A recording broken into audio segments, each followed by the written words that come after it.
Gaming news today is all about Hollow Knight Silksong, and after about 7 hours of my own Silksong gameplay, I can say this is a Game of the Year contender. It is going to be up there on the podium with the likes of Expedition 33, Death Stranding 2, and the host of other big game launches this year. I still think it's going to be virtually impossible for anybody to beat Expedition 33, but Hollow Knight Silksong in many people's minds could be making a run for it with the insane numbers on Steam, over 500,000 concurrent players. It crashed basically every storefront where it landed.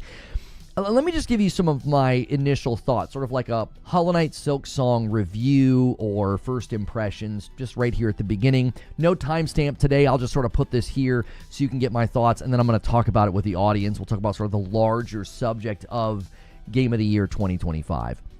So the pros of this game, let's talk about all the good things. Obviously, from the very, very first moment, the art style is captivating. The way that the game feels, the way that the game plays, it just is great to be in the game. Like, I don't think there was a single moment where I thought, man, this doesn't look good or this doesn't look, promising. And I'm going to give you guys a little bit of gameplay here to watch while I talk about this. Because honestly, if you look, one of the things that first stood out to me is they really, really brought the color scheme out right away. I think some of the things in Hollow Knight right at the beginning is it's dark, it's dreary, it sort of looks a little bit drab, and this game immediately sets a very different tone. It's far more vibrant. You're going from areas that are green and lush like this to sort of like bright burning areas, and there are some of those more dark, dreary, drab areas, but I think those areas stand out more because of how it opens up, and more than just the tone of the graphics and the use of color. Soundtrack immediately is captivating. Some of the earliest boss fights just has this, I don't even know what to call it. It's like this frenetic violin that is just adding to the intensity of the combat. And that is another excellent thing about the game, is the controls just feel very, very responsive. She's a lot more acrobatic than you would have seen in the first game. A lot more of that movement, and even her ability to sort of do like a downward attack is a very different experience. You're not pogo sticking on an enemy, but you can sort of juggle yourself if you do it correctly, which is going to come in handy. It's going to come in handy later when you're jumping on these sort of these red things that are you'll know when you get there.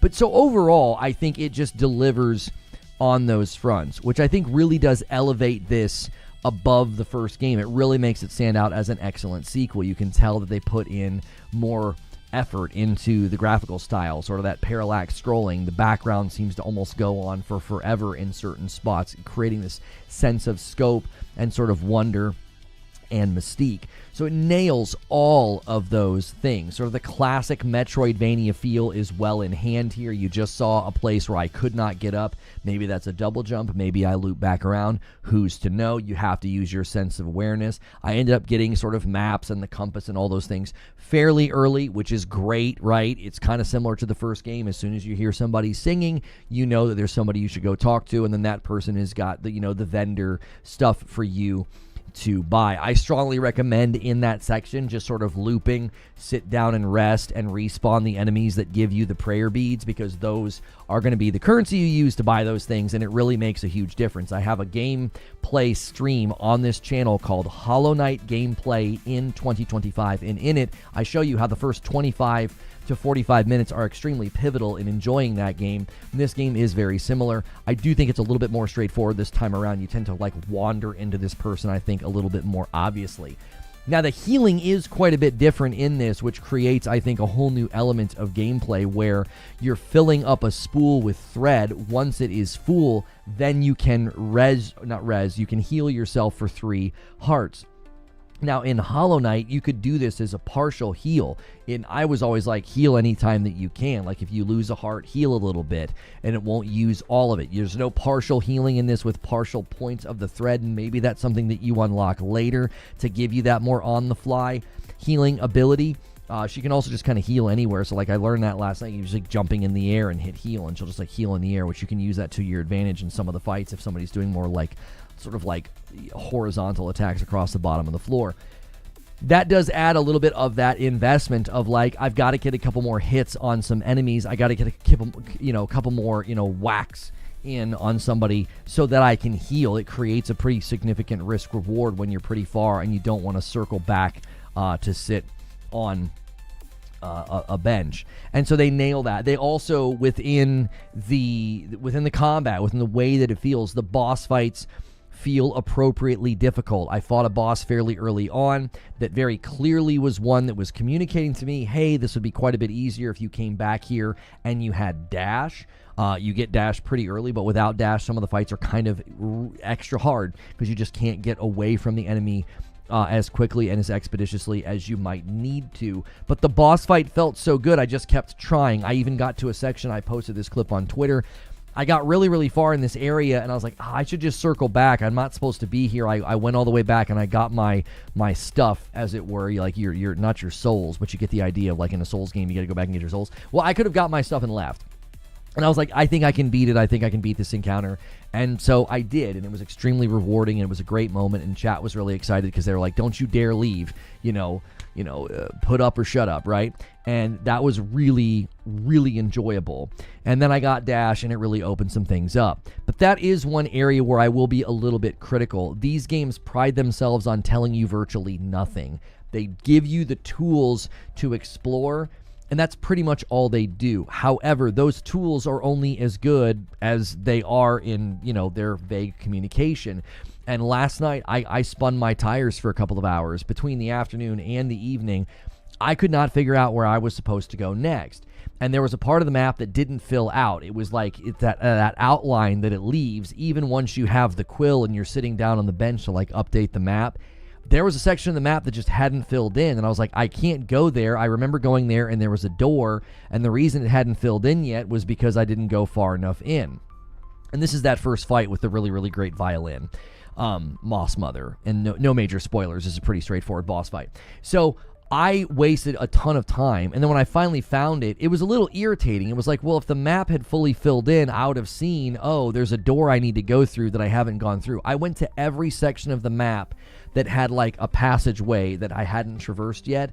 I did this over and over and over again. I was like, I can't figure out where I'm supposed to go. I got so desperate, I actually did a grind for 500 of the beads, and I bought the key from the person in town, found the area where I was supposed to use the key, and it was not the new area. It was for a crest, which is pretty cool. I won't spoil what that is, but it's a pretty cool mechanic in the game that maybe is meant to be something late game that I found very early, and obviously the area was very difficult because I'm going in there with like only a few abilities, and it was pretty frustrating. Once I found the new area, I was kind of back into the lane. I was having a great time. I was really, really enjoying it. So that's a minor criticism, that like when you're gonna pride yourself on not telling the player anything, it can lead to those elements and those frustrations where it's like, well, I'm not dying to a boss. I did plenty of that on my own, but I wasn't dying to a boss. I was just running in circles and running in circles. I will say this is a bit of a pro though. This is a good and a bad thing. Because it was making me explore so exhaustively, I found way more secrets than I would have found otherwise. Lots of walls I pressed up against and hit, lots of little nooks and crannies that actually made me say, well, maybe I'm supposed to just get the 500 prayer beads because I kept finding prayer beads in these holes in the wall, right? So I will say the fact that it really pushes the player sometimes to absolutely wring the map out like a rag, well, you'll end up finding more secrets because of that. And that's probably something that is a bit of a feather in their cap. But I could see that frustrating players that are like, I would just like to go to do the next thing, and I literally can't figure out where I'm supposed to go. Overall, that has only happened to me once, and again, it was just some oddity with the map where it didn't fill it in, so it didn't look like a room that would lead to a new area. It looked like a room I would eventually open and just be that, just a room. It looked like it was sort of closed off. and it led to one of my favorite fights so far. So by and large, I think this game is at a high level of excellence, and I do see this getting a Game of the Year nomination, not just because it's selling like crazy, like the developers are already independently wealthy, and now they're even more so independently wealthy. The success of this game commercially is absurd. Given the size of the studio and the fact that they're only charging $20 for the game, it's just absolutely bonkers. So props to them and the work that they've done here, but I could see this getting a Game of the Year nomination, not just because of the commercial success, but because similarly to Baldur's Gate 3 and Expedition 33 and other games in this category, it's sort of taking over. And there are people who are like, I don't get it. I don't get the hype. I don't get why people are excited. I had somebody come by yesterday and I said, listen, I can't really defend the hype around pizza. I just know that I really like it, and lots of other people do as well. Sometimes you just got to taste it. Well, that individual got the game, tried it out, and was like, oh, I get it. I get why people like this. So, again, check out my Hollow Knight gameplay in 2025 if you want tips on how to get into gear with that game. A lot of people started with the first Hollow Knight. I would recommend playing that before Silksong if you can be convinced. So, overall, I had a great time with it. And those are my thoughts, sort of scattered and all over the place. I think this game brings the goods, and I definitely think it's a Game of the Year contender. I don't think it'll be able to beat Expedition 33, but I do think this lands a nomination not just in Game of the Year, but a ton of other categories as well. So good morning, good afternoon, and good evening, guys. Thank you, Jazzter. Han shot first, and so did you. First gifted member of the day. Bit of a random just show open there. I wanted to kind of vamp and share my thoughts. Joker Quinn also gifted a member, getting us to 453. And Twitch already had a strong start this morning in the member battle, so it's going to be 2-10. We had a 10 bomb during morning coffee. And we have multiple stretch goals as well. The stretch goal of 600 is my wife has to play a game. 500 just means she shows up to the stream. But if we get a 750, I'll even do a weekend stream, like an IRL stream, and hang out with you guys. We are trying to get our points back as well on Purple, so you guys can help us out with that with your primes and your gifteds. And Severin Evans with a $5 super chat says, I think Hollow Knight Silksong is making the 2D Metroidvania games mainstream, which is something I never expected. And yeah, the sales numbers are wild. I feel bad for Prince of Persia and the Lost Crown because it is an incredible Metroidvania, and it largely got ignored. It had a great score, but it didn't have even remotely this level of commercial success that we're seeing for Hollow Knight Silksong. And I know what Stone Spire is doing. This guy has been trying to get a 20 bomb all week. Now would be the perfect time.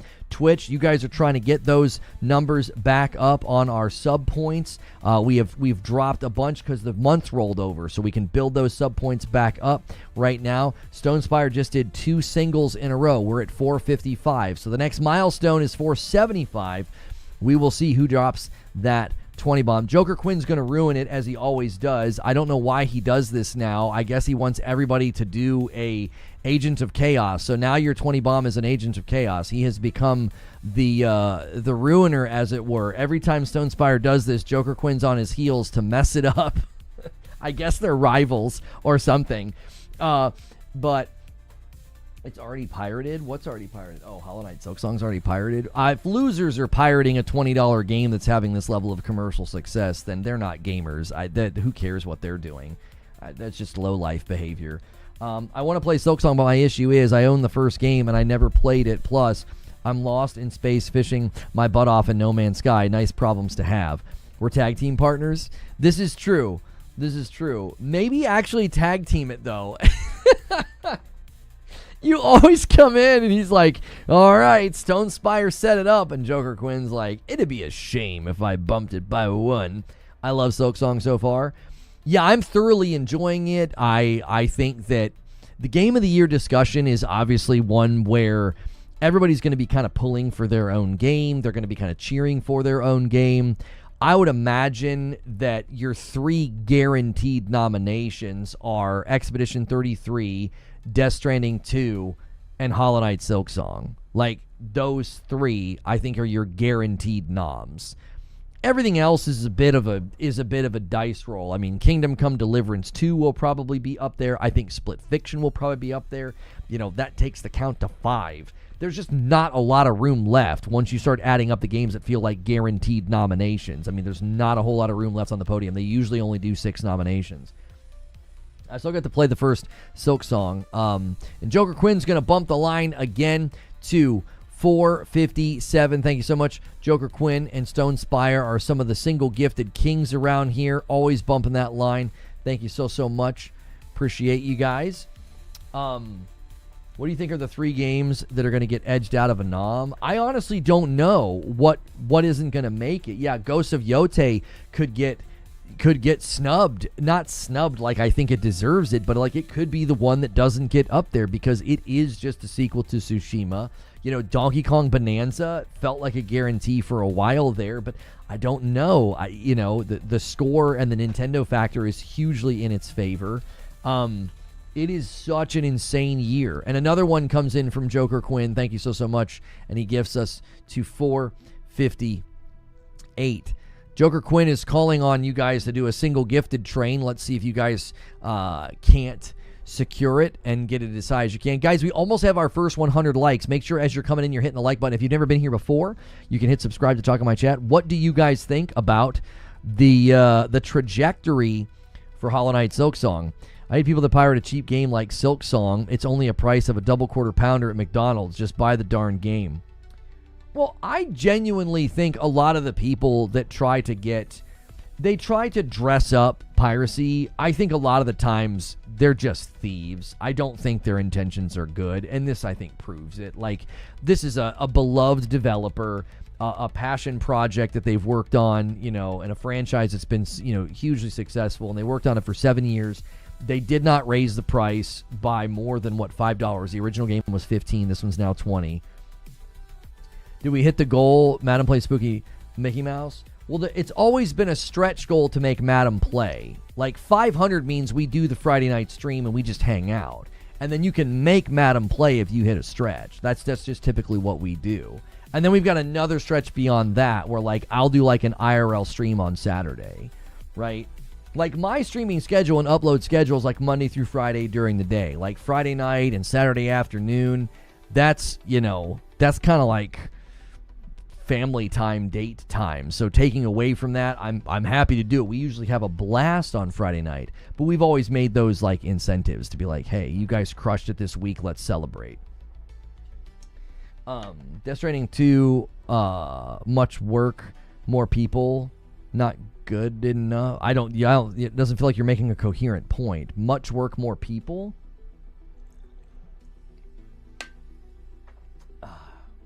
Your wife know you're going on dates. They're just thieves. How can they justify it for a brand new game from leveled devs? Yeah, it's not like you're removing something like DRM or any of that. Like, they're just thieves. I mean, call it what it is. Yo, what's good, Lady Gamer? How are you? Thank you guys for the first 100 likes. Thanks everybody for being here this morning. What a problem to have. Which game will get a nom? Like, it really doesn't matter what game wins. Like, we are the winners this year. I mean, really. I can see Death Stranding 2 slipping as people are not looking the ending. Oh, I think you meant to say not liking the ending. I didn't see that anywhere in all the reviews and all the feedback that I've seen. I've just seen nothing but pretty much universal praise for it. So I've not seen a consensus that the people didn't like the ending. I'm playing Silksong. I'm just imagining how big the game is. Why did they take so long? They literally did an interview with Jason Schreier, and they said that they were just having fun. Like, they were just enjoying making it. It wouldn't surprise me at all, Deuterino, if the game's enormous. But it also wouldn't surprise me at all if one of the reasons there's so many bosses and so much enemy diversity is they decided to not just go big, but to go dense. Does that make sense? Like, they were like, let's go dense. Like, let's just put as much as we can into the game. So every new area you go, every place you're traversing has new enemies and new bosses and mini bosses. I don't necessarily think it's just got tons of breadth. I think they also went for depth. If you look at the trailer, you can kind of see they're signaling that value. They're like, however many hundreds of enemies and however many, tons of bosses. So I think that's one of the things they were probably having fun with. It was like, let's just keep making enemies. Let's just keep making bosses. A $2 super chat from Severn Everin says, Hollow Knight Silksong is on GOG DRM free. No need to pirate it. I mean, I said it a while ago. Here, I will gift a member. Let's get that super chat goal going for you guys as well. Make sure you guys are hitting like, checking your primes, checking your renewals. I said a while ago, I think people just try to dress it up. They just like to steal. They're parasites on the industry. They're not paying into it. They don't provide feedback. They don't get involved in communities. They just steal. I mean, I think a lot of people try to dress it up and make it something that it isn't, and I just think that's typical when you're doing something that you know is wrong. Come on. Devs taking forever because they're having fun is one of the best things that can happen in this industry, but of course people are going to demonize it from dopamine addiction. I don't think anybody's going to demonize what these guys did. I actually think the worst danger, Parasito, we talked about this a little bit in Morning Coffee. Great reason to be a member. You can start the day in Morning Coffee. It's like an hour-long segment where we just kind of get the day started. And good morning, Discord. Sorry about that. I argued that a lot of people, I think, are taking Expedition 33 and weaponizing it, and they're going to take Hollow Knight Silksong, and they're going to act like, well, this is the standard now. You can take 7 years to build your game, and you can only charge $20 for it. Okay, couple of things here. I don't think, in general, from the candor and the way that the gaming world talks about games, I don't think everybody actually wants studios to take 7 years to build games. I don't think so. That would be incredibly difficult. Especially, like, let's imagine you start building a game halfway through the gen of a console cycle, and you're like, well, we're just going to take 7 years because that's what Silksong did, right? Well, that means you're not even going to land in the gen that you're developing in. Now, that's always going to be a bit of a problem. When you get into the late gen of a console, and the developers start building games, and so like anybody that was building a game in like 2018 or 2019, it's like, well, we're basically going to have to build this for both the PS5 and the PS4, right? So you're always going to have that. So I don't think in general the way that gamers talk about games and development companies and trailers and announcements and release dates, I don't think they actually want studios to just be like, yeah, have fun, take as long as you want, okay? I think there's a reasonable expectation that once a game starts development, you're able to purchase it roughly 5, maybe 6 years later. Once you get to that 7 year, it's like, goodness gracious, what's going on? Some of that's because they're a smaller studio, which is probably what helped them, but also they didn't have to even make the game. They didn't even have to make it. They were so incredibly well off from the first game, right? It speaks volumes that most of the most played games are £50 and under this year.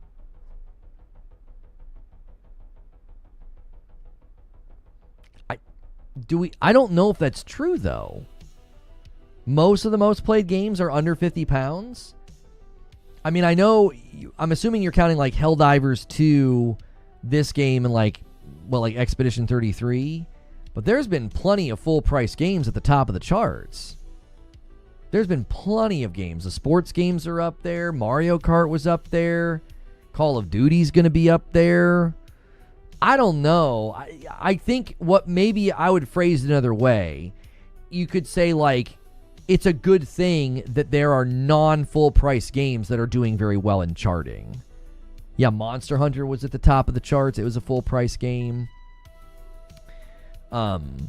So I don't think your observation is necessarily like in the wrong field. I just think you phrase it in a way where like, I don't think that's true. I don't think most of the games or most of the most played games are under $50. I actually don't think that that's true. I think a lot of the games at the top were full price. I would phrase what you're saying another way. I get what the heart of what you're saying is. It's really good for us that games under 50 are doing really, really well. I remember when we were talking about the $80 price point, and then Expedition 33 was like, yeah, we're going to be whatever they said, like $50. I forget what I think they said 50. And the game was going to be like a 30-hour game or something to that effect. I remember them, answering questions about that. Is it going to be like a low quality game? And they're like, no, we just, that's what they wanted to charge. It's their first. I think they talked about how like it was their first game, and they really wanted to put it at a price that kind of spoke to that. That like, hey, we're not walking out here with like delusions of grandeur, like trying to charge $70 or $80. So I remember at the time saying, I think one of the benefits we're going to see is, while it sucks to see a game at 80, it might open up the industry to say we should be targeting 50 and 60, maybe 40. In the case of freaking Silksong, it's 20. So a price spectrum is actually good for us as the consumer, because then you can speak with your wallet, and companies may respond to that. They may say, oh, wow, maybe we shouldn't charge 80 or 70. I mean, if you look at what happened with The Outer Worlds 2, they basically had to walk back the 80 because nobody else would move. You can't be in the storefront with Death Stranding 2 and Ghosts of Yotei and have your game being $10 more. There wasn't any justification for it. It was like, huh? Like Mario Kart being like the one exception over there on Nintendo. Like, but again, that's Nintendo. Nintendo's just kind of like being Nintendo. Like everybody's like, oh, it's gonna hurt sales and da da da da. And I'm like, no, it's not. And they knew that it wasn't gonna hurt. So I think this can only benefit the consumer, because you're now in a position to do more than just, I'm not going to buy the game.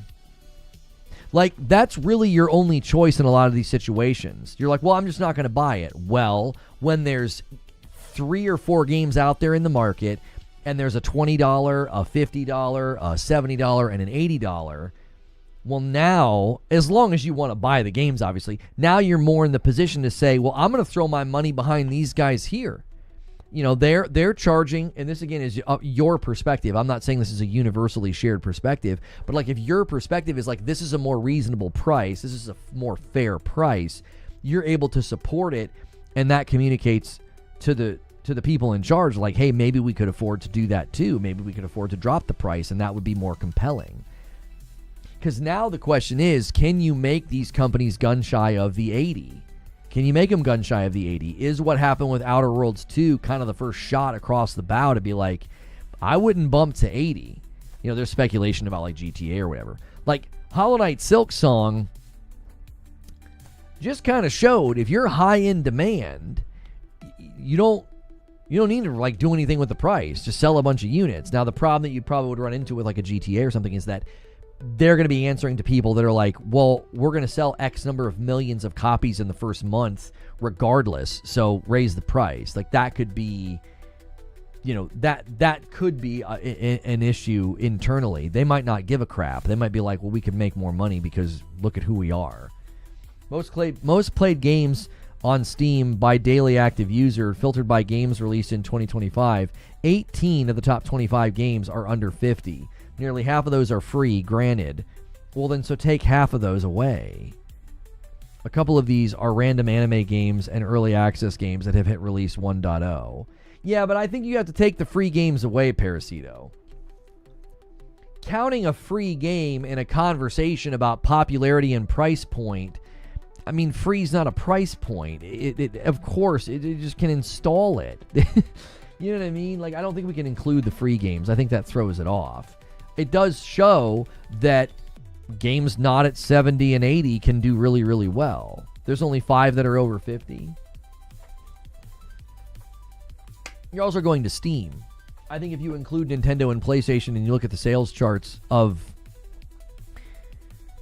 those reports that come out, plenty of games that are top-selling games this year were full price, whether it was Monster Hunter or Mario Kart. Both of those, I think, show the celebration is not to make it seem like, well, there's way more games selling not at full price, because I think you could probably always go to Steam and make that case. Steam has definitely fostered a culture of people buying games for, $3 to $20, right? But I think in console realm, in AAA realm, in like the big budget realm, I think the win that Hollow Knight Silksong and Expedition 33 are landing is, hey, There's something to be said about like a smaller project. There's something to be said about like a smaller budget. You can be a little bit more brazen with your pricing. When your budget's enormous, your project's huge, it spans 5 to 6 years, you got every single person at the studio working on it, you don't really have that luxury. If you can shop around online, you can find new release games for 15 to 25% off. Yeah, I don't think the average consumer does that. I think the average consumer goes to Best Buy, GameStop, Target, or the digital storefront. I mean, there's certainly a portion of the audience that probably does that, but a lot probably don't.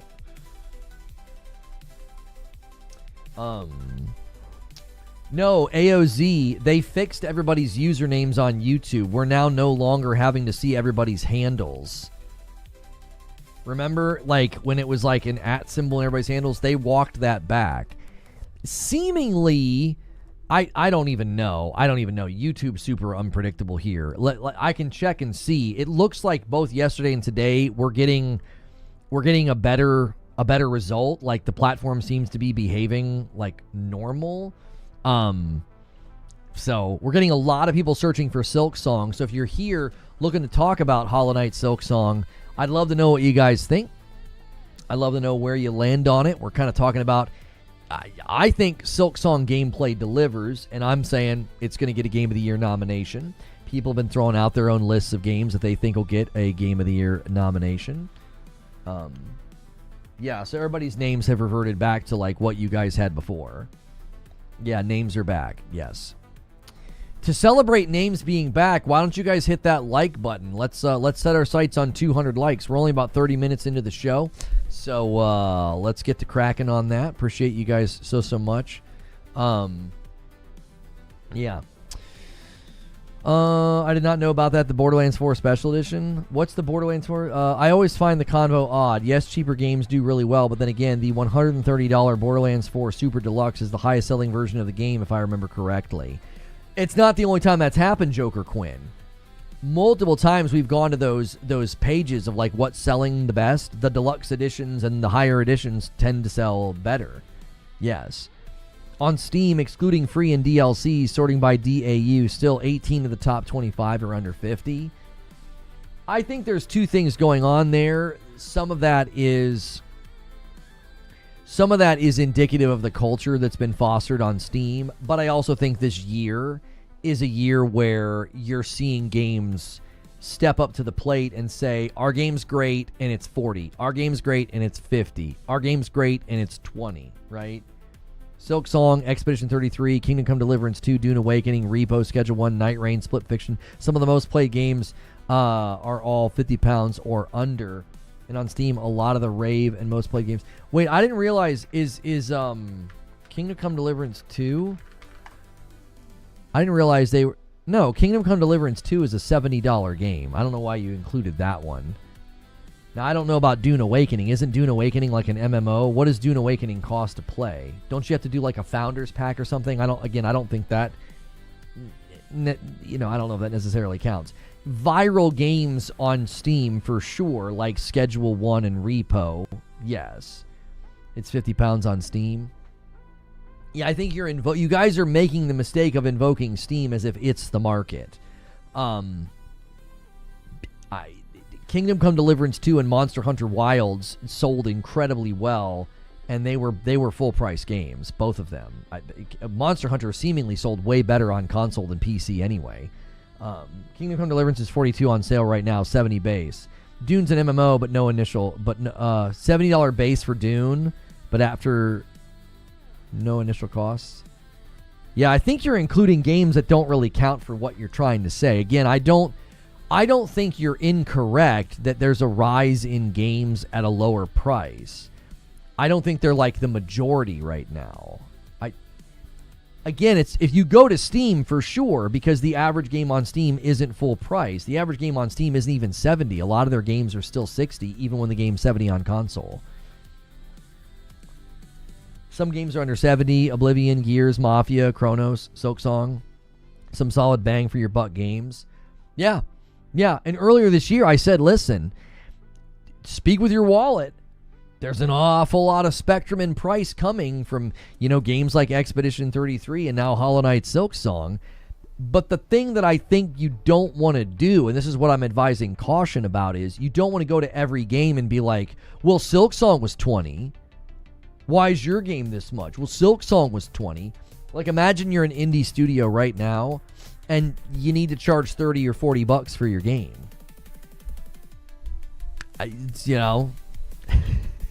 Silksong is potentially going to get you a little bit of grief for that, People might be like, now wait just a minute. that super popular big huge game with tons of replay value was only $20. Hollow Knight Silksong is, at some level, it's going to make it a little bit harder on those indies out there that need to charge 30 or 40. Like, they've crunched the numbers. Maybe their budget was higher. Maybe their team was bigger. Maybe their dev costs were a little bit higher than maybe they expected. And so they're like, yeah, we need to charge 30 or we need to charge 40. It might be harder to do that. If you want new releases, go to alternative sites. Yeah, I don't promote sites that I'm not familiar with. I don't use aftermarket or third-party sites to purchase games. I've never done that. It rarely works out that way. Often it's pound for dollar. With Shock Silksong wasn't 20 pounds. The Terminator game about to go hard. The Terminator game looks pretty good. It does look pretty good. I will say that. Can't wait for Double Dragon Revive. I've not seen anything for that one. Andrew Wilkins says PC gaming isn't worth the price compared to console gaming. That's according to you. Stats and money prove this. You can't prove an opinion. You can back your opinion and say, this is how I formulated my opinion, but there are no stats and money that prove your subjective opinion that PC gaming isn't worth it. That's not possible. Vix Vapor with 11 months. Thank you so much. That gets us to 459, inching ever closely to the weekly goal of 500. That unlocks Friday night. Get Madam to show up when you hit that. Yeah, Team Cherry doesn't answer to anybody. It's just them.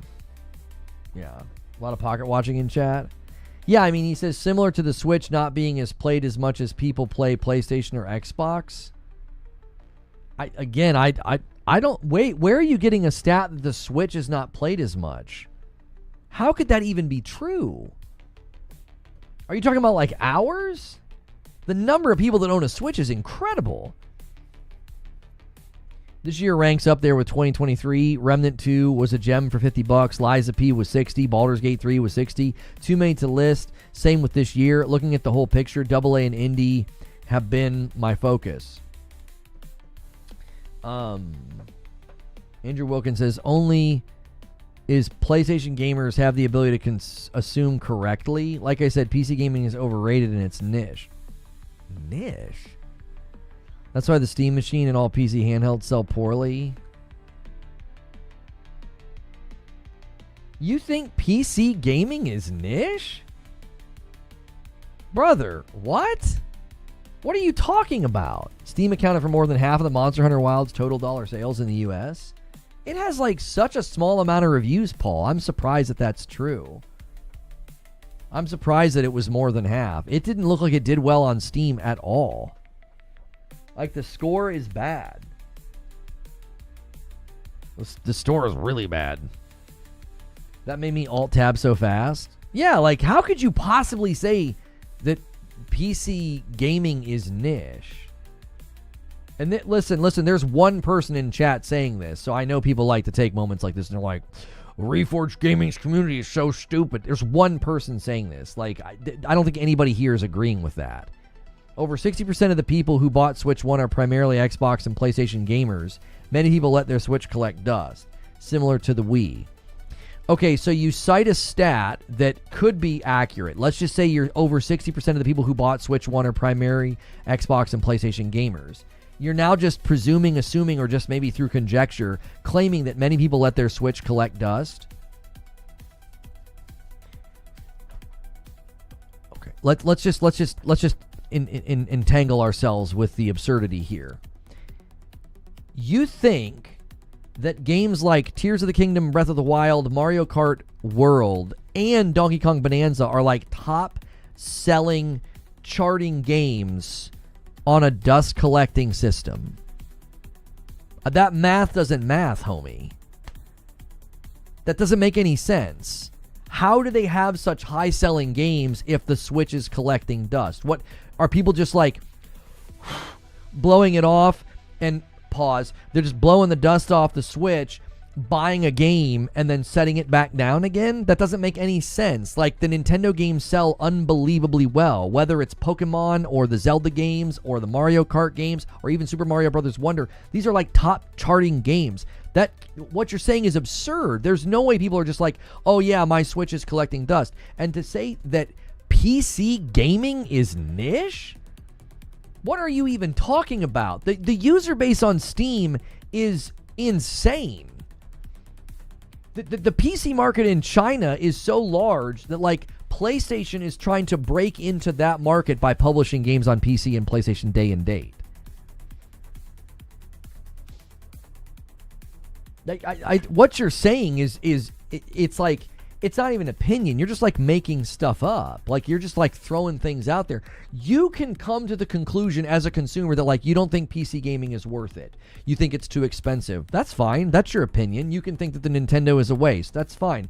But to go from that to then PC gaming is niche, there's no way to substantiate that claim given the data. And to claim that most people let their Switches collect dust, again, the data doesn't back this. The number of copies of games sold on the Nintendo Switch are absurd. That's not happening on a system that's collecting dust.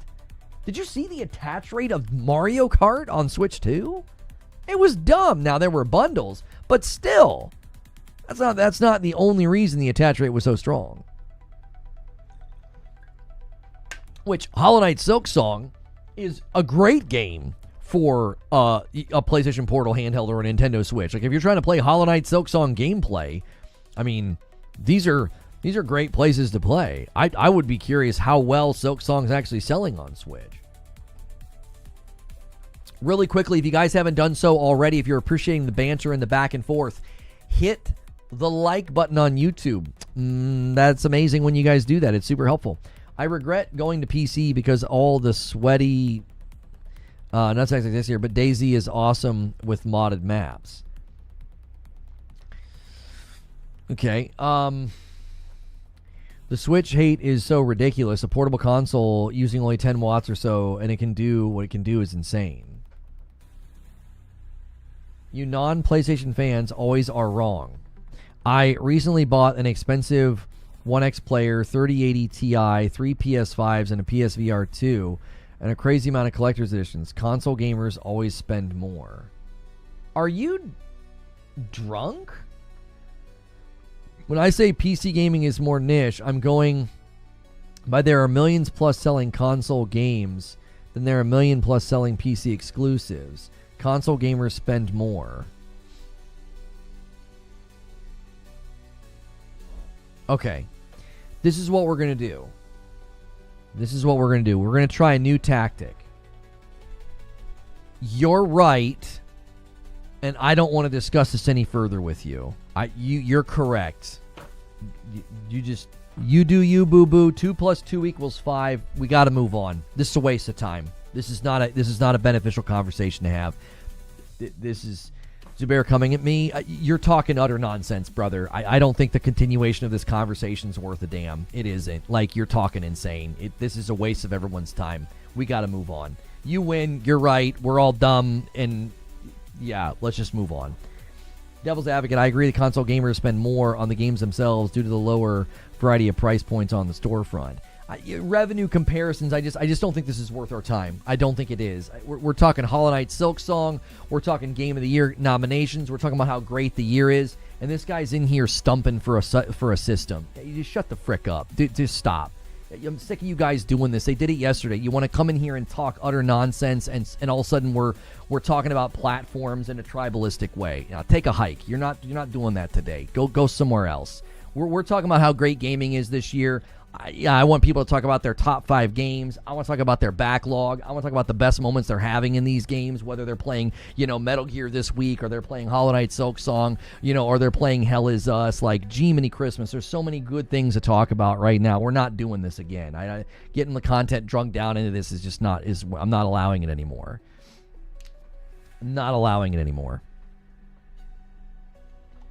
Save for Ghost of Yotei.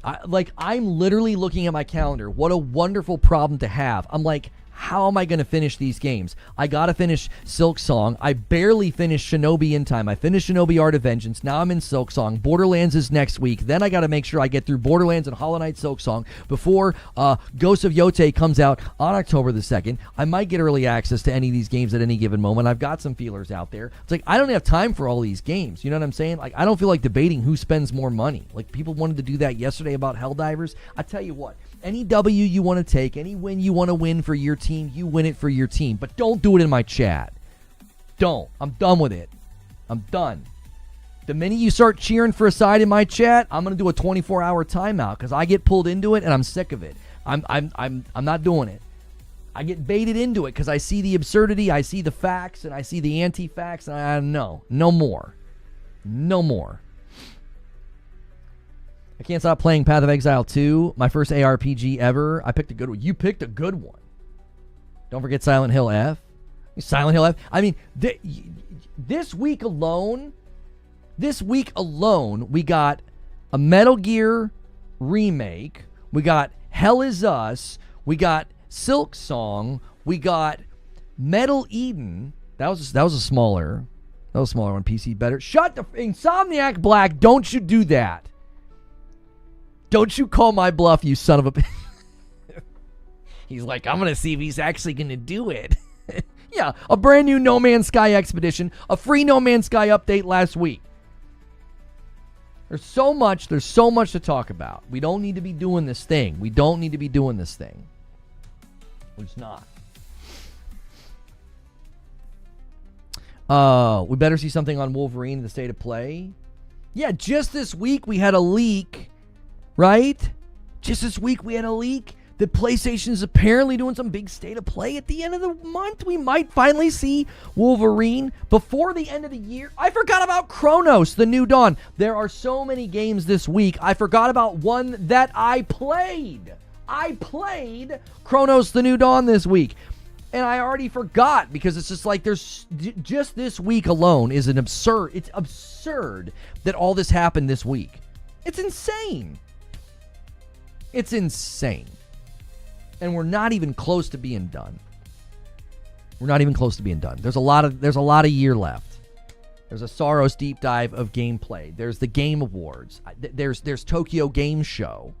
But apparently a state of play / showcase something from PlayStation. I said it before. Sept Gamer. How'd you like Chronos? To me, if you like those kind of games, I think it sets up itself really well to be a good game. I've had some people say they don't think it's that great within the genre, but it's good, like it's serviceable. I don't typically like survival horror. It's just not my thing. The tension just doesn't get delivered in I'm really slow and the fights are like grueling. I mean, I watched a review where the guy was like, don't even bother using melee or kicks. And I'm like, so I'm supposed to be sparing with my ammo, but my melee and my kicks are like non-existent in the damage roll. It just doesn't speak to my brain. I couldn't put Silksong down last night. I was up until like after midnight.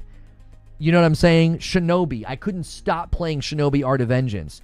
There's just certain games that just get their hooks in you, and that game, those kind of games, they just do nothing for me. It's like certain games is like I can't stop playing, and I want to get into those games. I do. I want to get into games like Chronos, The New Dawn. I do, but I've struggled to do it anytime I've tried. Sometimes I just don't think. After midnight, did you get a nosebleed? Huh? Shinobi is sublime. Shinobi's one of the best platformers I've ever played. It's remarkable. Not since Prince of Persia and the Lost Crown have I played a game that just felt so tight and so rewarding and so excellent. With map clearing, the doing the clearing the map, the finding the secrets, the getting into the fights. It's so good. Lono, when I had an opinion on a live stream and got shouted at for it, I get my moderator and left his channel. I mean, you can't hang out in a place like that. Insomniac Black says, I wish we could get a faster-paced action swordplay horror game with Dead Space Chronos monsters. Oh, I set my coffee down over here. Which, by the way, I don't talk about the coffee enough. Coffee drinkers, be sure to check out reforgeroast.com or use the coffee command in chat. This is not a sponsor. That's like supporting a small business. It's another great way to support what I do. We are trying to get back to 1,000 sub points over here on Purple. We are at 800 now. So I could set up a goal for us here. We need to get to, based on channels your size, yeah, let's go for 1,000 total sub points. Let's do it. Let's hit the goal today, boys. Let's hit the goal.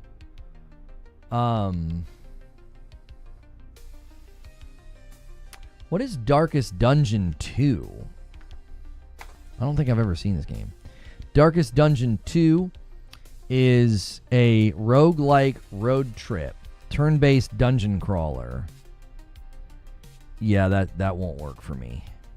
It's I'm getting bounties on the bounty board. That one probably wouldn't work for me. Thank you guys for getting us to 150 likes on YouTube. Y'all are the best. Next stop, 200. I'm getting Ghosts of Yote and Outer Worlds 2, both $90 editions, says Stonespire. I'm going to have to wait on Borderlands 4. I'm drinking my backup coffee, so I'm functional but unhappy. Sorry about that, Zoob. I wonder if we should do an incentive on the coffee, like where if we get 5 coffee orders in a day, one lucky order gets a free bag with their order or something.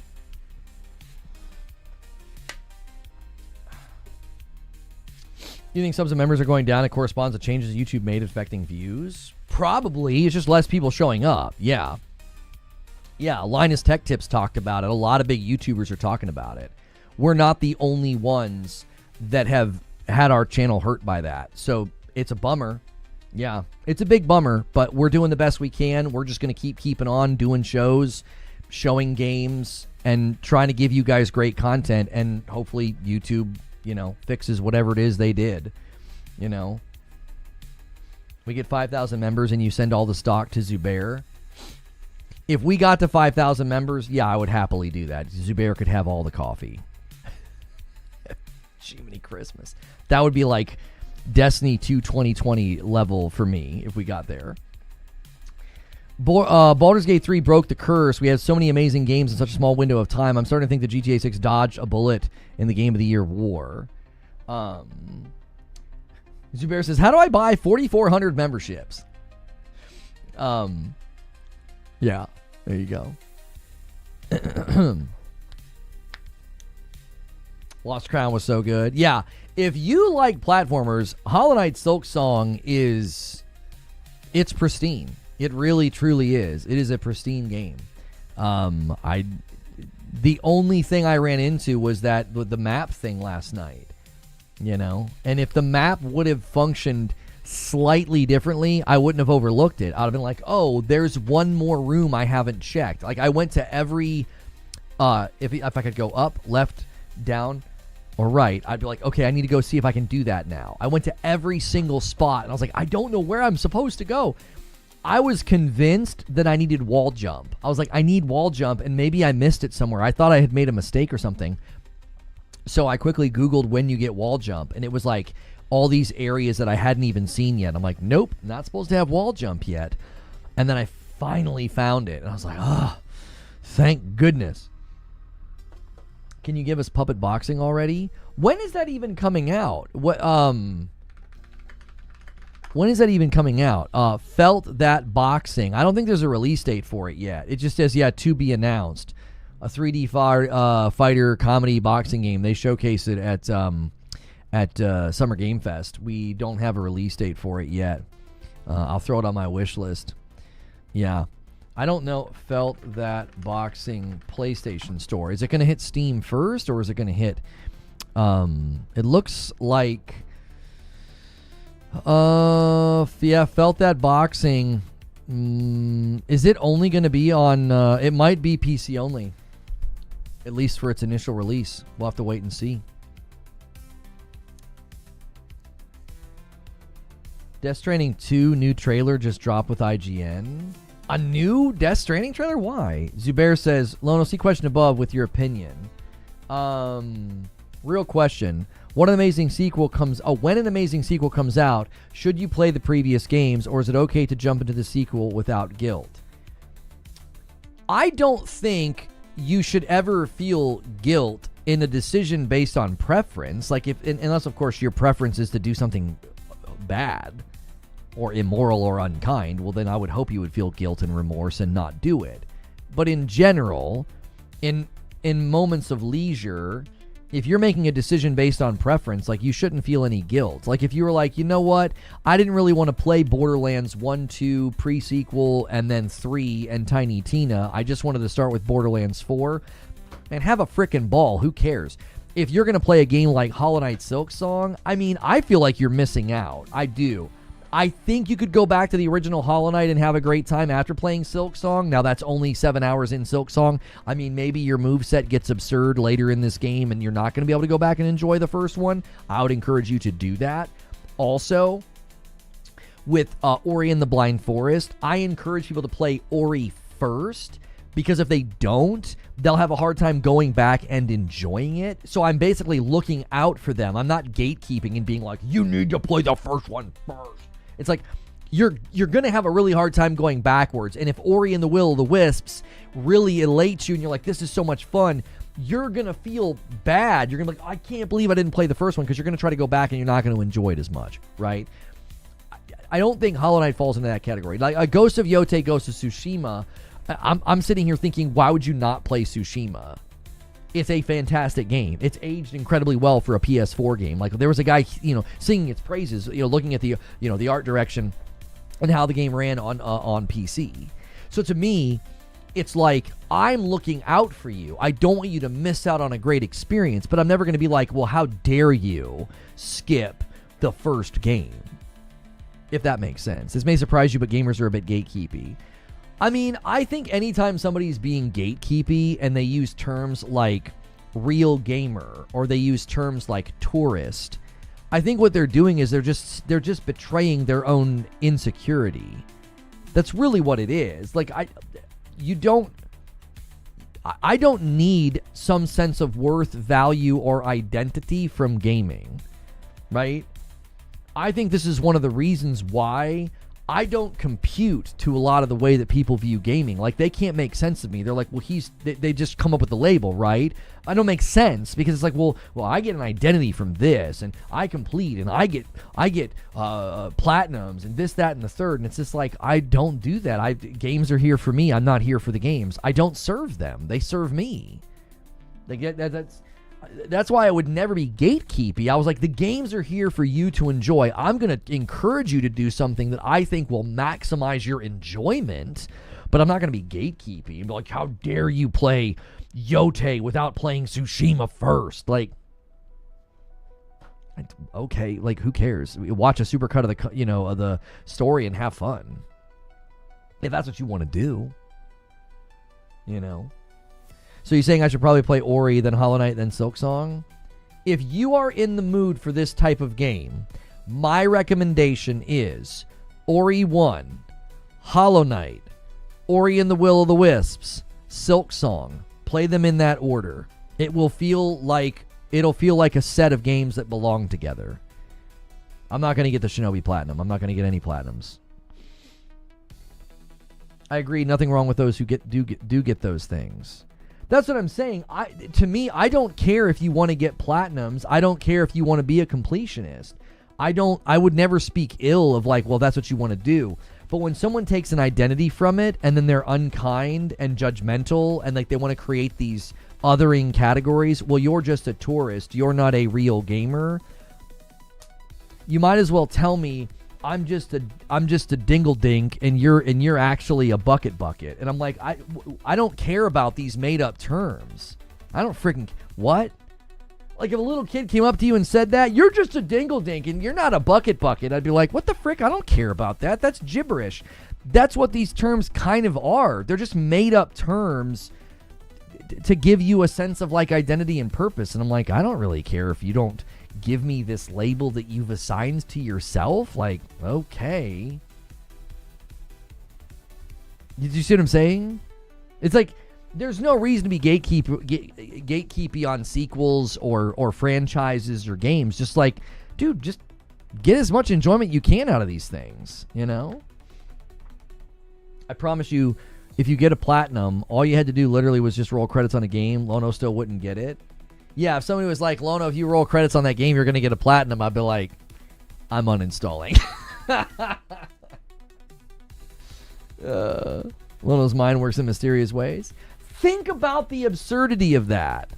Think about that. If somebody came up to you and said that, you'd be like, are you drunk? What do you mean? Yeah, you're not a dinkle-dink.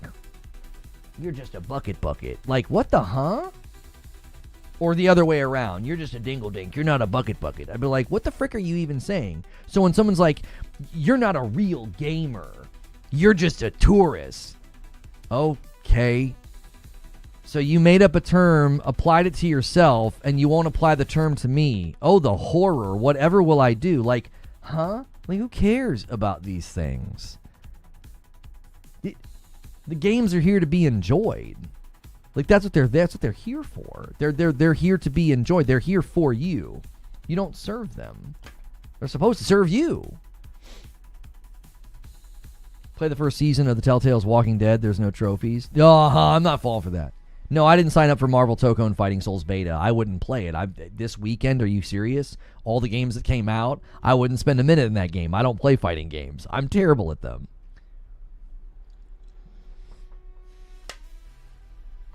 This man's talking down about being a bucket. Who is he to talk? This man didn't know people in Slovakia drive on the right side of the road.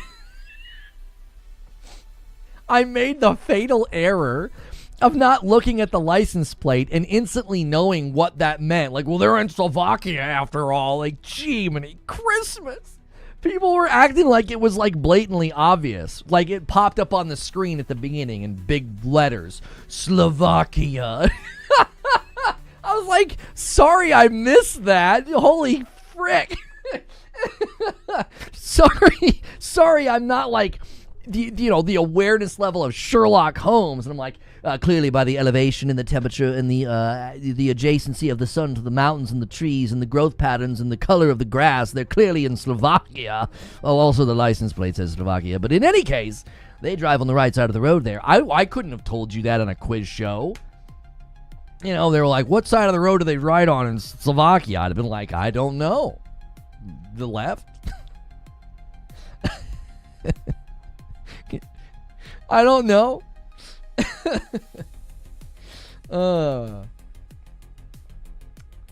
I call certain YouTubers who claim to be gamers but always call everything woke tourists because they are. So something that's like effective in parenting is you properly label what the child is doing, right? You know, you're like, well, you're being a meanie. It's like, no, you are being unkind. You are being disobedient. Like, having those clear categories are helpful. I think in situations like this, where you have people who don't argue in good faith, and the common term is like grifting, which grifting and being a grifter, that gets thrown around way too much as well. People call me a grifter, and I'm like, I'm the worst grifter that ever lived. I'm so transparent. I'm so honest. I probably hurt my own career because of the degree to which I'm honest. That's the opposite of a grifter, by the way. Grifters are people who say and do things that they don't truly believe it. They're just capitalizing on the topic, right? I watched a really great video this morning breaking down a guy who, that's what he did. Like, he just completely, flip-flopped, changed his position on everything, and did it because he had some video go crazy. Like, he was super critical, of Asmongold, and then was like, this is one of my favorite YouTubers, because Asmongold reacted to a video and basically gave him a career, right? And so, if you're going to look at that type of behavior, and you want to, like, properly label it, and be like, this person is, let's say a tourist, I think it's more effective as a communicator, And if you're going to be an orator or a debater or you're just going to argue, right? I think it's far better to say this person isn't being accurate. This information isn't accurate. This isn't good faith. This is dishonest. It's far better to do that, because I think what happens when you get into the labels, you just get lost in the labels. You're just constantly lost in the labels. And it's just like, it gets to the point where it almost becomes satirical. Like one of the videos that the guy was reacting to this morning, it was almost satirical. Like it was like this many labels stacked on top of each other. It sounds comical. It doesn't sound real. It sounds silly. And again, I think the same thing could be said in this. If you think that somebody is genuinely being bad faith and is not, is maybe being dishonest or is misrepresenting things, I think you're always better off dissecting what they're saying than to just label them. Now, there are people that I am very dismissive about, and it's because it's part of their brand to, rage bait or salt farm.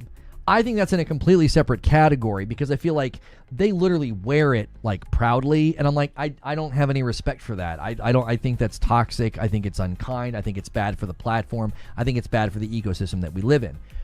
I also think people being dishonest with their, with their thumbnails and their topics and stuff, I also think that's bad for the ecosystem. I think it's ultimately bad for YouTube. I think these people don't see it because they're excited that things are going well. But long term, it's actually very destructive to do that, because you're basically building a house of cards that you can build it really quickly.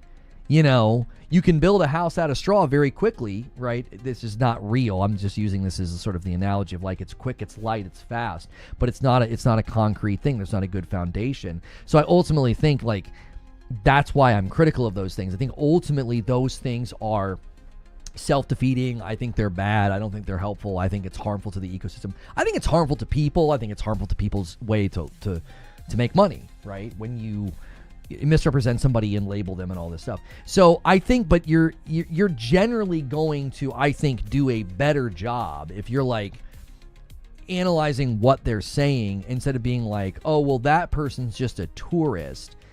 I mean, maybe they are. Maybe it would be better to like actually break down what they're saying. The dilemma that I'm running into is that if I wanted to do that as a piece of content, like take a video, break it down, show where I feel like it's in error or inaccurate, that gets spun up into something absurd. It gets spun up into, something that I don't want to do. It would just create what people call like streamer drama. And so it's generally, I think that's the difficulty, is it's like trying to have an intellectual conversation on Twitter. The medium doesn't really allow for it. And I feel like, unfortunately, YouTube and the React meta, it doesn't really allow for that. It's a medium that's become driven by similar things that drive the sort of the polarization over there. So I think that's one of the difficulties right now, is it's like, well, I just want to talk games. I just want to have like good vibes. But the minute you get into those debates and those discussions, it just gets very bad faith. It gets very, misrepresentative. It gets very insulty, And it ends up feeling very futile at the end of the day. It gets very, very futile. So, super late reply to Slovakia. Speaking of tourists and detectives, a man with a wallet full of bolivars is not going to Bolivia? Huh? Anyway, guys, make sure you're hitting that like button if you've never been here before. Try to get us to 200 likes. Hit subscribe if you want to talk in the chat. There were other things in gaming news going on, not just Hollow Knight Silksong. Ghost of Yote's review embargo is September the 25th. September the 25th, exactly 1 week before the release of the game. I think that's really, really encouraging to see. I'm like 20 minutes behind, says Lone Wolf, but whoever said Baldur's Gate 3 is 60 is partially wrong. It's 60 on PC and 70 on console. Yeah, another game that I don't think really suits that narrative that, like, there's all these games under this price point. It's like, a lot of them are not,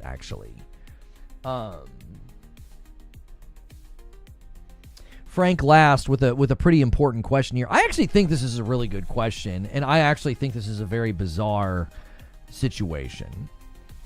Why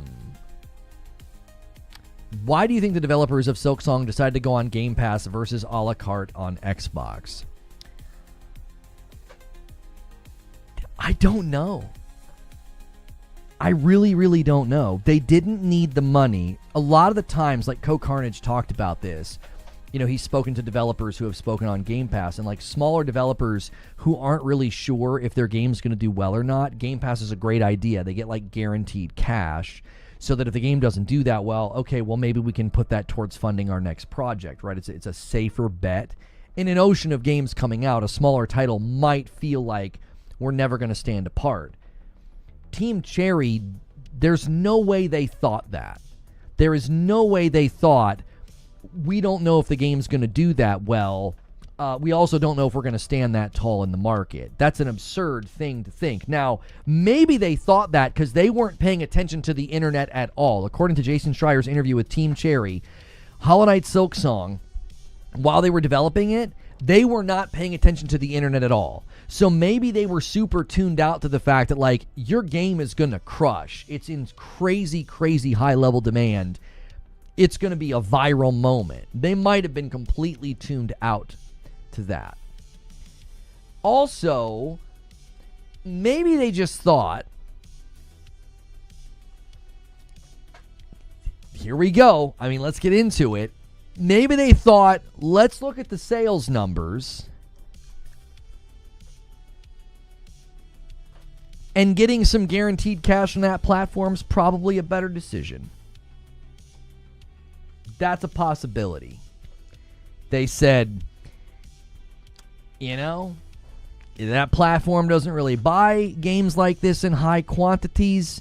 Hollow Knight sold the most over here, so we're going to get most of our money from over here. So why not maximize profit from that platform by doing a Game Pass deal? We're going to make more money from the Game Pass deal than we would trying to sell the game over there, because games like ours, you know, don't do well over there. Maybe they looked at the sales records of Hollow Knight and thought, out of all the copies we sold, the bulk weren't from there. I mean, it's possible that was a part of the decision. I'm just throwing out possibilities here.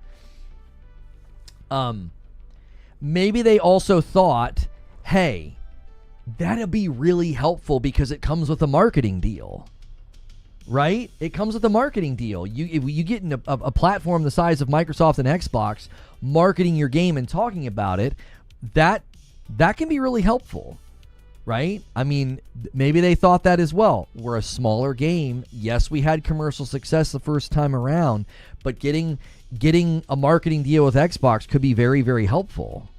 It's also possible that Xbox wrote them an insane check and they got that money because they were able to come to the table and say, this is how many copies of Hollow Knight we sold, so you got to compensate us.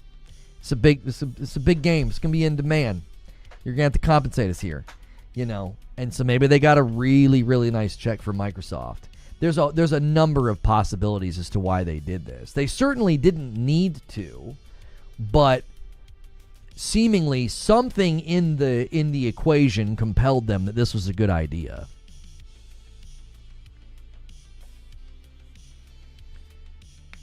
Did I just read that Game Pass has 2 Game of the Year contenders? Yeah. That's great for Game Pass. That's great for people on Game Pass. That's one of the reasons it has so much value. I'm not sure if people are going to, you know, make sure and point out that they're not first party, since they spent the last 5 years doing that anytime, you know, PlayStation had a good exclusive, but I don't think people are consistent because I don't think that they care. I think that they only want to count points on the board when they score the points. Like, that's great for Game Pass. It's incredible. I can't imagine looking at this year lineup of Game Pass and not being like, oh my gosh, like, I'm not going to be able to keep up with all these games. Avowed, South of Midnight, Expedition 33, Oblivion Remastered, Doom the Dark Ages, Gears of War Reloaded, Hollow Knight Silksong. We're 9 months in. We almost have a big game for every month. I mean, that's insane. Why dig deep into sales numbers? Why not just enjoy a game you enjoy on whatever platform you prefer? That's the point of being a gamer. It's to play games and not worry about sales numbers. That's your opinion. You're saying the point of being a gamer is to play games and not worry about sales numbers. You're in a YouTube chat talking about video games. Why are you doing that instead of playing a game? Gamers are supposed to be playing games, not on YouTube channels talking about games. Do you see what I just did? I took something that you're doing, denigrated it as like you shouldn't be doing that as a gamer. You see what I'm saying? Like, come on, that doesn't make any sense. This is a hobby for people. This is a high level hobby for people when they're in a chat about it on YouTube. Right? Like, people get interested in the sales of a game because it's a guarantee that the studio will do well. They'll do another one maybe, right? The financials of gaming is actually pretty interesting given the explosion of the industry. It's like, currently at work, so I just opened up the stream. So what you're saying is when you're not playing games, you might do something about games that isn't playing them. So you just justified maybe looking into the sales of a game and analyzing how well it did, which is not that much different than being like, well, I can't currently play games. I'm going to go to YouTube and talk about games. I don't feel like you're outside of the club that you just criticized. I feel like you're a part of the club. You're literally a part of our club here. Like, whether you like it or not, that's what you're doing. You're doing the same thing. You're like, oh, I can't play, so I'm going to go listen and talk about games. That's exactly why people get into the financials and the sales numbers and are like, oh, man, this game crushed. That's awesome. You know, especially if you really, really liked it. Homie, you better believe if Housemarque's next game, which is the spiritual sequel to Returnal, if it's a sales charting game, I'm going to be thrilled for them. It probably won't. It'll probably be in the top 20, but it probably won't squeak into the top 10. It'll be a really tough year for them. There's big games coming next year, so it probably won't be in the top 10. But, you know, I'll be excited. If it's in the top 20, I'm like, oh my gosh, that's great for them. That's to me, that has become part of my fandom, is to be excited when a game I like does well. It's why I was very disappointed that Returnal didn't do better on PC. I'm a fan of the game. I was like cheering for it from the sidelines, like, come on, man, do a good job. And it just didn't capture an audience over there. It's a bit of a bummer. Your title says Silksong. I probably thought you had more opinions of the game. Well, I'm an hour and 16 minutes in the broadcast. I played for 7 hours. I opened up the show with my opinions about the game. We have since talked quite a bit about it and about like whether or not it will be Game of the Year. We've talked about its price point. Like, we were literally just talking about price point and sales, as that's adjacent to the fact that Silksong came out and was $20. Oh, and I mean, you just got here, so we're going to ignore the fact that I was just answering a question about Silksong going on to Game Pass. We're going to gloss over that, and now you're going to pretend that I wasn't talking about Silksong when I was talking about Silksong, which is what prompted your initial question about looking at the sales of a game. So we were talking about Silksong. It's actually interesting to look at a title that was so financially solid that they built the game for 7 years and didn't feel an urge to push it out faster than they did because they were, quote-unquote, having fun. That's the team that took a Game Pass check. That's an interesting question. To me, that's interesting. It's like, I don't know why they took the Game Pass check. So I threw out a bunch of theories as to why they would have done it. Seems like an interesting topic about the game of the hour right now. I don't know, at least to me. Wonder how long ago they took that Game Pass check. They took it as early as 2021, I think. Because they walked into 2022 showcase and were a part of the showcase, and Xbox said everything in the showcase is coming out in the next 12 years. In the next 12 months. Maybe it might be in the next 12 years with the rate they delay games and cancel games. But Dope Kung Fu Tea, thank you. It's a classic, isn't it?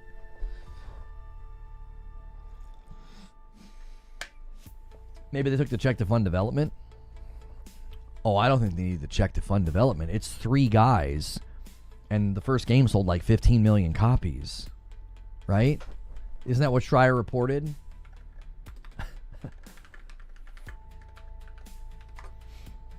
Yeah, 15 million copies.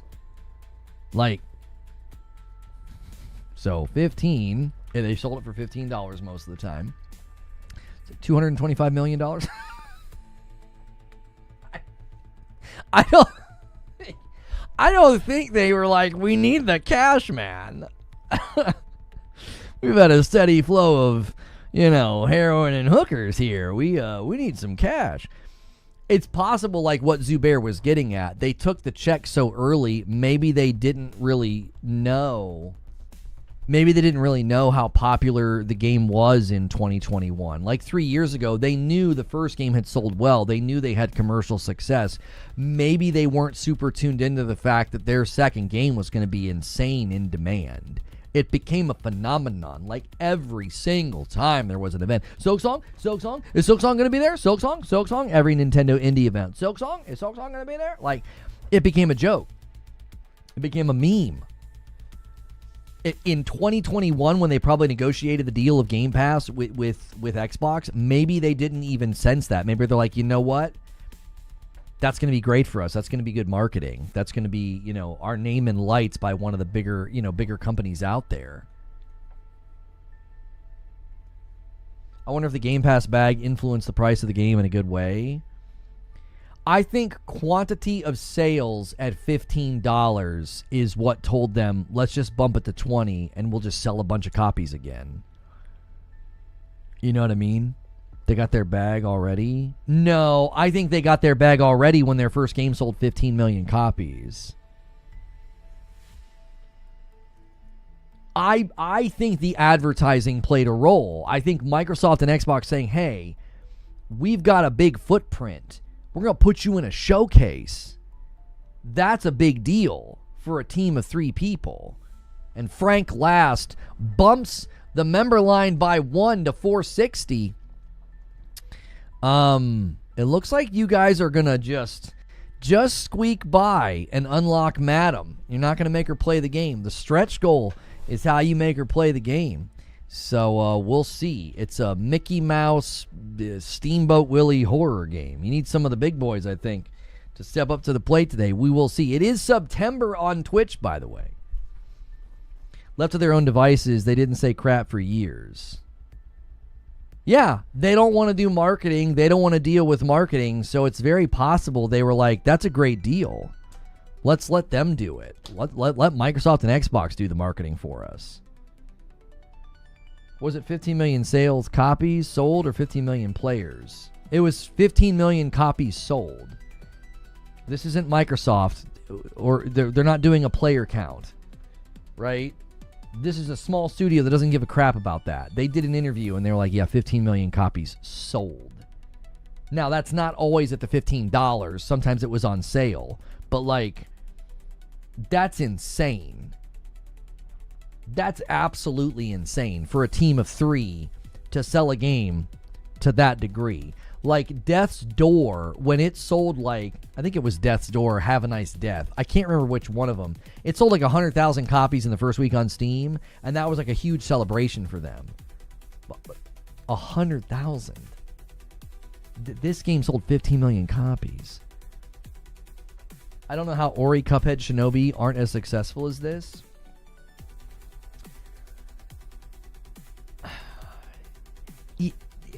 Nick, there's this thing that happens with games, and I'm gonna make an analogy.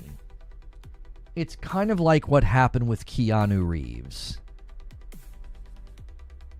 It doesn't make any sense. He's not this phenomenal actor, but people love Keanu Reeves the way they love a golden retriever. Just seeing him, they're like, guys, yeah, it's just great. Put him in a movie and make him tough. I don't care. Like, Keanu Reeves has become that. Like, people just love him.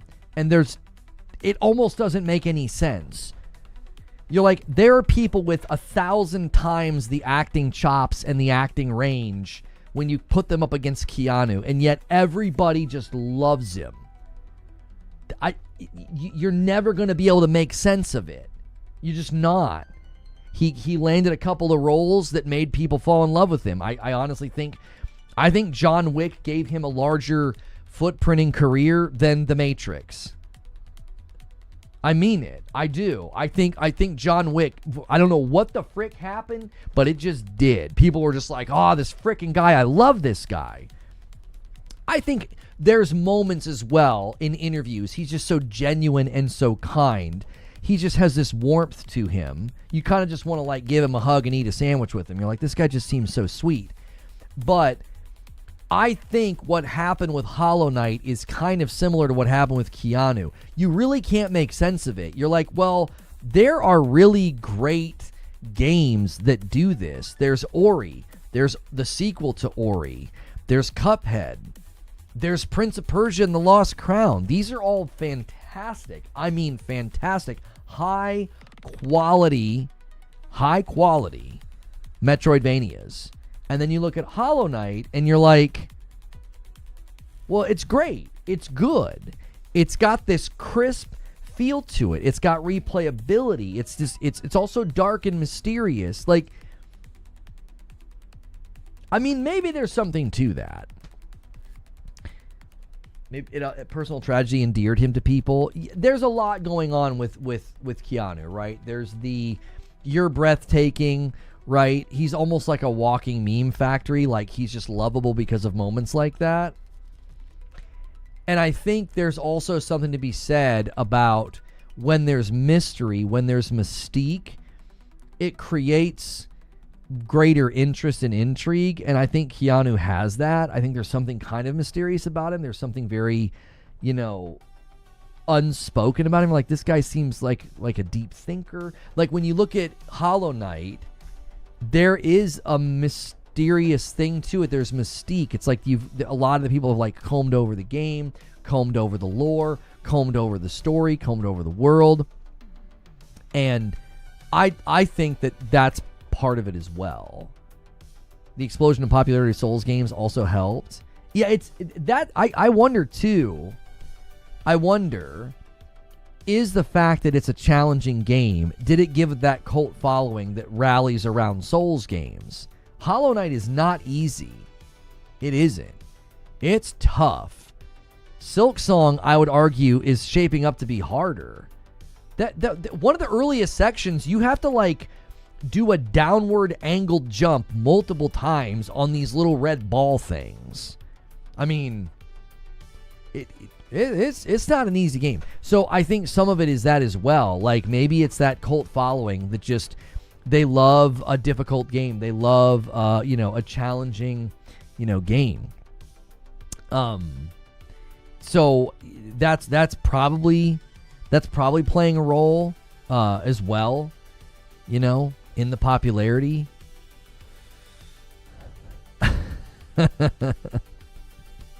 Somebody got the joke. Sometimes Silksong be like, boom, boom, boom, boom. Problem? Frick those little red balls, dude. Frick them. Frick them.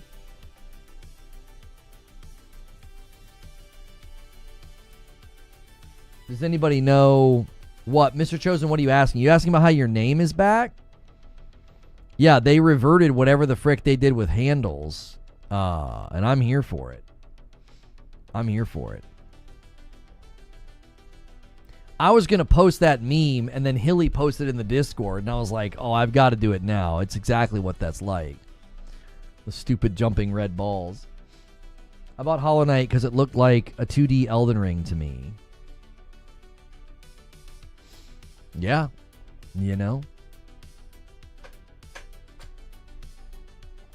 Maybe that's one of the things that made it appealing to people.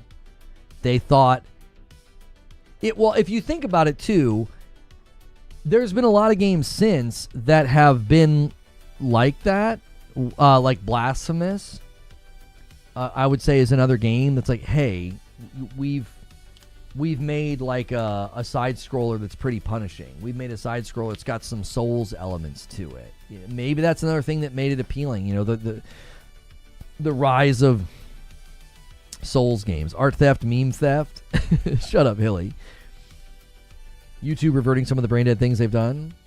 I don't think they've reverted all of it. Like, today is still, to me, just not what I would expect for the topic and the momentum of the game, but YouTube's just become really unpredictable. The only thing we can do is be as predictable as we can, which is a daily talk show where we're talking about whatever's going on. And I thought nobody's going to want to do much when, you know, the number one story is Silksong taking over the world. Like, there wasn't. I checked the news feeds last night. I was like, this is it. Like, this is all really anybody's going to be talking about, at least for, you know, a little while.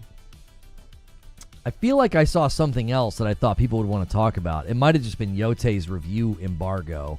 There's not much to say other than it's exciting that the review embargo is landing 1 week before the game comes out. That I think is good, you know.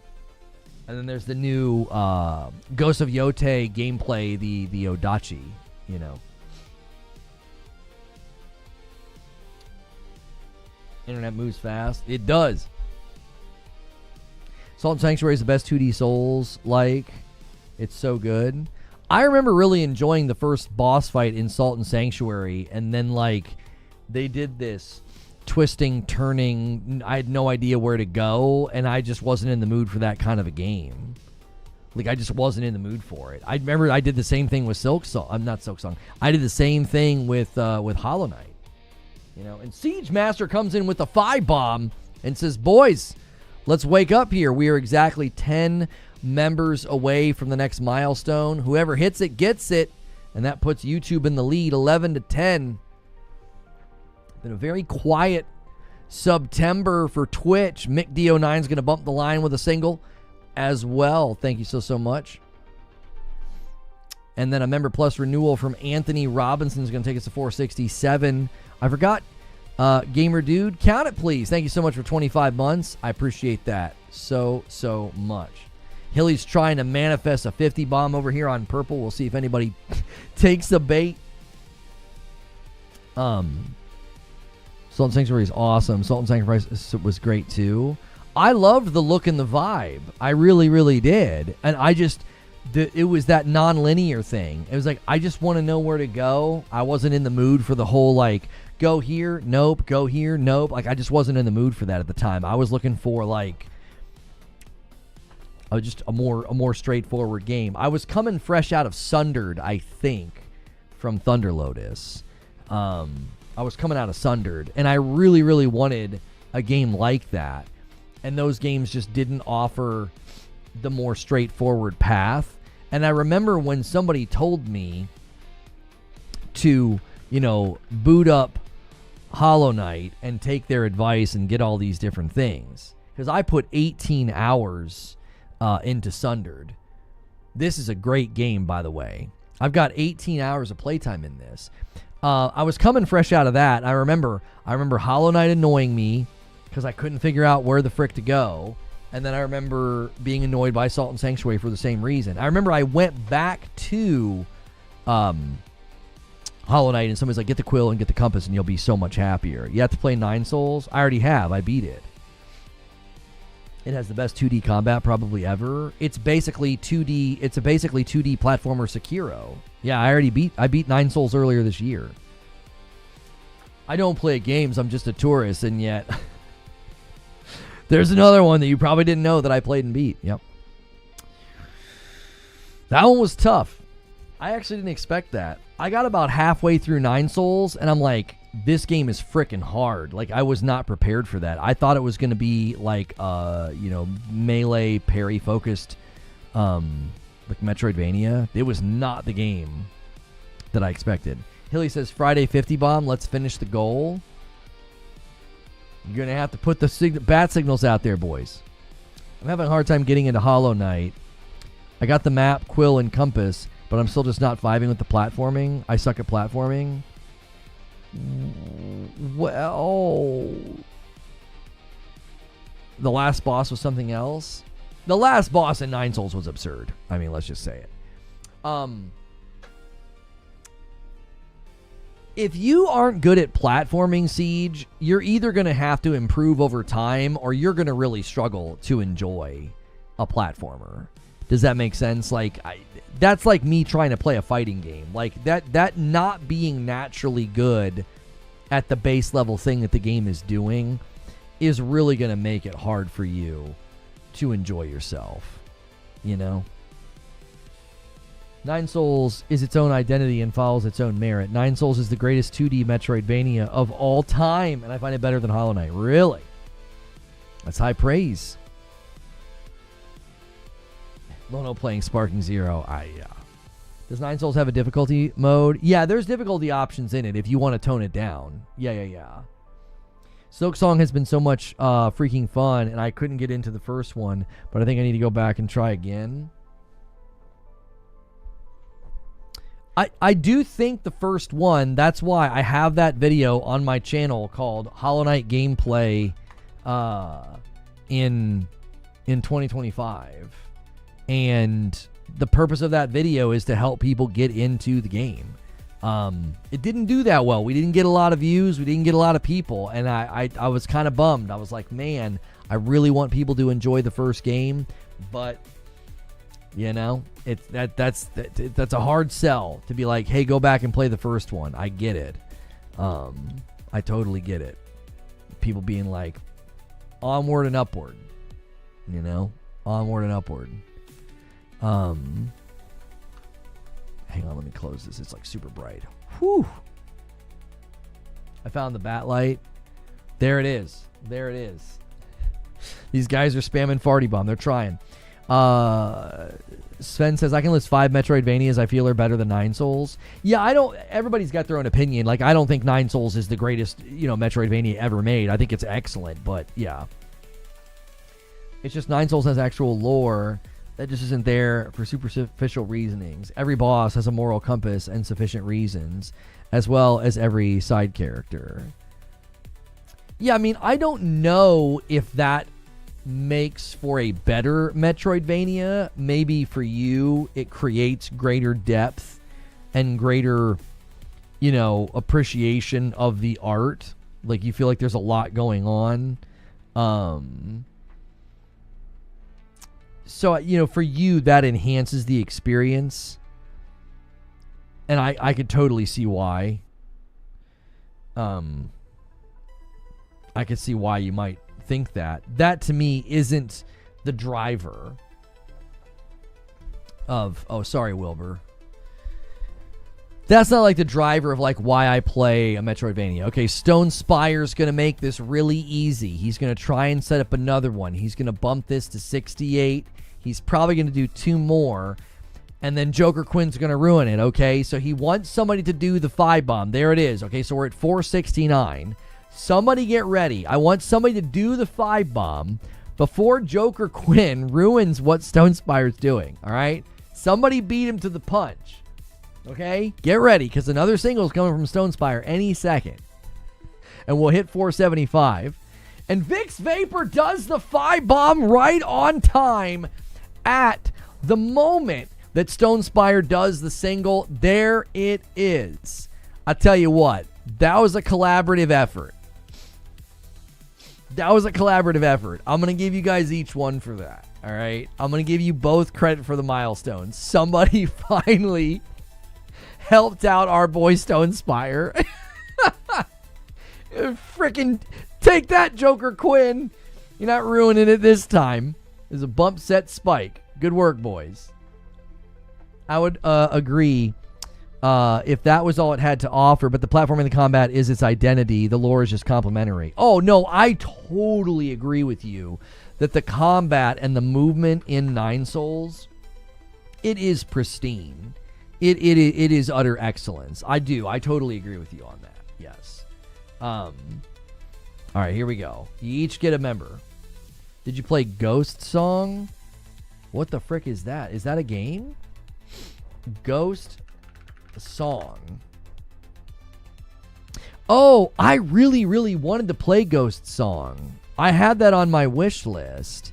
It has an 84 on Steam. Metroidvania sci-fi 2D action.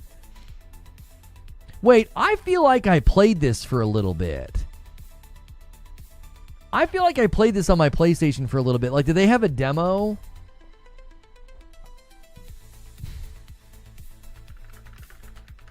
I feel like I did. It's got a 4.48 on PlayStation. Internal Sony chatter suggests forecast anticipated circa 550,000 units of Helldivers 2 sold on Xbox during its launch week. The company is very satisfied with the performance. Stance remains no plans to extend marquee single-player first-party franchises to Xbox ecosystem. Yeah, there's a Windows Central article making the rounds, and people are obviously cherry-picking pieces of it out and not including the parts where they're like, oh, we have a hype train. Oh, Siege Master comes in and helps and gets the hype train going. A 5 bomb on Twitch, putting us a 20 bomb away from the goal. Somebody bring it home and let us work on the stretch goal. 20 bomb to bring us home. Whoever hits it gets it. Perfect time for Twitch to do it. We have a hype train and it's September. YouTube might want to steal it. But yeah, there's a Windows Central article making the rounds, and people were trying to take a particular quote and make it seem like, you know, that whole narrative that people are driving, that like, yeah, everything's coming, whole slate. And it's like, and you actually read the quotes, and it's like, there is no anticipation that that's happening on like either side. They're not like, yep, here it all comes. Service games, yes. I as I've said, and a 5 bomb comes in from Dylan and gets us to 485. We're now 15 away from unlocking Madam on a Friday night.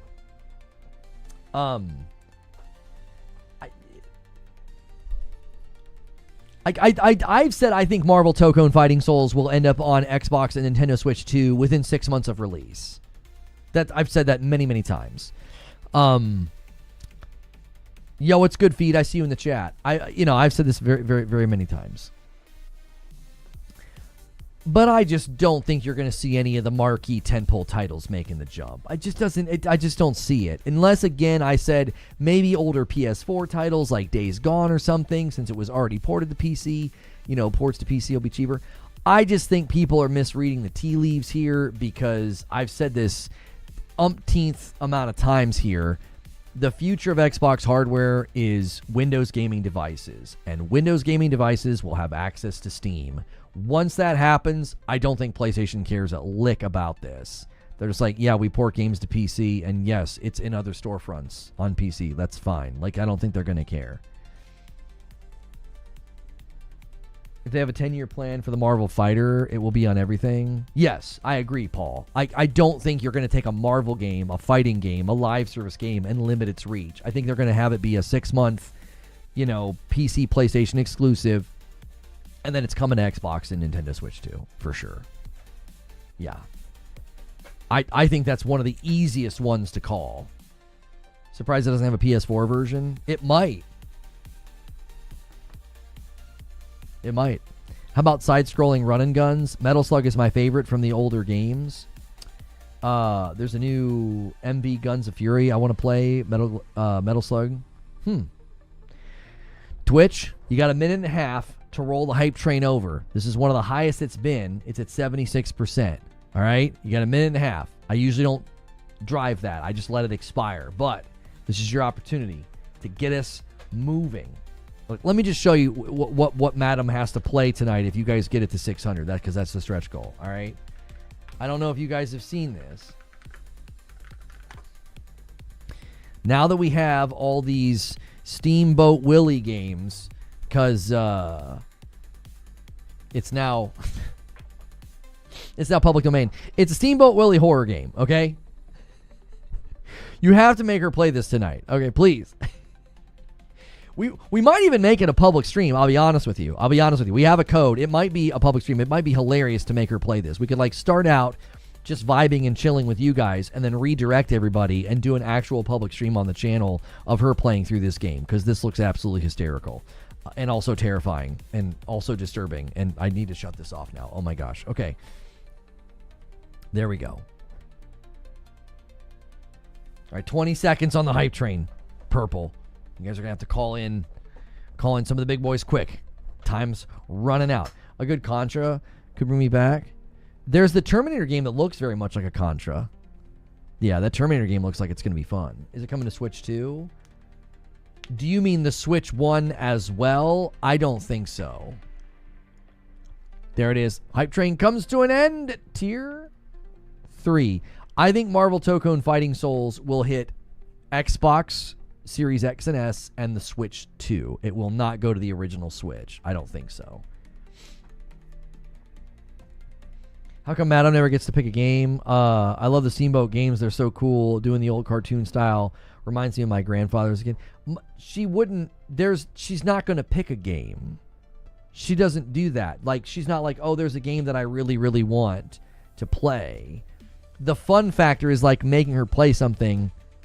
Now, next week, she really wants to play Borderlands, so that's going to be a completely different scenario. That's going to be a completely different scenario. She's like really wanting to play Borderlands, so that'll be one that like she's dying to play. That's obviously a rare occurrence, though.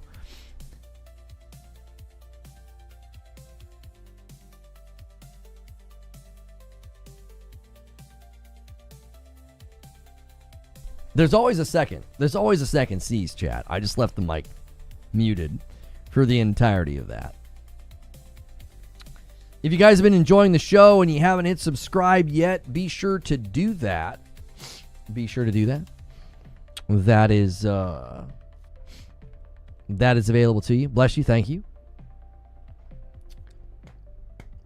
We've been streaming for about an hour and 45 minutes. Thanks for 200 likes. Thanks for a great day. Thanks for a great Friday. We've been talking about pretty much anything at this point. Anything going on in gaming news. We could pull up that Windows Central article because I haven't had an opportunity to react to it just yet.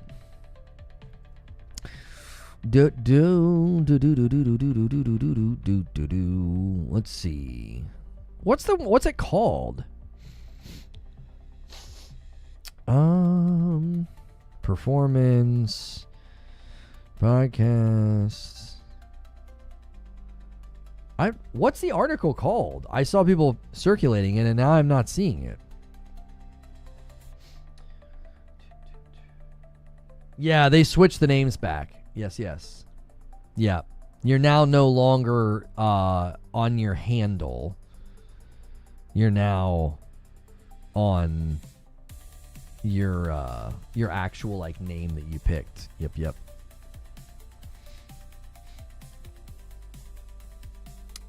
This is true. They have switched it back.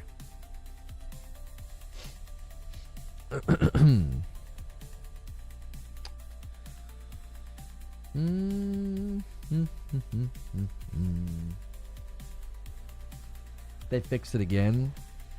Yeah, they switched everybody to their handle, which I guess was helpful for like impersonation, but was that really like a huge problem? I mean, it probably was happening. I mean, I have a check mark now, so if you ever see me engaged in a chat and it's no check mark.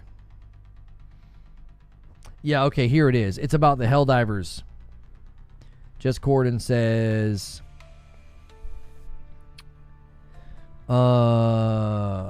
is Helldivers 2 really selling faster on Xbox? New data challenges the common assumptions.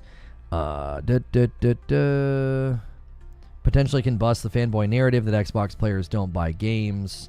We argued about this yesterday. I don't think that it has because I think the pattern is set. I don't think one game selling well destroys an entire pattern, right? Like, if you do poorly on 7 math tests in a row and then you get an A, that doesn't mean you're suddenly, like, you have, like, a history of being good at math. It doesn't retroactively change the history of your abilities in math. It was the statements made later about... The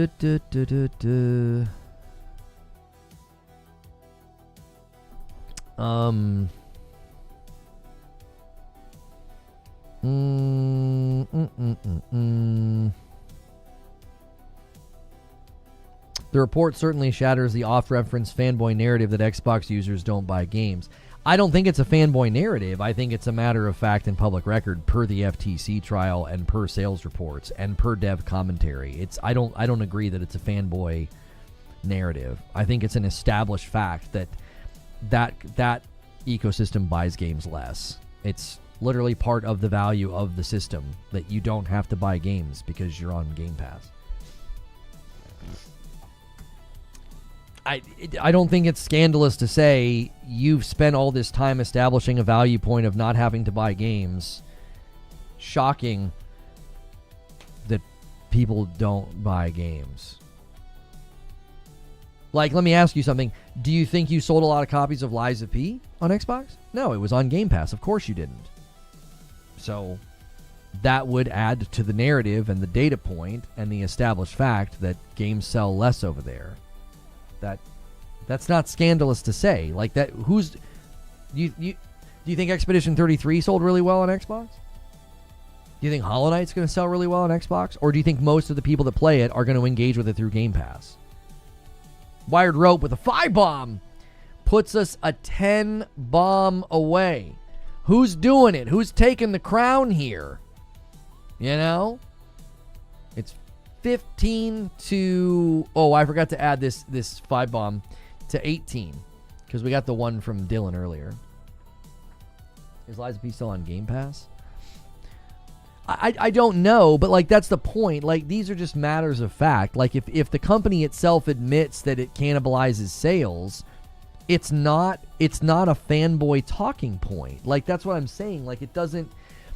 It's literally a matter of their own public record and their own declaration that that's the case. Like again, I don't. To me, this is like.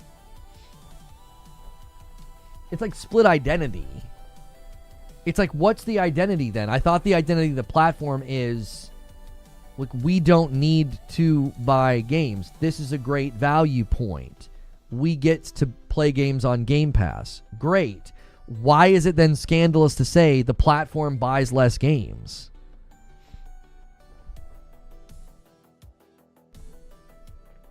Devs have spoken about this. Like they've spoken to it being difficult to be successful over there if you're not on Game Pass. And Zubair's going to add a 5-bomb to the total. We are now 5 away. And a 10-bomb comes in from Siriu. That's an agent of chaos. There it is. And we're on our way. You have now made it. Madam has to show up tonight. If you want to make her plate bad cheese, the stretch goal is within reach. You might need to bat signal or link arm in arm and get a 5 train going. 10 people on each platform could do it. That's because Helldivers is not on Game Pass. That's the reason why it sells. And by the way, it sold faster on Xbox in the same time than the PlayStation 5 version. Only if you count the first week. I guarantee you it won't do that in week 2 and 3 because Helldivers was an anomaly. It had a reverse sales curve and sold more in the weeks after its first week.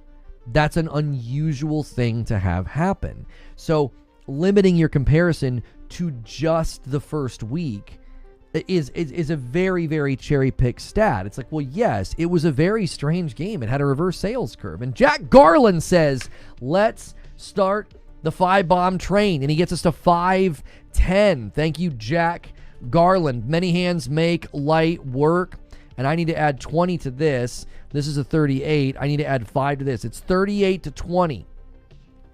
Bit of a knockdown, drag-out fight between the platforms. Notice how they never talk about Final Fantasy 16. Right, like that's when you know you're dealing with argumentation that's just that it's just cherry-picked. It's like, well, you're going to cherry pick one game that did well. It's like, well, there's plenty of other games that have gone over there that have not done well. It's not console warring to speak factually about these things. That's what always gets me so frustrated. It's like nobody's console warring if we're just speaking factually. It's okay to speak factually on these things. You've spent years You have spent years giving people a reason to not buy games. Like, you can't act surprised when people are like, yeah, they don't really sell a lot of games compared to other platforms over there. If you're using it as a pejorative, I can see, and a single comes in from Joker Quinn, one of the single gifted kings around here, bumps it to 511. Thank you so much, Joker Quinn. Now, somebody said yesterday, obviously, you know, people were upset about what I said. And they're like, well, he's called them coupon cutting Karens. In the context of whenever I would say that, I would say that I find it weird that people make fun of those who buy games. And they act like, well, I'm all about frugality and you're a sucker for buying games. Within the context of that exchange, yeah, if you want to be like, I'm a coupon cutting Karen gamer and I don't buy games and I do everything I can to save money, I think it's weird to boast about how little you spend in the hobby. I do. I'm not insulting you. I think that's bizarre. I think it's weird. I don't identify with it. I don't relate to it. I think it's weird.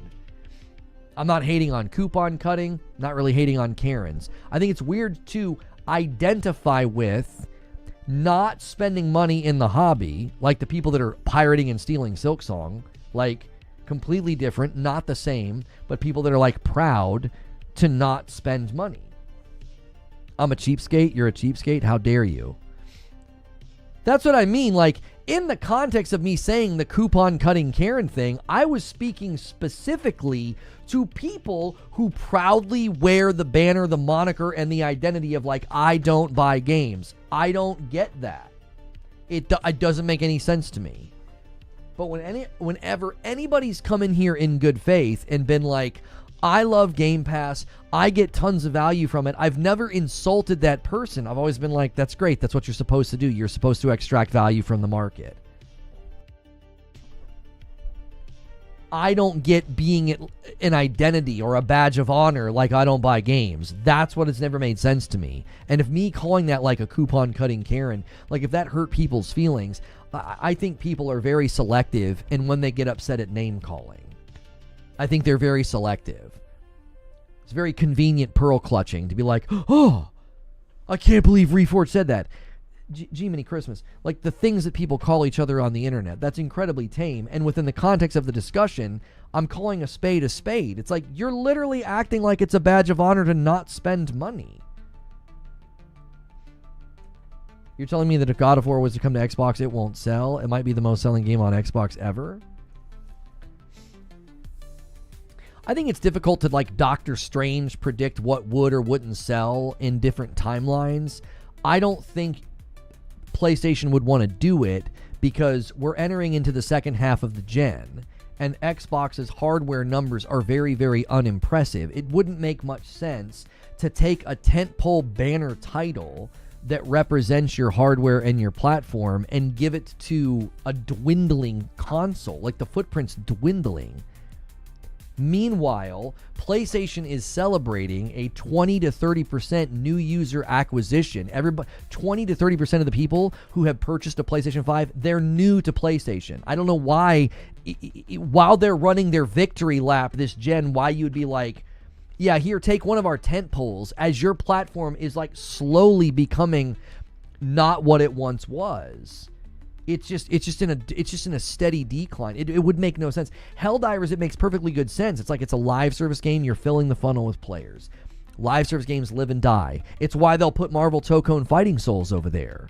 There's a different reason and a different impetus for taking Marvel Tokone Fighting Souls to Series X and S. If you can't see the difference between like Helldivers 2 and Marvel Tokone Fighting Souls and God of War or The Last of Us, I can't help people see that categorical difference. To me, it's so painfully obvious how different these games function within the brand's identity and what PlayStation leverages these games for. It would be, to me, bewildering unless it was PlayStation 4 games. If it was PlayStation 4 games that were already ported to PC, that's the only way I could see them doing it, because the cost would be so minimal. My question would be, Is it worth damaging the brand's identity?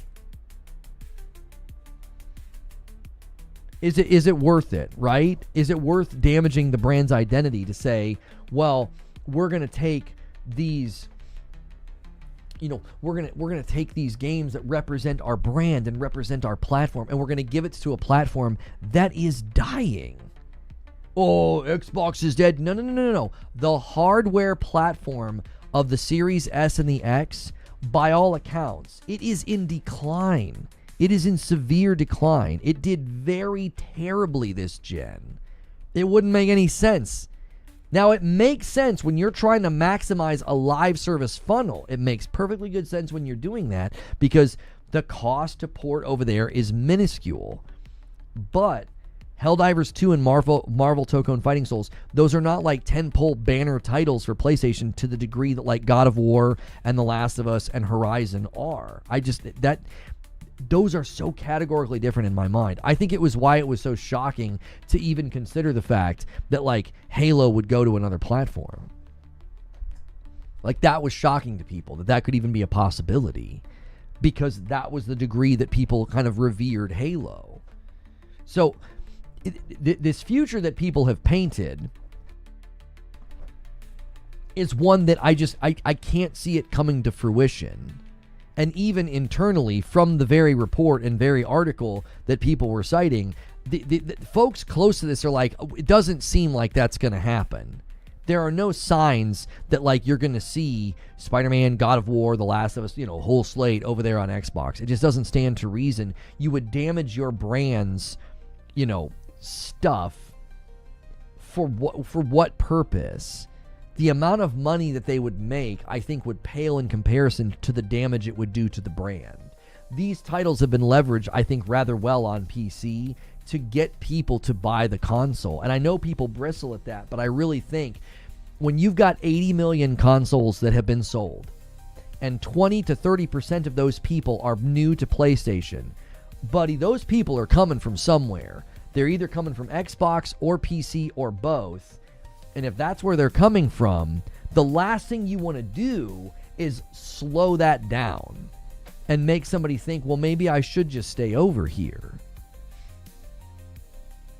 I don't know. That's my take on it. If I'm wrong, I think we'll see signs that I'm wrong. You will see these companies restructure. You will see budgets change. Because the minute that, Naughty Dog, Santa Monica, Guerrilla, Insomniac, Sucker Punch, Housemarque, if you're going to make all these studios multi-plat studios where the games are going to ship day and date on all the platforms, if you're going to do that to all those studios, right now there would be signs. Their budgets would be changing, their structure would be changing, their development pipelines would be changing, they'd be hiring, they'd be explaining to shareholders, we're restructuring studios, we're reallocating funds, we're changing budgets, we're going to do all these things. Why? Because the games they're working on right now aren't going to come out for 3, 4, 5, maybe 6 years. They would need to be shoring up resources and budgets now to prepare for this future that people are painting. And it's like, I don't see any evidence of that. They've not said any of that. Do you want to know what they did say? They said they were going to restructure Bungie. That Bungie was going to become a PlayStation studio. And what happened immediately after that? Pete Parsons out. Do you see? It's like, it's usually these signs of change are very clear. It's not like foggy and murky. It's like, oh, what are they doing? Are they gonna do that? Are they gonna put games on it? No, they would come out and say it. With Totoki at the helm, I wouldn't be surprised. I don't know why people demonize Totoki as if like he's out here doing all of this. A lot of this stuff was talked about by Herman Holst years ago. A lot of this was talked about by Jim Ryan years ago. This isn't some Totoki thing where like he's ruining the brand. Like, and also it's Nishino and Holst. Nishino and Holst have been given PlayStation. And how long has Totoki been in his position? He was interim after Jim Ryan. Wasn't Totoki in his position for this gen? Or did he recently was there somebody else in Totoki's position before? because he did the interim on the board, and then he was like interim before Nishino got given the position he was given. But like, who was above Ryan when Ryan was in charge? Just so from 2020 to now, was it not Totoki? Because somehow PlayStation had their best generation ever, while people are acting like the brand is going in a terrible direction. That's the other thing I don't understand. I'm like, I don't understand. Jim Ryan was also going this route. So Jim Ryan successfully launches the PS5 during a chip shortage, posts gains every year he's at the helm, hands everything off to Holson Nishino, and they're having the best generation they've ever had. What in the world are people worried about? I don't get it at all. I don't get it. I'm like, they clearly made moves and made decisions that brought everything to where it is right now. They did something to get 20 to 30% of the people buying PlayStation 5s that are new. Define best? Like, they're most profitable, they're most successful.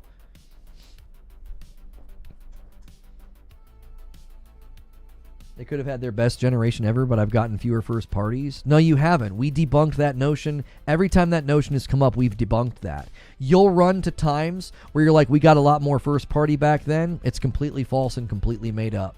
A lot of the years that people run to and you sing the praises of all these games you got, they weren't even first party studios at the time. Now all of a sudden that matters because people are basically creating new goalposts. You're creating new goalposts. Like, we've been through this so many times. It isn't true. Go to this generation, go to this time, go to this idyllic period of time where you feel like you got way more first party and they weren't first party at the time.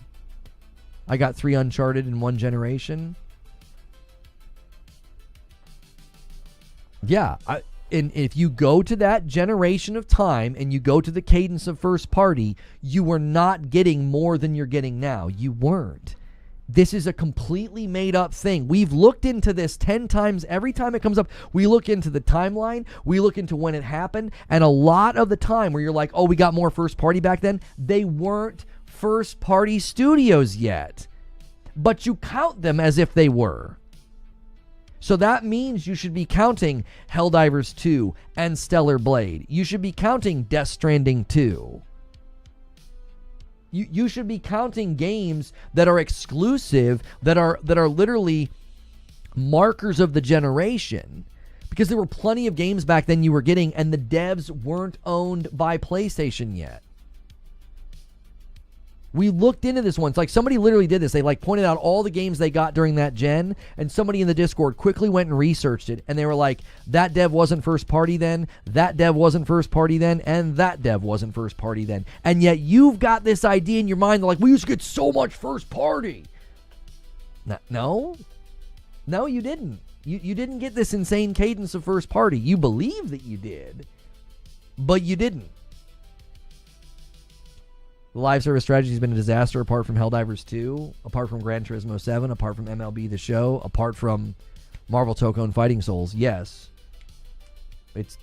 They Concord did poorly. Yes. Marathon's not from them. That's a Bungie initiative. They own Bungie, but that's not something that they dreamed up. That was Bungie's call, and it's a Bungie published game. I'm in agreement that I think Sony should cancel it, but that's not Sony. That wasn't Sony's thing. That was Bungie's thing. Bungie was doing this it's starting in 2018.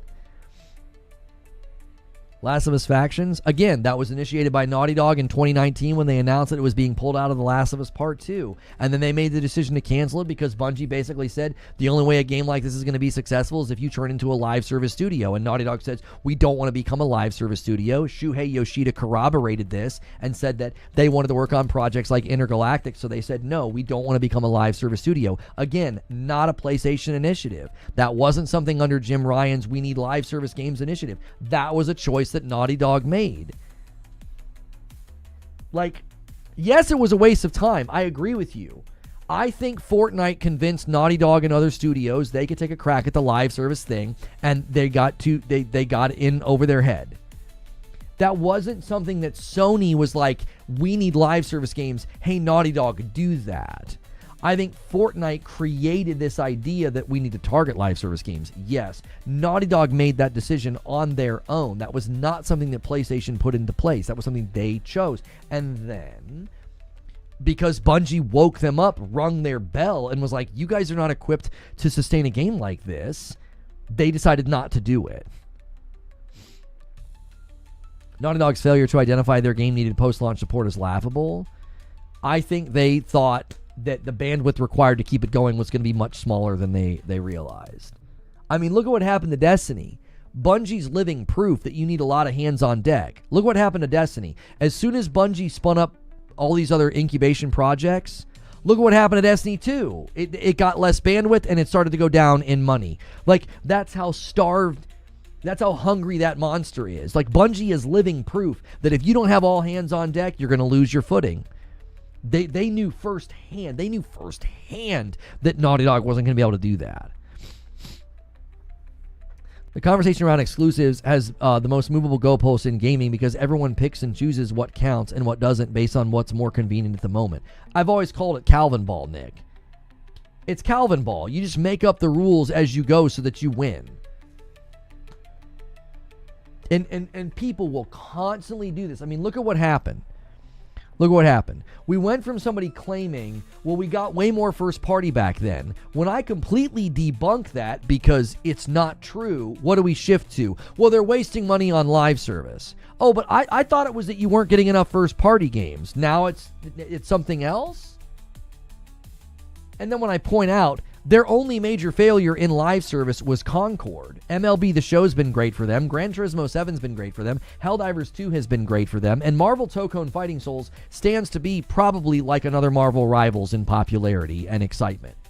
Probably not going to pull the same numbers as Rivals, but Marvel Tokone Fighting Souls is looking to be another successful live service effort from them, which is, that's the way to go forward with it. Don't have your first party studios do it. It's a shame that Bend wasted time. It's a shame that Bluepoint wasted time. But if they start partnering with people like Arc and Arrowhead, who like, hey, you can make the games, you guys understand this better than us, we'll just pay for the publishing. Lots of games canceled and dev time wasted. Yeah, but Shuhei Yoshida said they cancel games all the time. That's not unique to live service. They cancel games all of the time. That's not a new thing. He said that. He's like, yeah, we cancel games all the time. He's like, and I try to convince the developers that I'm saving them. Wouldn't you rather them cancel the game instead of push it out and have it be another failure? See, this is what I mean when I say people will, it's like you want it to be negative, so it's always negative. Well, Concord was a failure. Oh, well, canceling games is a failure. It's like, well, everything's a failure then. They can't, you don't give them credit for Gran Turismo 7. You don't give them credit for MLB The Show. You don't give them credit for Helldivers 2. Now somebody's saying Marvel's fighting games unproven. If Marvel Tokone Fighting Souls launches and doesn't make a ton of money and have a bunch of players, I will be shocked out of my chair. That seems very unlikely. They canceled games they never showed us. Yeah, they canceled games they never showed us and never announced. Games are being canceled in the dozens 20 years ago, too. We just didn't have the privilege to know. Exactly, Nick. Wouldn't you rather a game get canceled and the dev course correct instead of it come out anyway?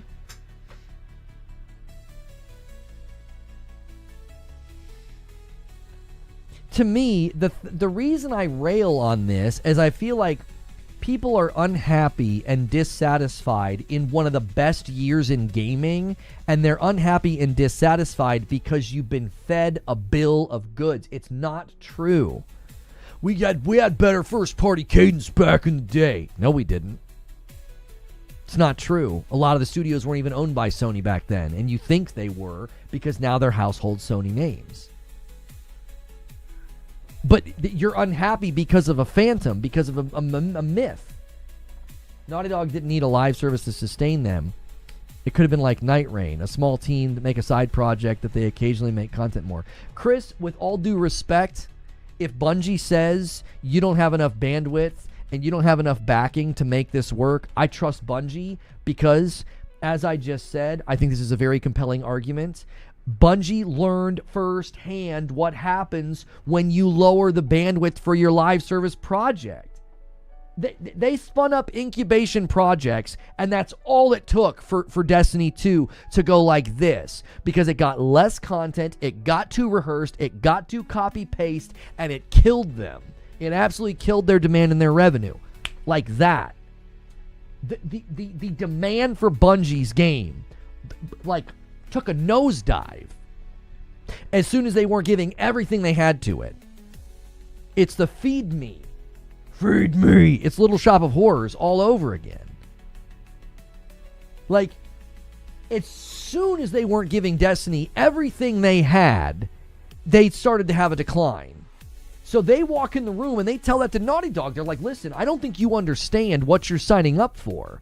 You're either all in or this isn't going to work. And you're like, no, I think they could have done it like Night Rain and just did periodic updates and blah, blah, blah, blah, blah. With all due respect, I don't think you know what you're talking about. Elden Ring Night Rain is running on the fuel of an existing franchise and a very, very loyal base of people that stuck with the game that at launch had a lot of problems that had to be immediately patched. You want to launch a brand new, idea, like Factions was a mode in Last of Us. You want to do this based on a single-player game? Elden Ring had reason to think we're going to have a lot of people to play this game because their own player base behavior within Elden Ring and Dark Souls gave them a lot of confidence to be like, people will play this over the long haul and they won't need lots of updates. They won't need lots of content added because their own player base sort of proved that to them. So you see what I'm saying? Like, when you actually press against the talking points and the bumper stickers, I think so much of this is, it's just flimsy. It's absolutely flimsy. It's this desperation to paint the winner as the loser. And to me, it's gotten to the level of it's just absurd. It's absolutely absurd. It's like the guy earlier that said Nintendo Switch is collecting dust. And I'm like, you cannot explain the sales thresholds of Tears of the Kingdom, Breath of the Wild, Donkey Kong, Mario Kart, Super Mario Bros. Wonder. You can't explain the sales thresholds of these games if Switches are just collecting dust. It's just an absurd thing. You're trying to paint one of the winners as the loser. It doesn't make any sense. Nintendo's crushed it. And for somebody to be like, yeah, but Nintendo, people buy them and they collect dust. What the heck are you even talking about? It's not true. It's just forced negativity. And there are people that are like, this gen has sucked and this gen has been disappointing, and they roll out the same talking points every single time. And it's flimsy. It's so flimsy. You are allowed to be disappointed, but if the bricks in the argument, the bricks in the foundation of your argument of disappointment is just nothing but smoke and ash, it's like you blow on it and the whole thing falls apart. I'm like, there's nothing to this. Yeah, we had a lot better first-party cadence back in the day. No, we didn't. We've looked into that. That is not true. That is not substantiated. Back in the day, you didn't care about this stuff. You didn't know who owned the studio. You just knew you got good games. And now it's like, well, yes, we've got a lot of great exclusives, but they're not first-party studios. So you let that, be a disappointment?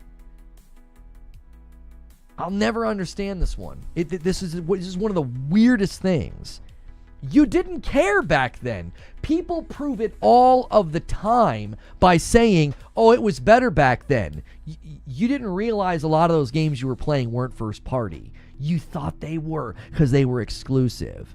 But now you know who the parent company is, and that affects your enjoyment of the gen? What? To be fair, back in the day, there was a lot more first-party advertising and sanctioning.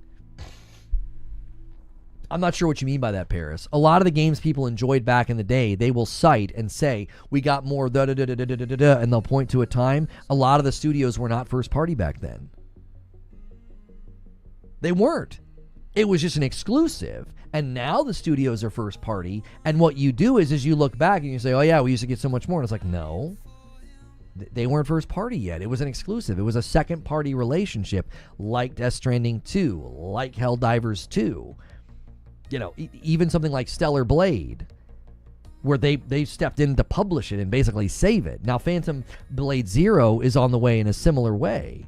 And yes, Lost Soul Aside basically flopped. I've got a video about that might go up today or tomorrow. And that's a bummer, because that was like one of the first major titles for the China Hero project. And it looked promising, but it didn't land very well.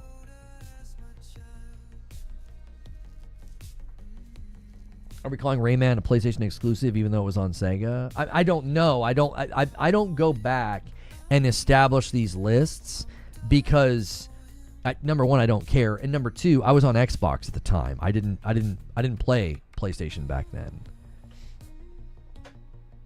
Back then, those games were only on PlayStation. You couldn't play them anywhere else. Nowadays, they're more like timed exclusives. Right. So a game like, Returnal launches, Ratchet & Clank launches, and then like 2 years later, you can get it on PC. Okay. Again, if that creates in you a sense of disappointment about this gen, I can't help you. We're not the same. Because it doesn't matter to me. We are not aligned. Our values are not aligned. I'm like, the game is great. They ported it to an additive market that's not competing with the console, and they got more people to enjoy it. It's more funding. It's more money for the franchises that I love, and it seemingly is getting people to come over and buy PlayStations who didn't have them before.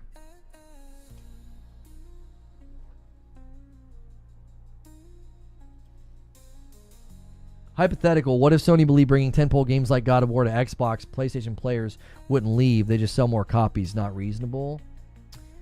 I just don't think you take your tentpole brand ambassadors and treat them that way. I don't think they do that. I think they value them to a higher degree that they wouldn't do that.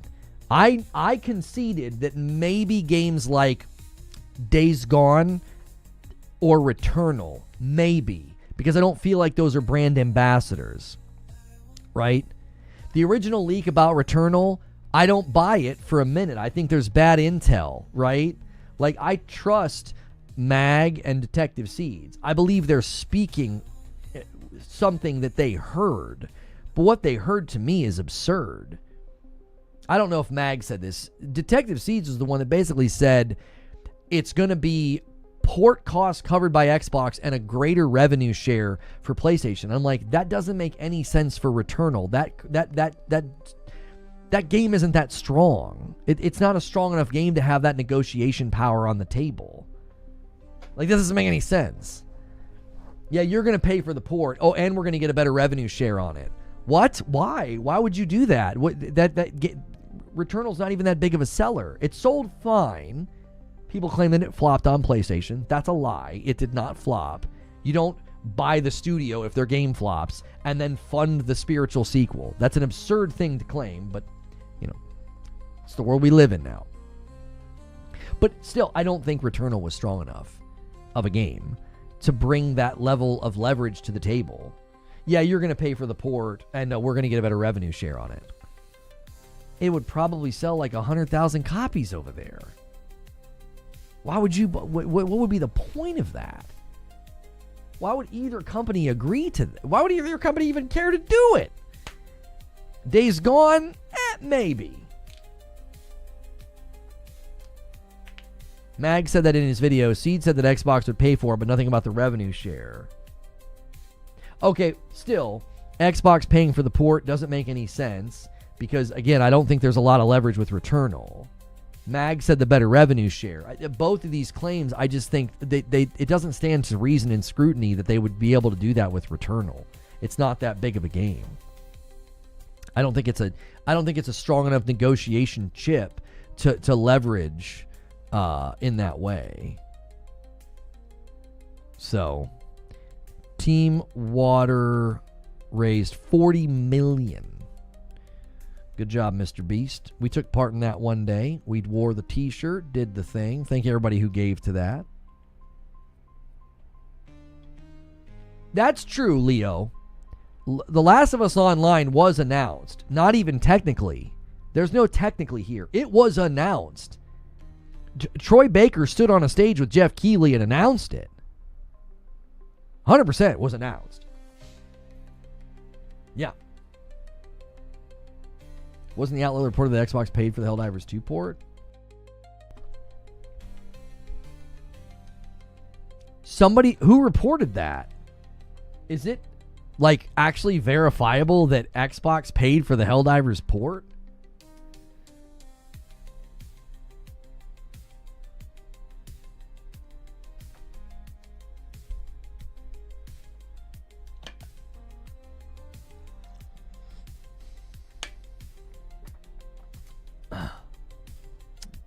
That really destroys the notion that it wasn't initiated by Xbox. Hey, we'll put Halo in the game. We'll pay for the port. Yeah, but PlayStation initiated it, sure. That's not the W people think it is, by the way. Like, if they really want to argue strongly that PlayStation initiated that, then that means they came to the table and said, you're going to give us Halo in the game, and you're going to pay for the port. And Xbox said, yes, sir, thank you, sir. I don't think so. It stands to reason what I was originally told is true. Xbox initiated the conversation, and they brought stuff to the table. And they said, we'll pay for porting, we'll do a Halo War bond. And PlayStation said, all right, let's do it.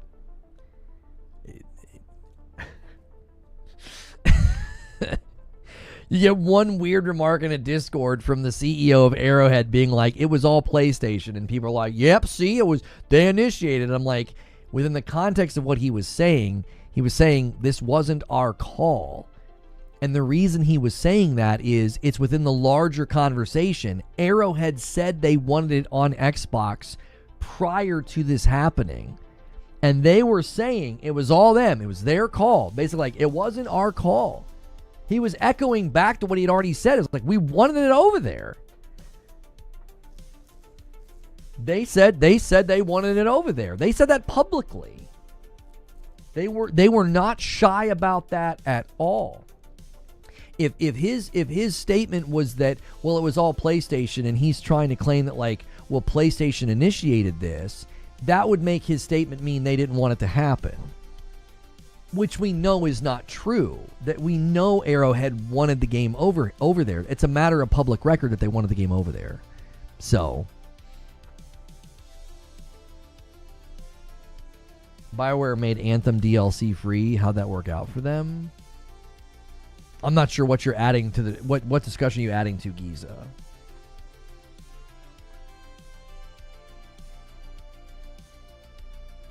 Seriously, they literally said PlayStation took the initiative. Why is it such a big deal? It's a big deal because you just said something that isn't true. That is a lie. Nobody said that.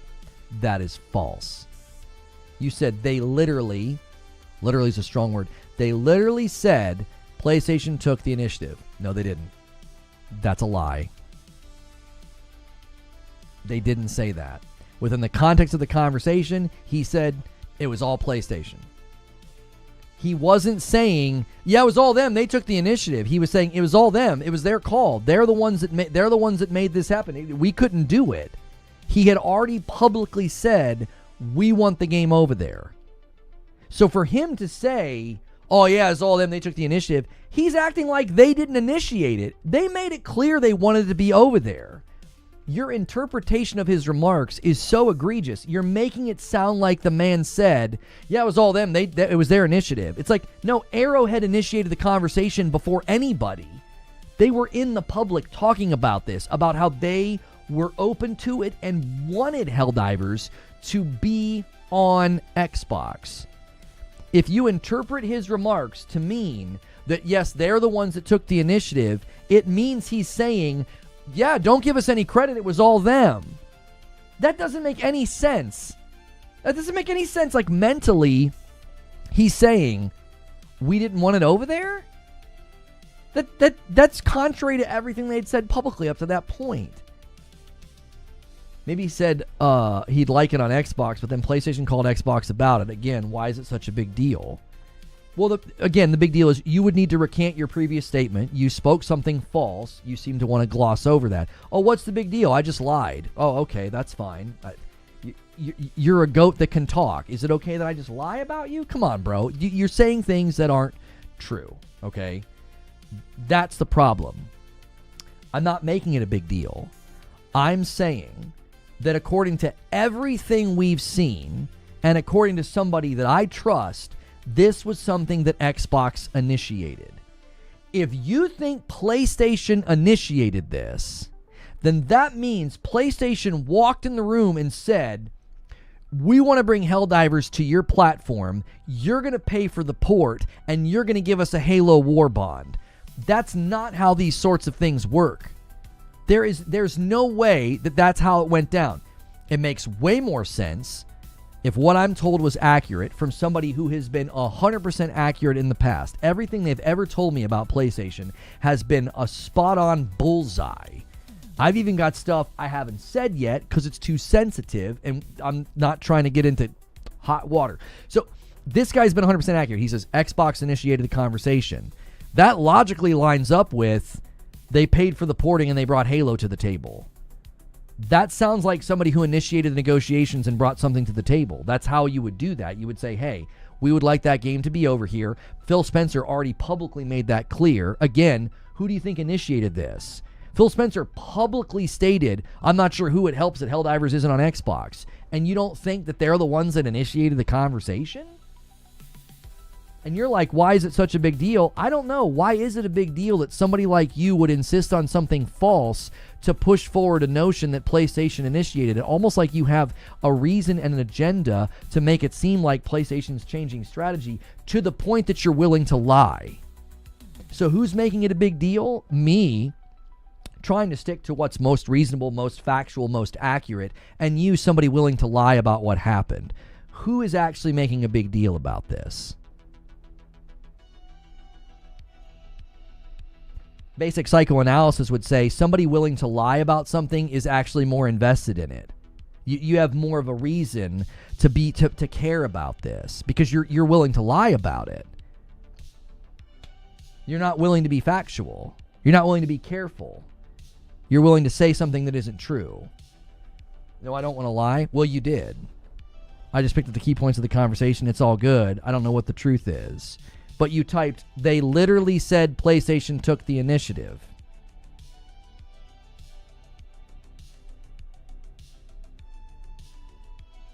I'm hearing things that sound like they've been publicly confirmed. Aside from that, you're just making assumptions. You're trying to add 1 + 1 when none of us actually know what's 100% true.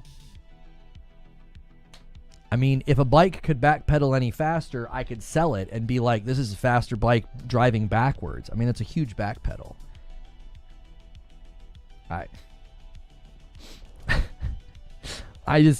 To go from such a strong statement, they literally said this to now, well, no, nobody knows what's true. Okay. I don't know what the truth is, but I'm going to make definitive statements. Yeah, I don't understand that at all. We can only deduce from what has been stated and what we can observe. And it makes way more sense logically in the equation that this was something initiated by Xbox. Phil Spencer publicly speaks to it. Arrowhead publicly speaks to it. According to sources, they paid for the porting and they brought Halo to the table. Who do you think, if you're just being logical, who do you think initiated this conversation? Who do you think pushed for this? Like, it just makes, it's just logical and reasonable to be like, this is clearly something that they pushed for. They're the ones that would have wanted this to happen, and here's how they made it happen. And they're the one in the weakened state. Like, they're the ones whose hardware did so terribly once again. I typed on Google who started the talks. AI said PlayStation started the talks. I'll take my reasonable, deductive reasoning over that AI any day of the week. Make sure you don't ask it if you should eat rocks.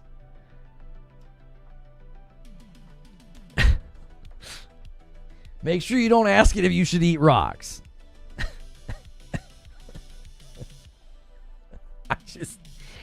I don't think what I'm saying is scandalous. I don't think what I'm saying is outlandish. I think it's a very reasonable and logical position to be like, this makes perfectly good sense. Xbox was not in a position of power here.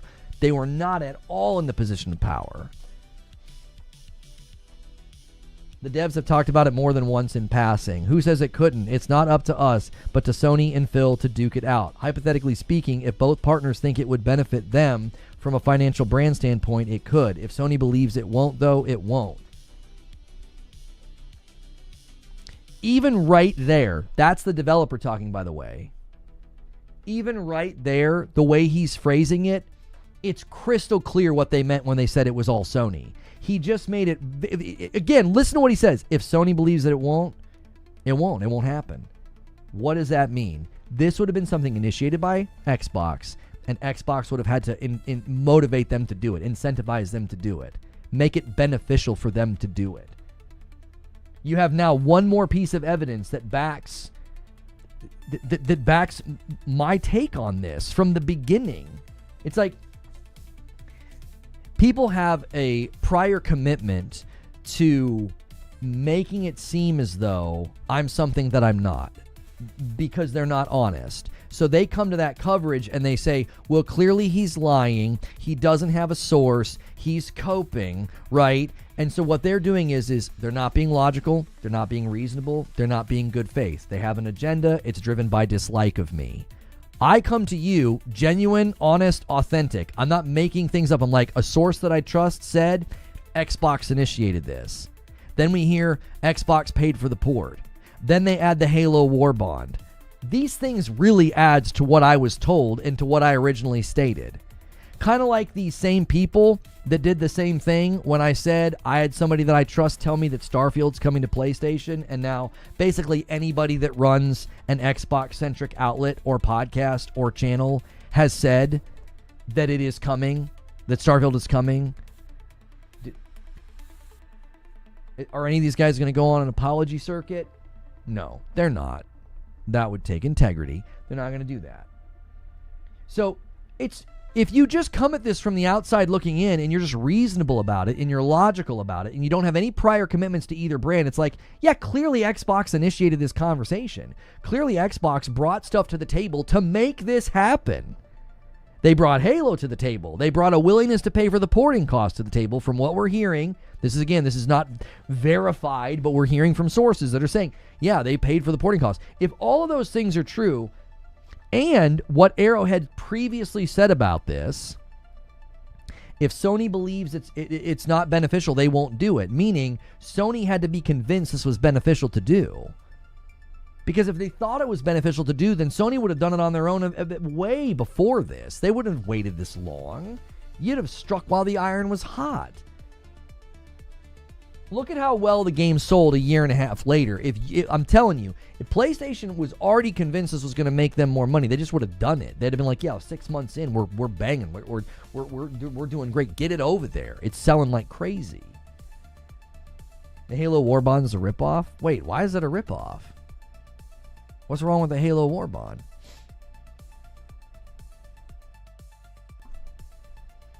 We had people saying Sony paid for a Wukong exclusive. Yeah, the same circuit of misinformation was also circulating the idea that Black Myth Wukong was a secret exclusivity deal. How's it running on that Series S? How's it looking? Oh, it's running at 60. Yeah, it's running at 60.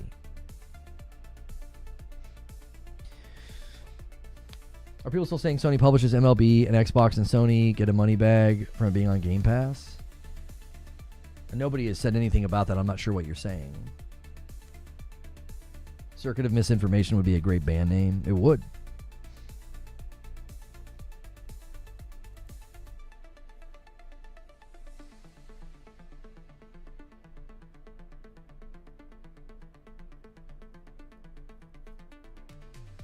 Yeah, it runs 60. Yeah.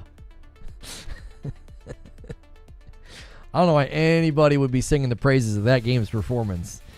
on there. Okay.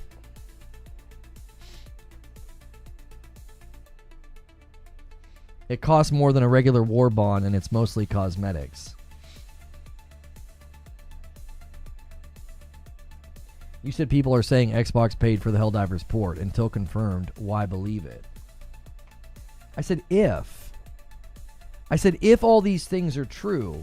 When you keep... Okay, so if you're hearing a lot of consistent things from a lot of different sources, that's a form of corroboration. It's a form of corroboration. It's like, so I got a source I trust tells me this. We got completely different sources saying that, the porting was paid for.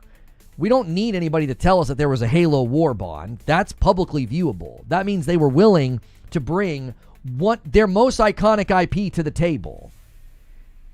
These things to me dovetail, and I say, yeah, this is what I believe. I believe that Xbox initiated this. I believe they're the ones that came to the table and wanted to make this happen. All signs point to that. To believe the opposite, there's nothing pointing to that. There's nothing pointing to that. There's nothing pointing to PlayStation being like, oh yeah, we really want to be over there. Their hardware sales are down year over year. They're in a depressed state. They're abandoning exclusivity. They're giving us games. Let's go to them and give them our live service game. Like, everything that we're looking at, both publicly verifiable as well as sources, as well as a source that I trust, points to that. This is what's interesting. Me saying that is not a big deal. People make it a big deal, and then they claim that I'm the one making a big deal out of it. It's like, well, I just told you what I heard, and people got really upset and turned it into this, well, you're a coping pony. And it's like, well, you just made it a big deal, not me. I think PlayStation made the first move. In the end, we shake hands and move on. I think your willingness to say something in my chat that isn't true makes your judgment of the situation not worthy of consideration.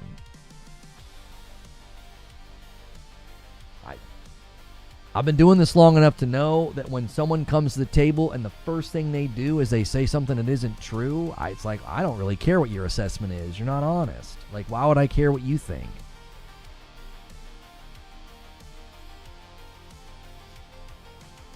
What's this Starfield thing you guys have in the Discord? Is this like a leak for the DLC coming up? Something Armada?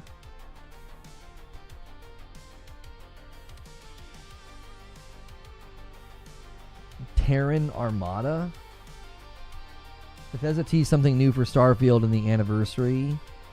Oh, they did their anniversary post. I saw that on Twitter. Can I ask how we know it's not true? Seems to be opposing sides.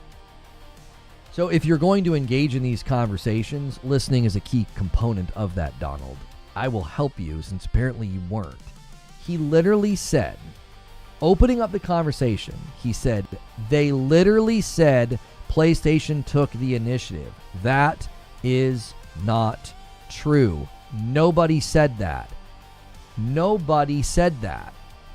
Saying they literally said PlayStation took the initiative. They didn't say that.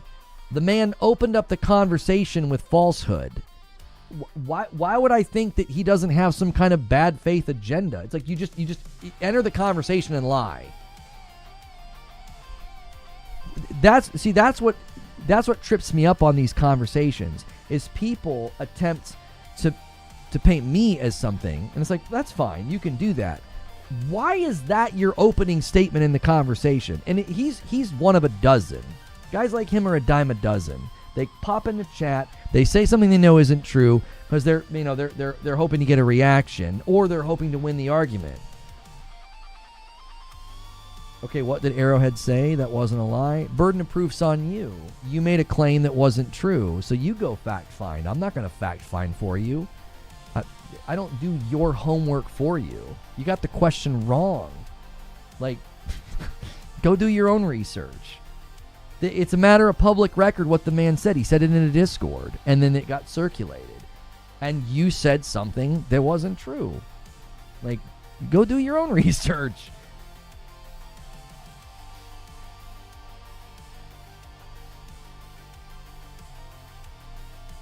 Didn't Arrowhead CEO say that it was PlayStation that really wanted to get Helldivers 2 on Xbox going? No.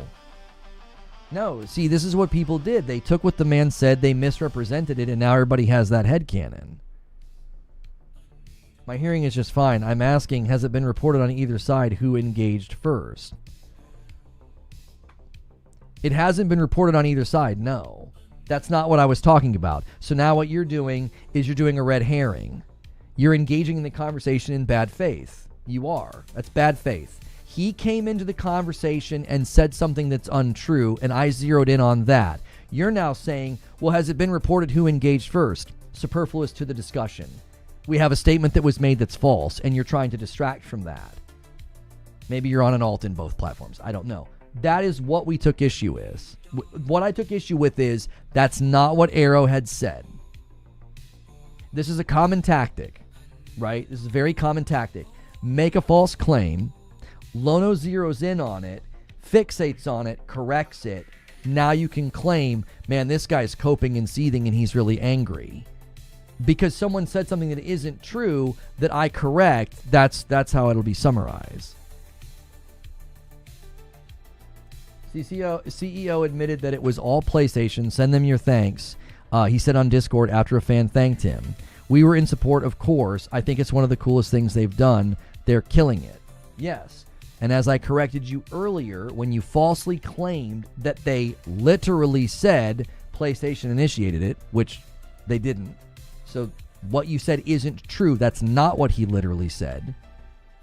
He was responding to an inquiry about, hey man, thanks for doing this. And he's like, it wasn't us. It's not our call. He's echoing something they had said 2 to 3 times before. 2 to 3 times before. That's what he did. They had indicated that it's not our call. We don't get a say here. It's not our call. Like, they publicly said they wanted it there. Phil publicly said they wanted it there. Then I repeated it wrong, but doesn't it come down to the same thing? No. See, this is the problem with these types of conversations. It was an ongoing conversation, initiated, funny enough, by Phil Spencer. Phil Spencer goes out into the public and he says, I don't know who it helps, Helldivers 2 not being on PlayStation. Right? It publicly creates this pressure and this move to say, man, Helldivers should be over there. I had people come to me at the time and I said, I'd be totally fine with it. It's a live service game. Live service games live and die by the player funnel. I said, it doesn't make a whole lot of business sense. They skipped PS4, a larger platform than Xbox. If they're skipping their own platform, I don't know why they would go to a smaller platform. Now, people really struggled with the nuance there. I was trying to see the business impetus for it and I couldn't see it. Obviously, there was business impetus for it because they did it. Then, Helldivers CEO and other employees publicly state, and in their Discord, they would love for it to be over there, but it's not their call. Okay?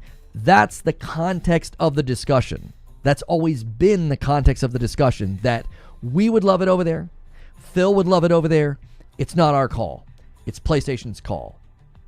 He says the same thing again when it happens and people are thanking Arrowhead. He's like, it was all PlayStation. It's not our call. They're not changing the phrasing, the verbiage, or the intention. If you interpret it the way that you interpreted it, it doesn't make sense linguistically. To say it was all PlayStation means PlayStation initiated it, that doesn't make sense.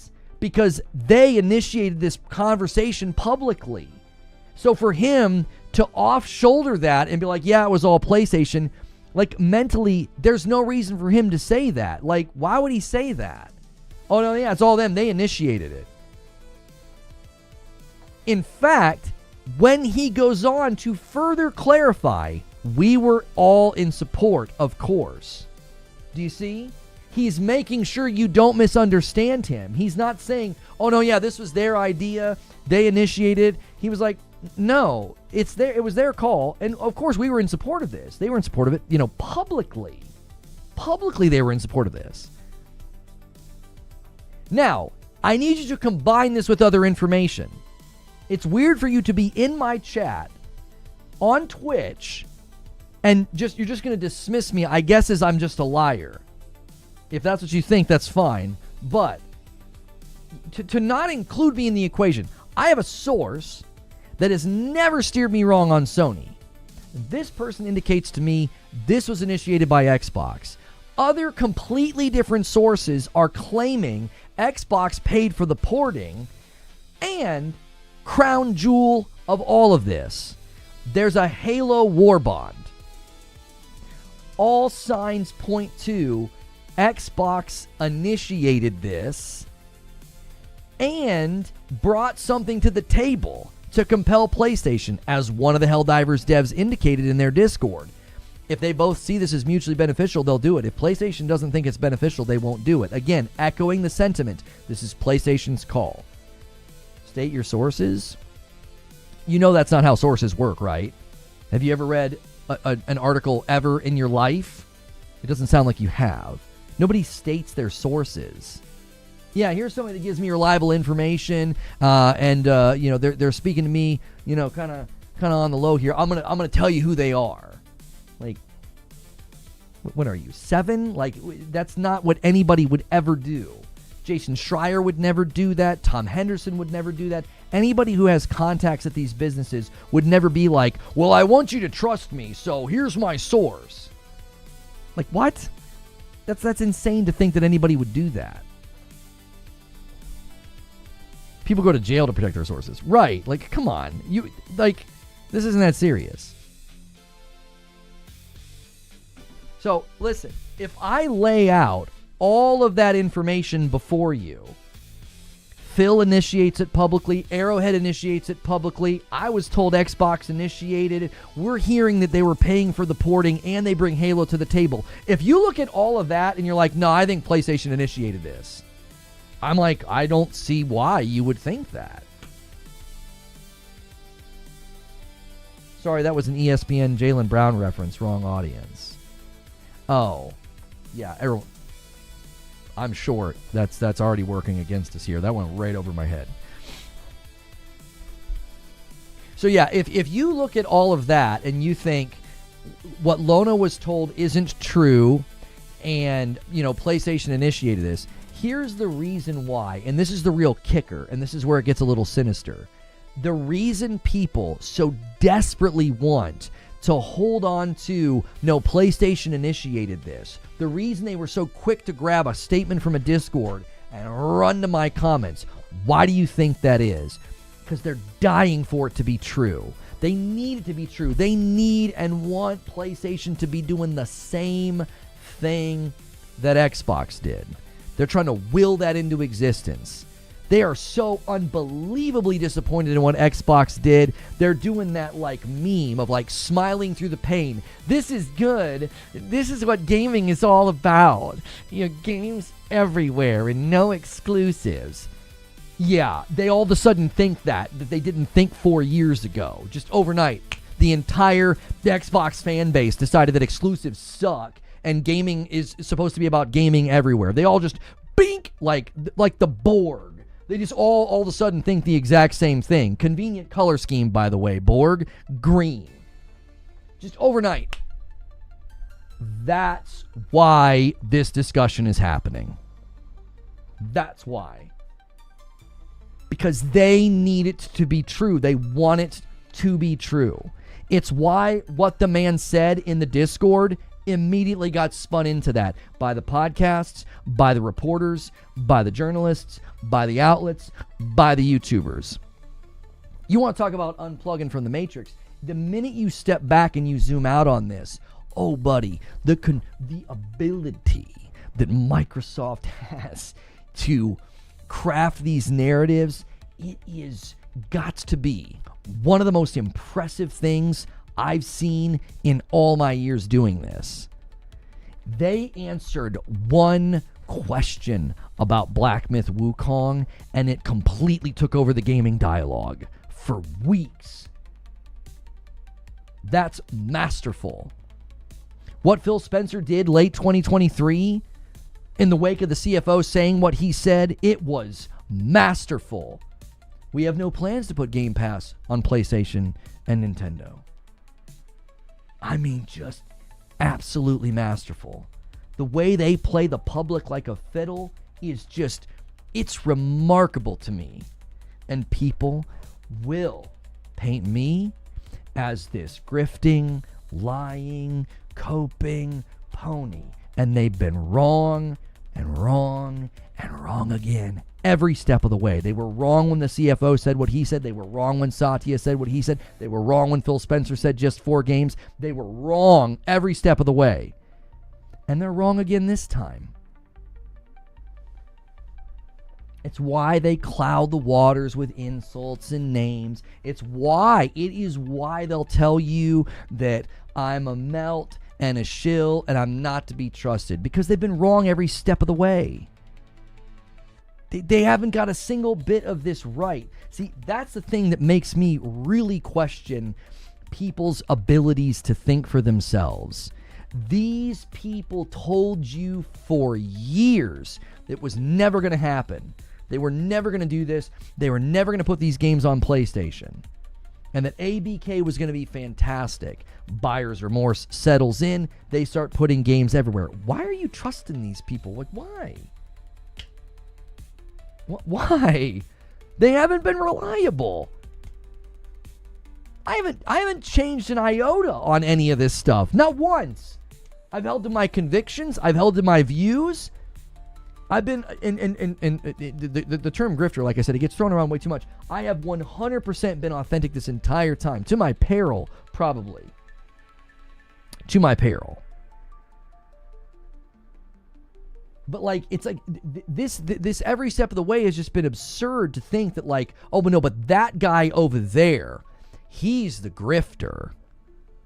The one that said ABK would lead to studios closing and less product coming to market, which has happened time and time again. But Sony, though, no. Direct relation to the ABK acquisition, we have seen studios closed and things canceled because their operational costs are through the dadgum roof, and that's one of the fastest ways to bring them down. And I told people that was going to happen. I was called a console warrior, and I was fear-mongering.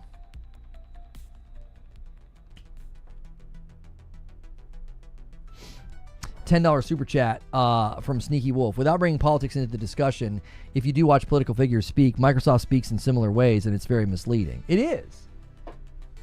And here's the real sinister part of this. Here's the real sinister part is, for all these years this has been going on, they'll attack me. If I bring up that they've attacked me, they'll say, this guy makes it all about him. Oh, he's paranoid. Oh, it's always about him. And it's like, that's gaslighting manipulation 101. You attack somebody, call them names, besmirch them, slander them. Like I said the other day, go to YouTube and just search for Reforge Gaming. Look at the absolute absurd derangement syndrome these people have, because I sit here and say what I think about video games. Look at the level of derangement they have. And if I bring it up, they'll use that against me.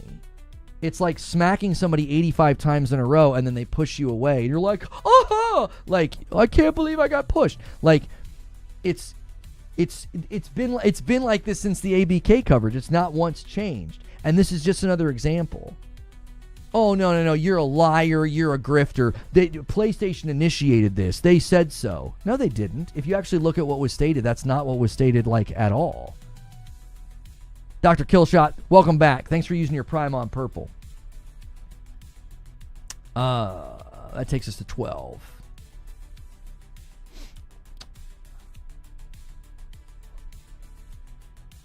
They do the same thing on X. Of course they do. Of course they do. Of course they do. It's 100% a form of gaslighting and manipulation. You clip someone 1,000 times a day for weeks and months, and then they finally mention it and they finally talk about it, and they'll use that against you. It's 100% a manipulation tactic. It's a gaslighting tactic. 100%. It's by the books. Eventually you get the response. Eventually they lose it. I experienced this when I played Destiny. There was a guy who would make an account and come back and come back and come back and come back, and he kept coming back. And if you ever got angry or flippant with him, he would paint you as the bad guy. And it's like, it's unbelievable that people actually think that that's like normal behavior. To mess with somebody day in, day out, and when they finally say something back, you're like, can you believe this guy? Look how bad this person is. Wired Ropes to see my last. As the PC Master Race king among the console peasants, Sony will not be third party till all games are day and date on PC, and even at that point, I think they will have a Windows launcher to get full price on their games and not take any cuts on Steam.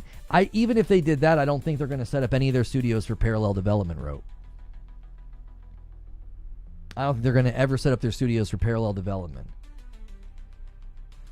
I mean, you could compel me that Project Amethyst shrinks that window, right? They could shrink the window with Project Amethyst, right? Like they could have breakthroughs with AMD that makes it easier to get games to run really, really well on PC. The difficulty is going to be NVIDIA. NVIDIA's foothold in the market is going to make that more challenging. You still are going to have to get a game, optimized and running well on NVIDIA cards. You're going to have to, you're going to jump over that chasm. And that's where you get porting companies like Nixxes to come in. I just searched you on the main bar. I had to scroll down probably because they suggest your stuff to me, but holy frick. Go incognito. Yeah, it'll blow your dadgum mind. It'll blow your dadgum mind. I don't watch it. I don't pay attention to it. And listen, they'll say that it bothers me and that's why I bring it up. No. I bring it up to indict them and to judge them. That's why I bring it up. I'm not like, oh, this is bothering me and I'm stressing out about it. No, I don't pay it any attention. I don't see it. I don't reply to it. I don't react to it. I bring it up to indict them. I'm like, look at what they do. That's who you're going to go to for your information? That's who you're going to parrot? Really? Okay. Oh, he called people on Game Pass coupon cutting Karens. Well, when I catch up to the level of vitriol thrown my way, then you can act like I'm an unkind person that insults people. Like, I got a long way to go before I catch up with what the frick people call me. Right? Oh my gosh, coupon cutting Karens. Like, the audacity of this, Mr. Rogers level insult. Good golly. Good golly. Emperor Mac with a prime, thank you. I appreciate it. I don't know if you guys are going to be able to rally this to the stretch goal to make Madam play the Mickey Mouse horror game Bad Cheese tonight. I don't know. You guys are going to have to put the bat signals out. We're past the 3-hour mark, so we're just kind of off the rails.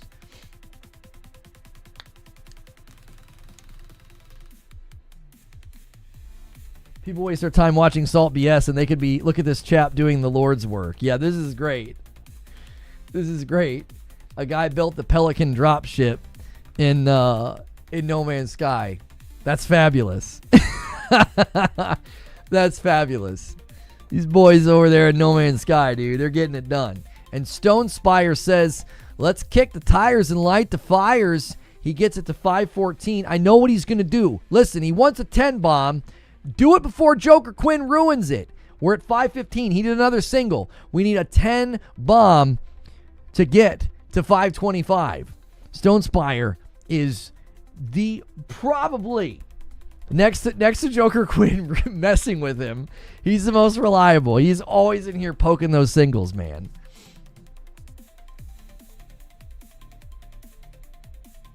Yeah, see, Joker Quinn did it. I told you he was going to do it. He's so ornery. He is so ornery. You should change your avatar to like you making like a mean face. Like, so you like show up. And JC is going to do the same thing. He's going to poke the line by one. Let me add these over here. That's going to be, there we go, 43. Thank you, boys. Paris says, the main reason that gamers are systematically exclusive these days is legacy support for backwards compatibility and dev tooling. I think 11th gen consoles will just be branded PC all running ARM.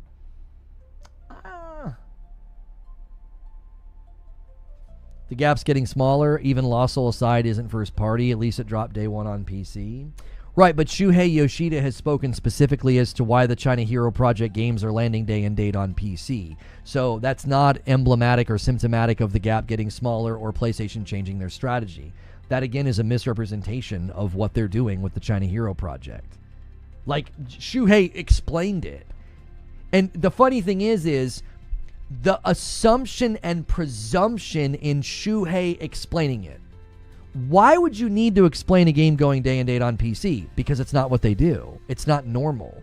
It's something that is abnormal. So he explains the strategy. He's like, well, there's no console market in China. So this is how they're going to break into the Chinese market. The only reason he would need to explain that strategy is if it was anomalous within the strategy of PlayStation. Again, it's... If you just use like just basic deduction, it's like, well, the only reason Shuhei Yoshida would need to explain why China Hero Project games are day and date in PC is because he's literally saying, yeah, this is not what PlayStation typically does. The reason they're doing this is for particular reasons. You wouldn't do that if you were moving in that direction. You wouldn't need to explain it. You would just be like, oh, no, yeah, that's just where the industry's going. Shuhei Yoshida have been like, oh, yeah, of course they're doing that. Yeah, that's just where the industry's going. Yeah, games everywhere, games on all platforms. Yeah, that's just where things are going. No, Yoshida's like, it's a very particular strategy within the Chinese market because there's no foothold of consoles there, like, at all. It's non-existent. So if you go to a Chinese developer and you want to help publish their game to get a presence in that market, the developer is going to be like, well, of course we're building for PC. And a 10 bomb comes in from D487. You guys might do it. You guys might do it. 527. I owe a single to YouTube. Thank you so much, D. If you guys hit 600, Madam's got to play this creepy, not stupid, but creepy Steamboat Willie Mickey Mouse game. All right, here's the single that I owe. I've been trying to pay these up when I owe them so I don't forget. There you go. Wolverine will not be day and date on PC. Yeah, that notion would be so easy to prove if that was coming or if that was happening. It would be super easy.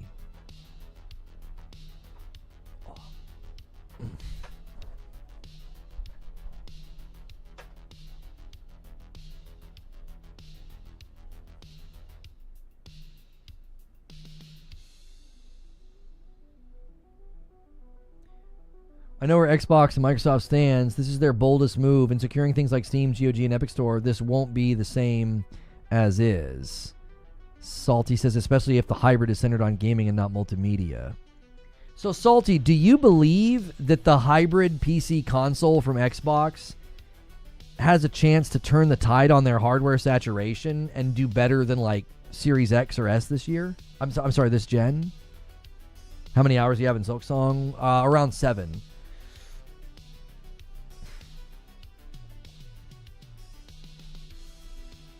Joker Quinn says, how's this? How's what?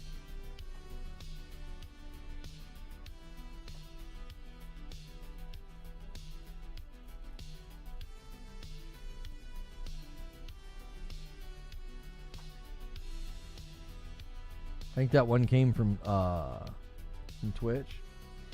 8-bit spamming the farty bomb. He's like, come on.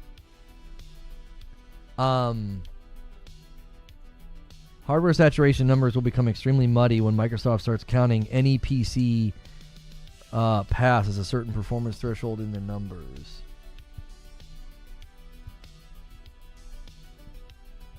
Twitch got that one? No, they didn't. What are you talking about? D gifted a 10 bomb. Nothing's happened on Twitch.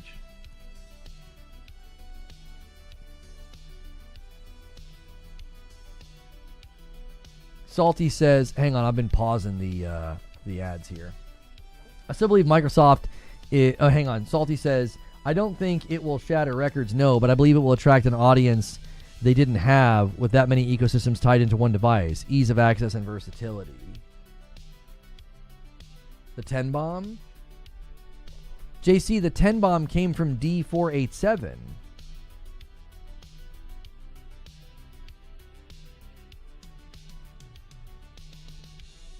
You're not seeing a 10 bomb? Oh yeah. It came from. There you go, Joker Quinn.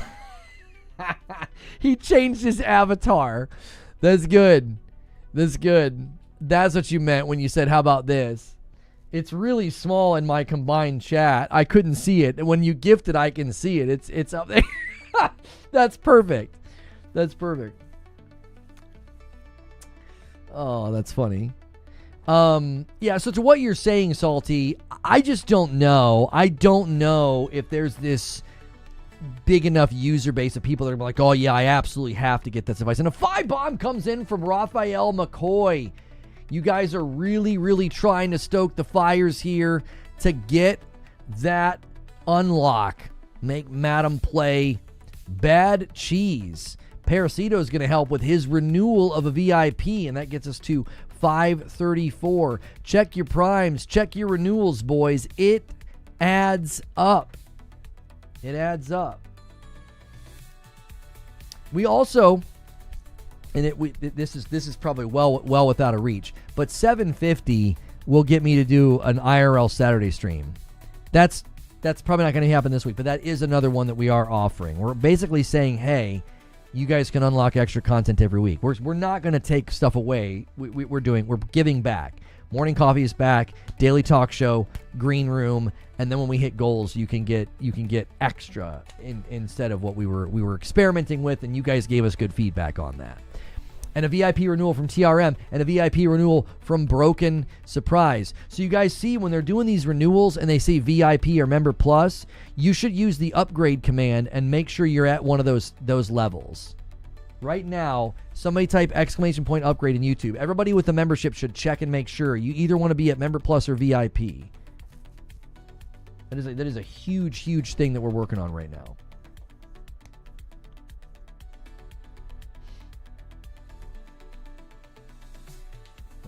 I don't think there's an upgrade command for purple. We need the YouTube specifically. The thing we're trying to rectify is we're trying to get to the next milestone of 600 people at Member Plus and above. That is a huge important thing. Hilly says, I've had a beer. If you say it, I do it. King Salty says, it'll depend on the entry price and whatever else they offer to give that much more attraction. I won't play it off like Microsoft isn't fighting an uphill battle.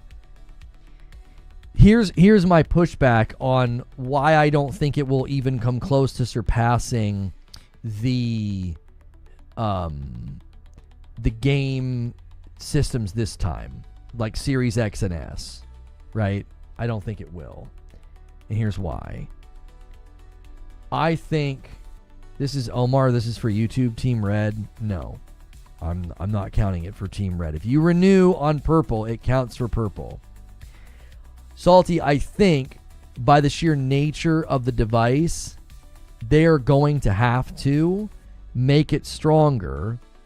And in making it stronger, they're going to have to charge more, which will put it into a very small market share. Anubis God of Death with a prime resub. I hate you, says Anakin Voice. And that gets us to 537. Thank you so much. I appreciate all the primes, all the member pluses, all the VIPs. You guys, that is so helpful. Thank you.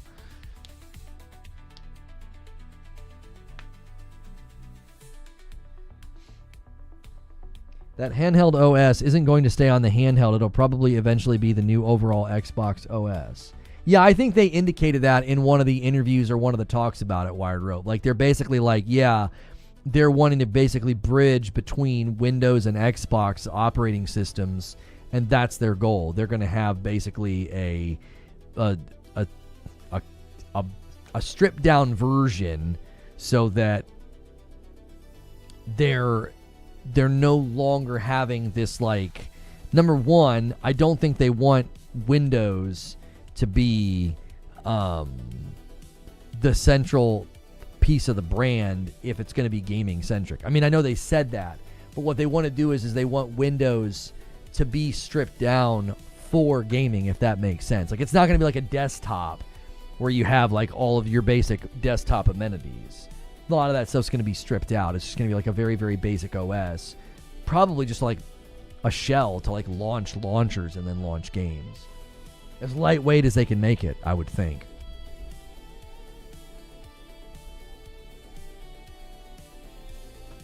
Unironically, the biggest issue they'll have is making Windows run on the Xbox without all of the AI and telemetry crap.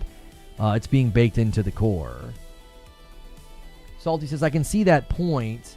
I'm excited for it only because it's such a strong shift. I'm curious more than anything to see how it pans out. It's the Ripper with 7 months. Thank you so much for renewing over here and using your Prime. Guys, Primes need to be manually done every single month. And I need to give, I'm missing 3. There we go. No, I'm sorry. It's 51 to 25. Twitch could close the gap pretty quickly here. Yeah, I don't see it necessarily as a shift that will benefit them with respect to velocity or trajectory, Salty. I believe this shift will actually make them have less velocity, trajectory, and saturation with respect to gaming hardware. I do. I think it'll be harder to deduce what it is they're selling and what it is they're offering, to the degree that, like, the way the Switch dominates, the way that PlayStation's going to continue to sell well, I don't think you're going to be able to do that with like this cascade of devices. I don't think it'll be very potent.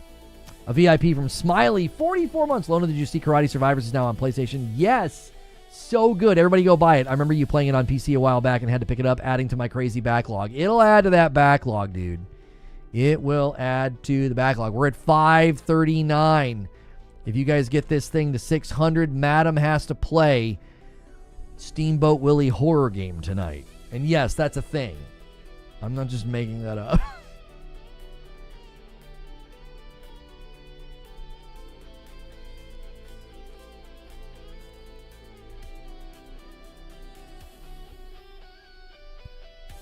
I tell these PC dudes in person, but they don't want to hear it. So many people are jealous and hateful of Sony.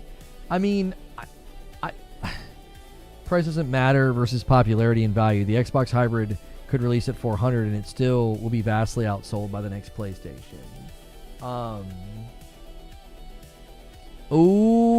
Stone Spire quickly did it. Quick. Do not let this smarmy prankster Joker Quinn, don't let him ruin this. We're at 540. We need a 10 bomb to 550. Do it before Joker Quinn messes it up. Paul Wright with 10 months. Hello, Lona. What are you thinking about Borderlands 4? Chat, what do you think about it? Should I get the base or just get the 129 edition? Thank you so much, Paul Wright. I think Borderlands 4 looks like it's going to be the best Borderlands they've made. And I know people are hesitant. People are sort of holding off. People are worried because of Borderlands 3. I think it looks phenomenal. I'm very, very excited. Ben Studio is looking to hire a creative director for a brand new multiplayer game following their recent cancellation. Oh, for frick's sake. Why would they do it again? They're not a multiplayer studio.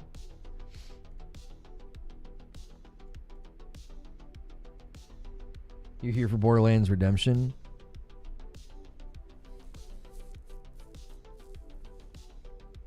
They want somebody with experience with multiplayer game development and design.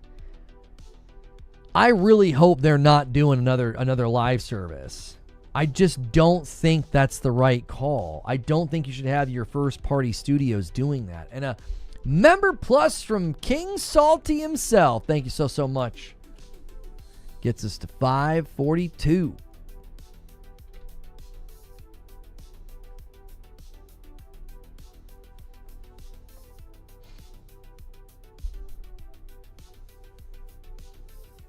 C-Suite thinks that multiplayer live games are golden goose. They can make a lot of money, but I think you need to let people who are accustomed to making them make them. Like, you let Arrowhead build Helldivers. You let this Arc company make Marvel Tokone Fighting Souls. If you got a company like Bend and their wheelhouse is single-player games, then let them do that. You know what I'm saying? Like, that's what they should be doing. You shouldn't be having these studios trying to... Again, I hope it's not a live service game. Maybe it's just a multiplayer game. Maybe it's just a co-op game. We know that Guerrilla's doing like a multiplayer version of Horizon that I don't necessarily know if it's going to be a live service game. There's also the Horizon MMO. Again, that would be my hope.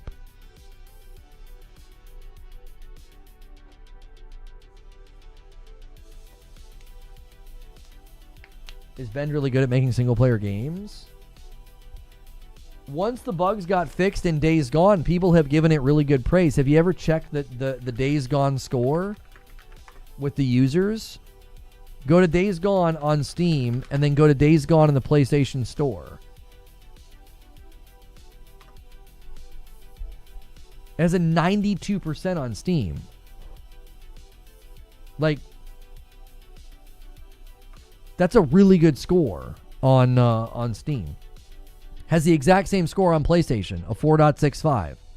That's basically a 92. Do you see what I'm saying? Like, if they made a great single player game and that's the user reception, I don't know why you would pull them off of that and have them do live service. Now, if you want to do multiplayer, if you want to just build a game like Days Gone with co-op, I'm all for that. And Raphael McCoy comes in with another 5-bomb and gets us to 547. We are super, super close to the next milestone of 550. You guys are getting there bit by bit. Hey, like in Silksong? I love it. I'm 7 hours in. I actually think you should play Hollow Knight first because it's a fantastic game. Not in like a gatekeeping way. You don't need it to understand it. I think it's worth it. I think it's such a good game. I wouldn't miss out on it. Like, I don't think that you... I think that would be a mistake. Everybody's different. You have your own preferences. That's fine. That's fine. But I have a video on my channel called Hollow Knight Gameplay in 2025. I really hope that video gets picked up and starts pulling in people, because it's like, it's only an hour, and I make it very clear what you should do in the first hour of Hollow Knight and to make it so much more enjoyable. I don't really need to do that with Silksong. I think Silksong's a little bit easier to get your footing and to get your bearings. Hollow Knight's a little bit more aimless. I'll buy Hollow Knight then. Yeah, be sure to check out that video. That live stream's on YouTube if you want that one. Jack says, with gifted by Lono included, no, mine don't add to the total. We need 51 more subs. That's a farty bomb and an Agent of Chaos. Is YouTube same as Twitch? Yeah, just Reforge Gaming. Yep. You'll have to go to the live tab. It's a live show that I did. It's not an upload.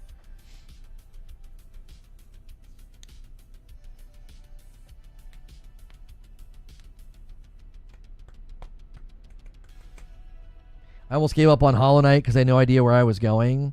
That's literally why I made that video. That's why I made that stream. I wanted people to have the same experience that I had. Is it spoiler free? Yeah, it's just the first hour. It's just me showing you where to go to get the items that help you get your footing. If you don't get those items, it's very, very difficult to get your footing in Hollow Knight. There's nothing really major to spoil in Hollow Knight anyway. I mean, I'd have to get pretty far and deep into the lore and stuff.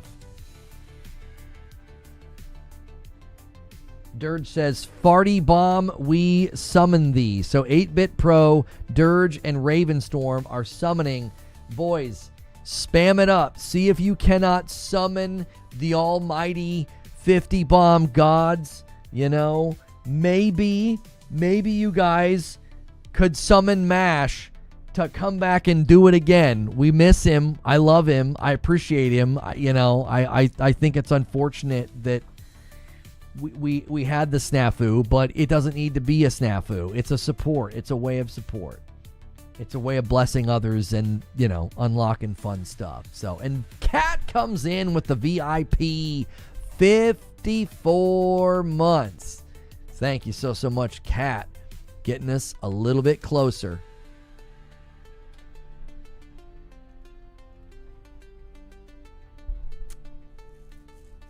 You died and you lost 200. I got first map and compass. Yeah. It can be painful if you die and lose your stuff. Yeah. Yep. It can. 2 more and all we need is the farty bomb. If you guys think you can do that, if you think you can manifest that, man, more power to you. More power to you.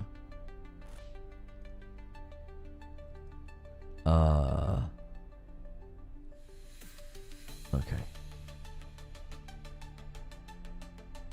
I'm trying to decide what I want to do today. You know.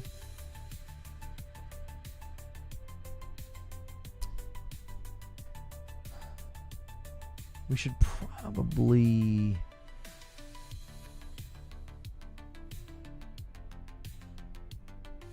I feel like what we should do is, and JW is going to help. You guys got your names back, by the way. They rolled back the thing where your handles were showing. Thank you, JW, for the single gifted. I kind of feel like what we should do is push one of the vids. We got some good vids that we want to get out there. We got some really good ones. We got one about Lost Soul Aside flopped, Bungie paying people to play marathon, and then skins are ruining games. My worry is that the Lost Soul Aside train has that ship has sailed. I don't think anybody cares anymore.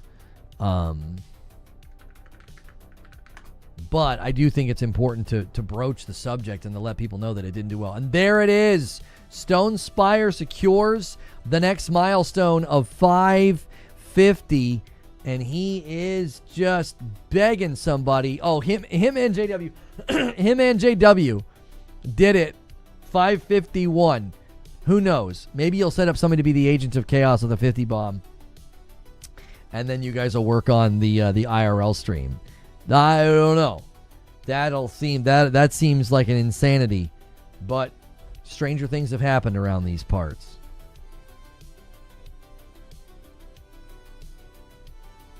Game turned out to be straight TV dinner. Mm-hmm.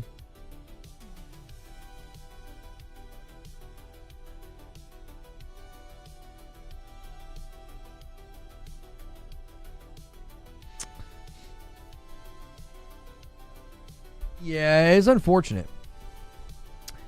It is unfortunate. I tell you what, we're gonna keep streaming, and but I'm gonna need a quick break. If you guys want to go crazy, you know, you feel free. But I absolutely need a break. I'll be right back. You might see some ads. That's a great way to support as well. Give me just a brief second here.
I come back and Hilly's just spamming party bombs.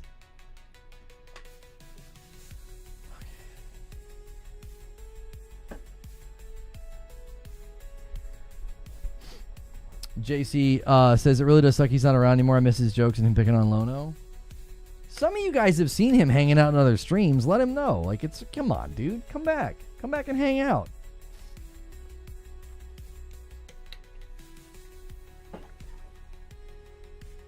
Dead Zone Rogue is so good.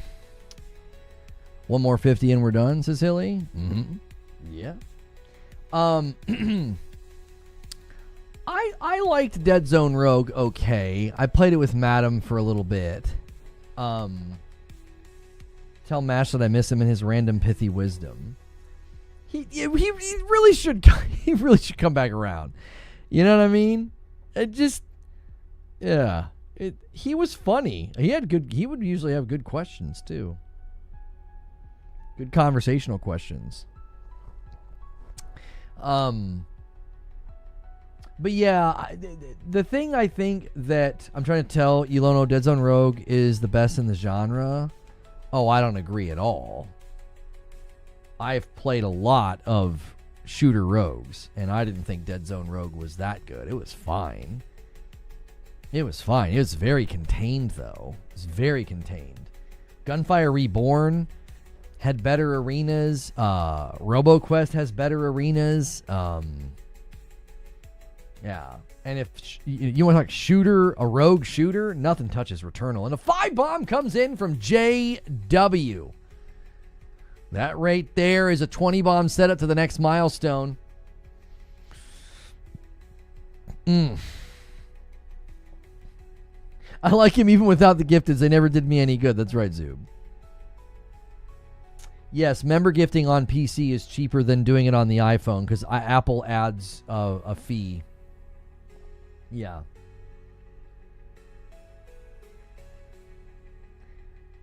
Hilly says, Lono, F the console war. The views are food wars. With your food analogies, you'll make bank. That's right. And Jack Garland with the 5-bomb says, come on, boys. 5 train it is. We got 2 5-bombs in a row. It's now 72-25. Okay, it's a fair fight now, Twitch, okay? Because we don't have people going crazy with 50 bombs on YouTube. It's a fair fight. And you guys have September. And you are just letting YouTube have their way. Like, come on, boys.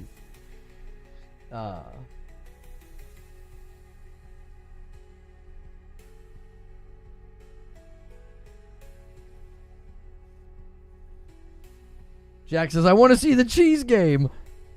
I think you can gift on an iPhone if you do it through the browser. The sub thing doesn't give a discount on gifted? Wait, what? So what does September even do then?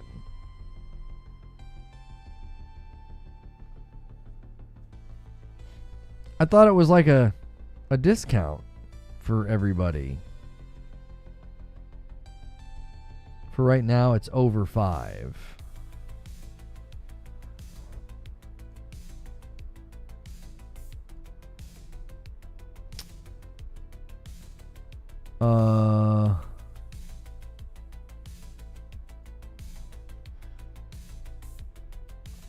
Yeah, I can only do the discount one more time. I didn't realize I only had 7 tickets.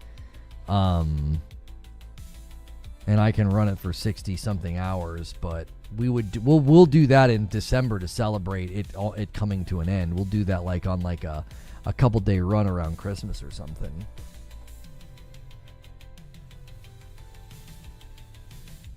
Last year Twitch would just show up and give random subs or hype trains. Yeah. I mean, the turnout on Twitch is just, I'm not really sure what's happening. Like we had a pretty reliable group and a pretty reliable number, and it's also just continued to drop. I'm not sure what happened. I really don't know. We can't blame Summer Slump anymore. That name change hurt us, and it's like, I don't know. It's like they were looking into my bounty board thing and they couldn't figure it out. I still think there's like something wrong with the channel. Like I think that Twitch hasn't properly like reintegrated the channel or something. I don't know. It's just weird. I think the gunplay and Dead Zone Rogue is good enough that I would like to see a full story-driven dynamic shooter out of it. Only for new members, renewal doesn't count. No, renewals count. Did you turn off Nightbot over there? No, Nightbot's still over there.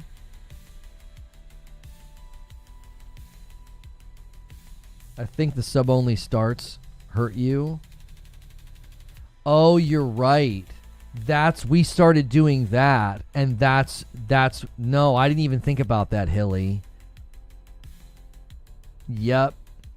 We started doing that, and that's when the viewership plummeted. We start the day in morning coffee, and then when we go to the second stream, it's like we never recover. I didn't even think about that. We literally just started doing that, and that's coincided with it dropping.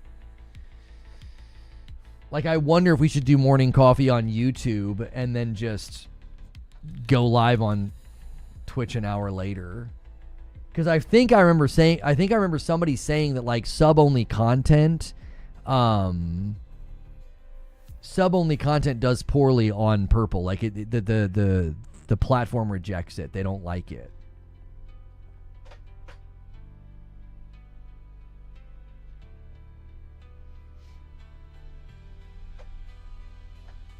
End of the day, not the first thing. On mobile, you're not in the live feed. People hate sub-only Twitch streams. I mean, I can't give morning coffee away over there, though. That's the problem. Like, what's the point in doing... This has just been a dilemma for a while. Like, we've spent, 4 years fostering a culture of... members and members-only content, and it just doesn't seem to be the right call, I guess. I don't know. I love it. I love doing morning coffee with you guys. I love doing Green Room. I love doing Friday nights with Madam. Like, I think it's been fun. I'd feel bad, but if it is hurting us on Twitch doing it, maybe we just move it to only do it on YouTube. I don't know.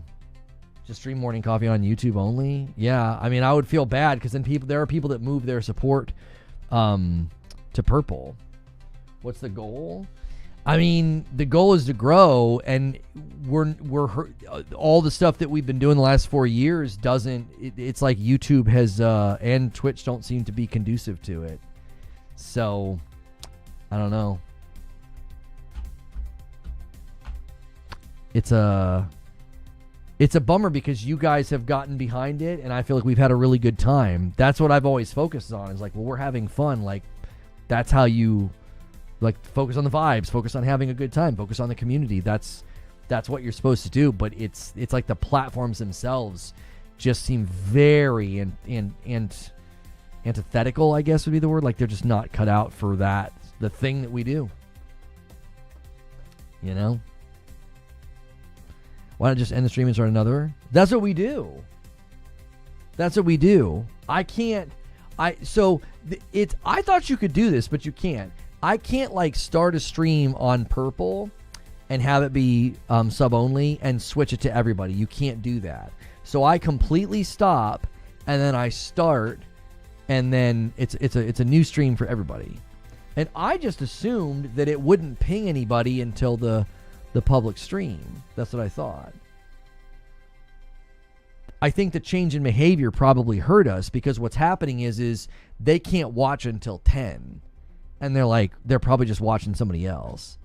Would be my guess on Purple. They're like, oh, well, he goes live and I can't watch. So they,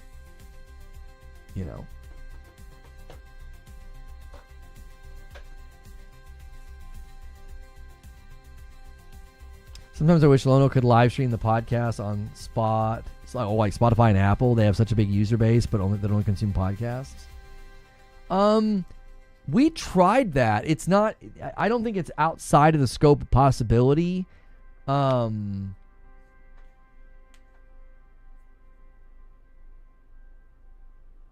but I forget why we stopped. I think you have to like earn the right to stream on Spotify. I don't think you can just do it. Yeah. The start and stop over here doesn't auto refresh or redirect. It might be running some off. On Twitch, people boot up and go. YouTube is segments. I think the start stop's not ideal, but I get it. But I tend to pick someone else. I wonder if we should just boot up over there and set the chat to sub only. Maybe that's the happy medium. You know, to honor the folks that have, there are people that I want to honor you. Like you moved your supports to purple, and I don't want to be like, yeah, we got to bring morning coffee back over here. You know, that feels like I'm kind of like yanking on the chain there, like pulling everything back. And I don't necessarily want to do that. I don't know.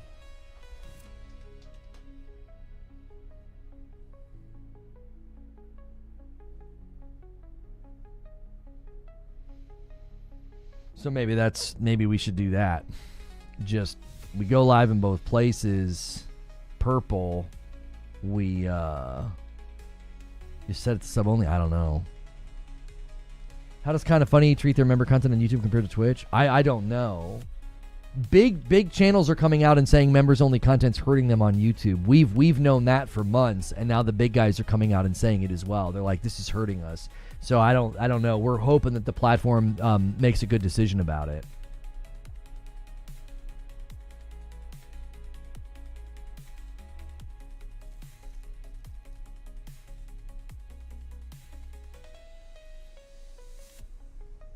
Yeah, they do both platforms, Chubbs. I just don't know how they handle it. But it has hurt your views. Yeah, I mean, it's cut viewership in half. We were doing just fine even after they, like, nuked the view bots on the platform. It didn't affect us at all. Yeah. Like, well, I will say it might not be morning coffee. I'll be honest. We have just been kind of like that on purple. I think that's just the nature of the platform. It's just a top heavy platform, you know. I think people were like, "Yay, excited you're back." And then it's just settled into a I don't know. It's settled into a very, very loyal group, but yeah. That's just a dilemma with Twitch. I've enjoyed being back. You guys have been incredible, but it's just a platform that's very, very difficult to crack into without. Josh Strife Hayes went on like a rant about this, about like he loves streaming, but he doesn't like streaming culture, and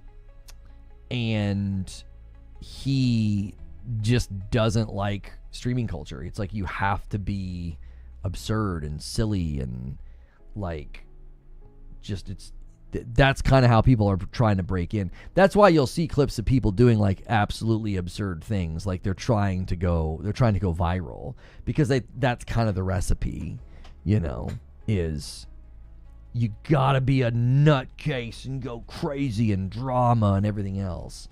So, and I get why people do it, because it's like, how else do you get people to find you? You kind of have to go viral on Twitch in particular. YouTube, you don't have to. I think YouTube, you put in the work, and I think good content gets treated well over here. But yeah, Twitch is all about you got to go viral. Where did you farm the beads? I think I found where the key goes. So the bead farm that I liked the most was, you first encounter these guys. It's above the town. It's like above the town. You encounter these guys that spit the green stuff at you. But there's a bench to the right.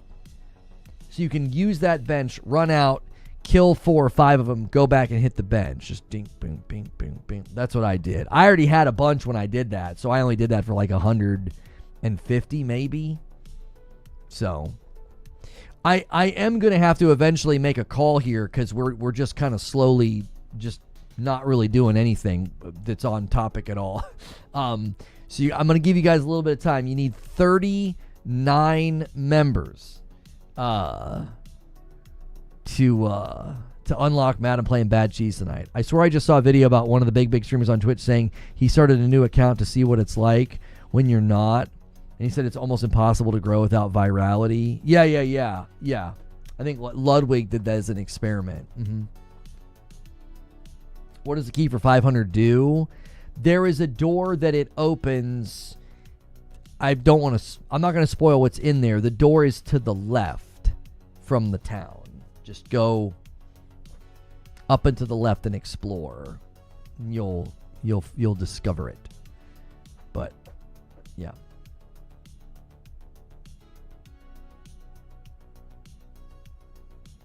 If you ever retire, I hope Josh is still going. Yeah, Josh Strife Hayes, he does good work. Yeah, he does. Arthur Torres says, I believe. And he gifts the member. Thank you so much, Arthur. And gets us to 562. With the bot purge, would the podcast director be worth another shot? I don't know. I've batted around a handful of ideas. I think maybe we should be streaming on Twitch once a week. Let everybody come in and go crazy and do their primes. Because at this point, we're taking folks away from something we built on YouTube, which is that hurts. Because YouTube is like, why aren't they watching anymore? You must have run them off. We didn't run them off. They're just watching somewhere else. There's something to be said for that. Like being like, hey, this is actually kind of hurting us. We got to kind of bring the show back over here. We got to bring it back home.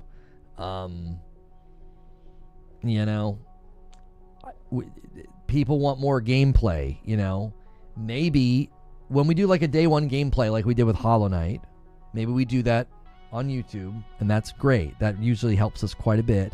But maybe if we want to continue doing gameplay, we say, hey, we're gonna do that over there, on Purple. We're gonna give people an opportunity to watch over there and support over there. And I would probably do the gameplay streams over here for members on YouTube. Like if you're a member, I would let you watch over here and you wouldn't have to leave.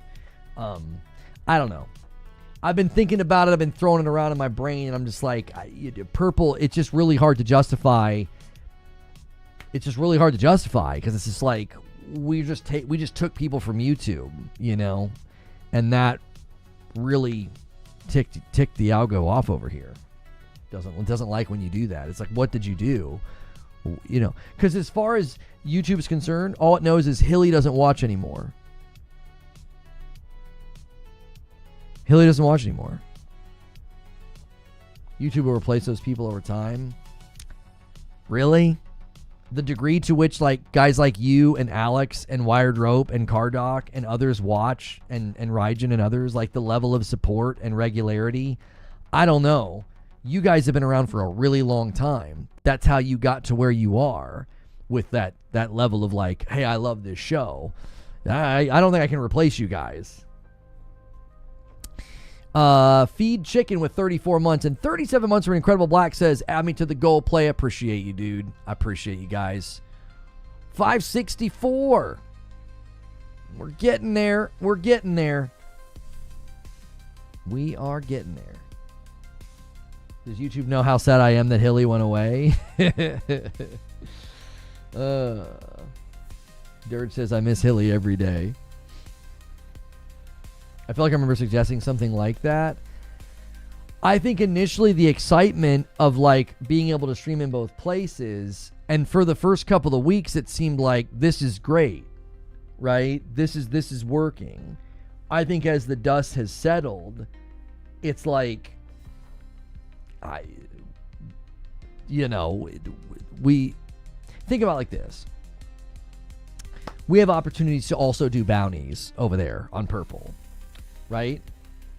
If there's a thing we do over there once a week or every other day, or maybe every day, that's just where we end up, right? That would funnel more people there. More people would be hanging out. More people would be watching. And that serves things like bounties. It's like, oh, wow, the channel's doing well. Instead of what we're doing now is we're just kind of going through the motions, and it just seems to be bleeding and declining. And it's like, well, it's because the luster of it kind of faded, right? And I actually think some of you have even come back to YouTube. JC, thank you for gifting, and gets us to 565. That's a great setup, JC. That's a Stone Spire move. He wants that 10 bomb to 575. We'll see if anybody gives it to him before Joker Quinn ruins it.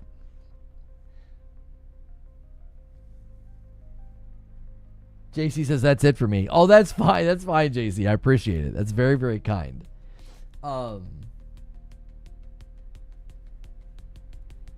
Push come to shove, I would watch you on a CRT TV via low wave radio, but Google is a mess. Like their platform, YouTube crashes, their own browser, Chrome. Yeah, no, I get it. I do. I get it. I watch it exclusively via Apple TV app. YouTube is and was a better experience, at least for me, as I could rewind if I wanted to.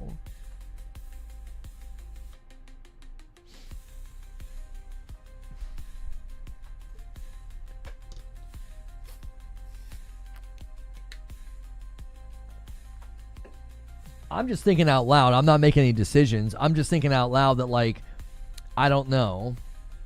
Maybe the purple platform is better served by infrequency. You know, maybe we go over there at the end of the day. Maybe we go over there every other day. Maybe we go over there once a week. I don't know. It's like I feel like we need to bring the boys home. But it's dangerous to do that right now because a lot of you shifted a pretty hefty amount of support over to there. You know? And it's like, well, hopefully we don't lose that. And I don't want anybody getting mad. I don't want people being like, oh, are you kidding me? Like, I don't want anybody feeling like I did some kind of a rug pull on them. You know? That's part of why I switched back to YouTube, says Pac-Man. If someone calls and chats my ear off for 10 minutes, I can catch up on 2 times without missing anything. I can pay for months in advance over here, says Zyber. Targeted gifting, 0 ads will keep me here. I want to support you on YouTube, but I'm not paying for premium to get the seamless experience. Do I buy Funko Pops? No. I have a bunch of Borderlands ones that people sent me, like, when was that? Like 8 years ago? I think. Yeah, but they sent me, like, all the characters. YouTube is sunk cost for me 50 months into, not mention the history from the big old channel. I feel like Twitch hurt the channel on YouTube. We got hit from both sides. I mean, YouTube did the silly thing they did with members. That's hurting gigantic channels. We can't discount that. It's not all on Twitch. I just feel like Twitch is another log in the fire. It's just another log in the fire. It's like all YouTube knows is, hey, a lot of your loyal people aren't here anymore. What the heck did you do? Why did they leave? Did you yell at them? You know what I'm saying? Like, so if you subscribe to a YouTube channel and they're all about gardening and they suddenly make their channel all about carpentry, well, a bunch of people would leave. A bunch of people wouldn't watch, right? And YouTube are like, what did you do? That's literally, it looks like that's what we did. It's like, you just ran a bunch of people off. And it's like, well, I didn't. But it doesn't know that. Like Creature says, it's never one thing. Yeah, it's never one thing. It isn't. I actually think YouTube hurt us more than Twitch, to be quite honest, because we create way more members content than anybody else. And so that's why I think we felt it first. Like the big channels are starting to feel it now because they don't create as much as we do. We created so much more members content than them. They do, like, you know, I don't create more content than them. I create more members content than them.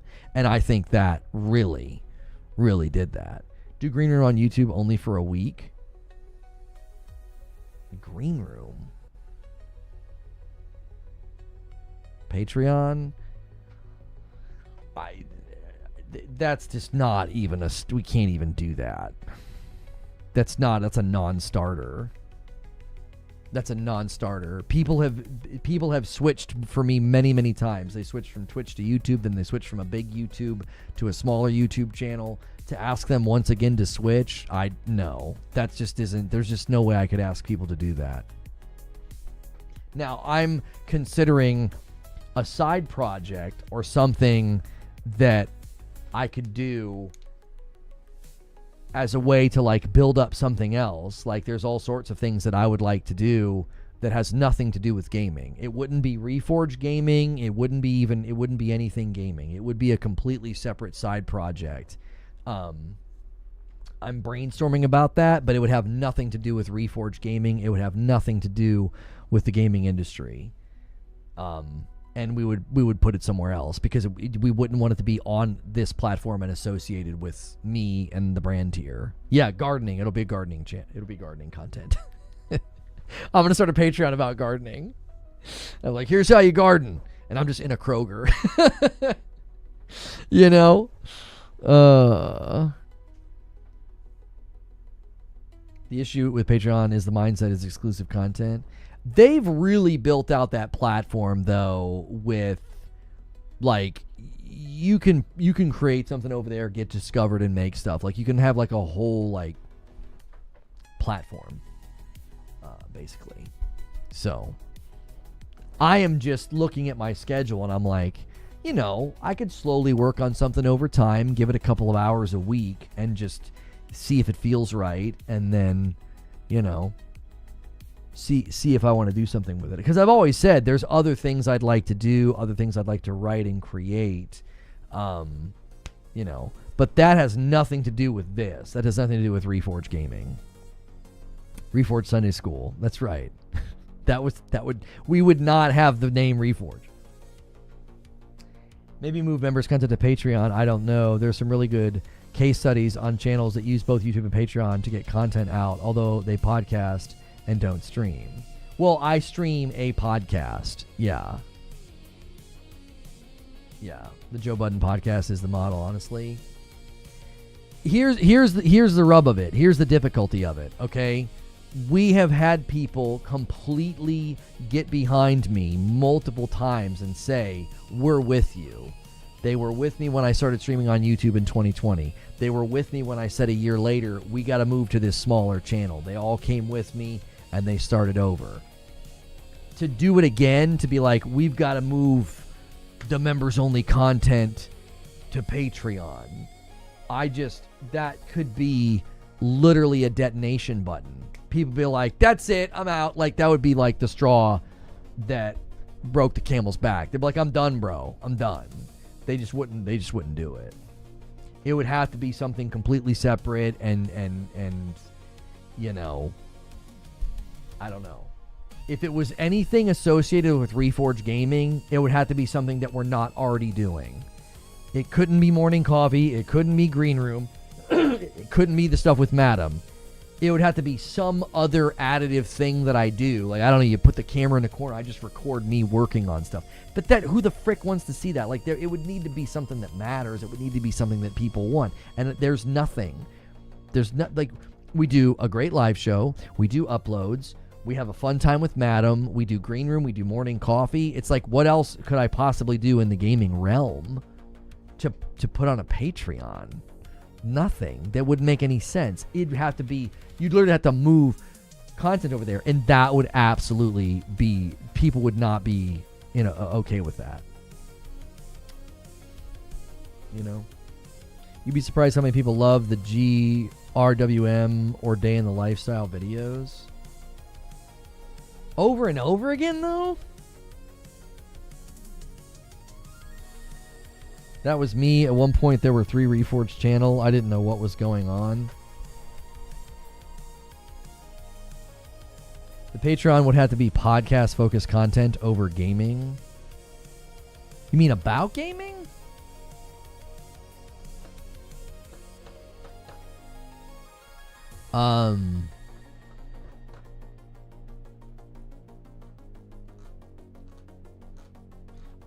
I'm confident in what we're doing. I think the show on YouTube, I think repurposing and doing uploads the way we've been doing, I think it's phenomenal. I think Twitch is now a big question mark for me. It's a huge question mark. It's like I don't know if this feels like we're doing something maybe backwards here. Again, maybe Twitch should be once a week. Maybe Twitch should be something that's completely, you know, separate as a way for people to support with primes and stuff, but not the show, you know. Podcast versions of Lono's gameplay would go over like a lead balloon. Let's try it. That's right. Guys, we're running out of time. You need 35 members to make Madam play Bad Cheese. You're going to need one of the big dogs to come in here. Or, let's see. 7 of you. are going to have to link arm in arm and start a five-bomb train. Patreon is literally only for podcasts. I have some things that I've wanted to do. I've had some things I've wanted to make. And a 10-bomb for Parasito. He secures 575 for YouTube. I now owe YouTube a member. Paris snags it. Tuesday, Thursday gameplay with Lono. Let's get to work, nerds, says Parasito. Raven says, I don't care about Patreon. Fish, Devs, Saint. Oh, not gonna lie, this is not the place I would have thought I would find JBP fans. And Ant with the 5-bomb. Thank you so much. We are now officially 20 away. That's a setup if I've ever seen one. Not everyone can afford Patreon. And Sean comes in with 10. Sean Artis. Appreciate that. And puts us 10 away. We are now at 590. See if purple can come in. Yeah, I would not want it to be like that. I would not want it to be like, hey, we're moving Green Room or removing Morning Coffee. It would have to be something completely separate. I feel like a decision needs to be made about purple. It needs to be made about Twitch. And I think we need to make a call about, like, you know, because I think you guys, Morning Coffee feels great. You guys have liked it. I love it. It's fun. You guys like Green Room. We like it. We love it. It's fun. Twitch, I think, needs to be considered. Team Angro with a 5-bomb. Thank you so much. Because people have been like, well, do Patreon. It's like, no. I'm not asking people to do that again. Absolutely not. To me, it makes more sense to be like, here we're giving to the members. I'm giving you more. You guys get more. I think we've got to make a decision about purple, because purple, I think, is becoming a place where we could make something unique and a place where we could make something really fun, like with gameplay, because you guys ask for gameplay a lot. And that would maybe give us the freedom to do it, you know? Dirt says, 5 more. Let's go, you holy rollers. Want to do more collab podcasts with Brap and Mooch? I mean, I would love to, but they do stuff in the evenings, and when they do their podcasts, I'm either at church or soccer. Yeah, I love, when I had Brap on the other day, that was so fun. That was an absolute blast.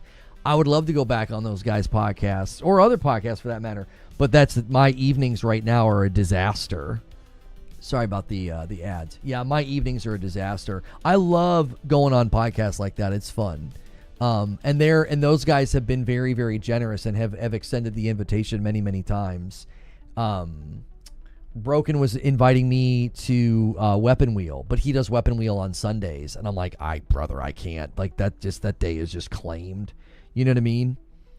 I love the idea of, like, you know, periodically doing like a Saturday stream with you guys. Like, that sounds fun. Like, the Friday night streams with Madam are fun. Like, I'm all about doing more with you guys. It's just a matter of making those the right calls and making them at the right time. Like, bringing back Morning Coffee just felt like the right decision. It was like, you know, we kind of overreacted. People really liked it. People miss it. Let's bring it back, you know. And the response has been pretty positive. People seem to like it. Yeah. If I do a 20 bomb right now, would you do a Weapon Wheel podcast? And Stone Spire lands the plane. Thank you so much. I would love to go on Weapon Wheel. It's when he does it is the problem. My Sunday, I can't navigate it. Yeah, I can't navigate it. So Mooch and Brap have invited me, and Weapon Wheel.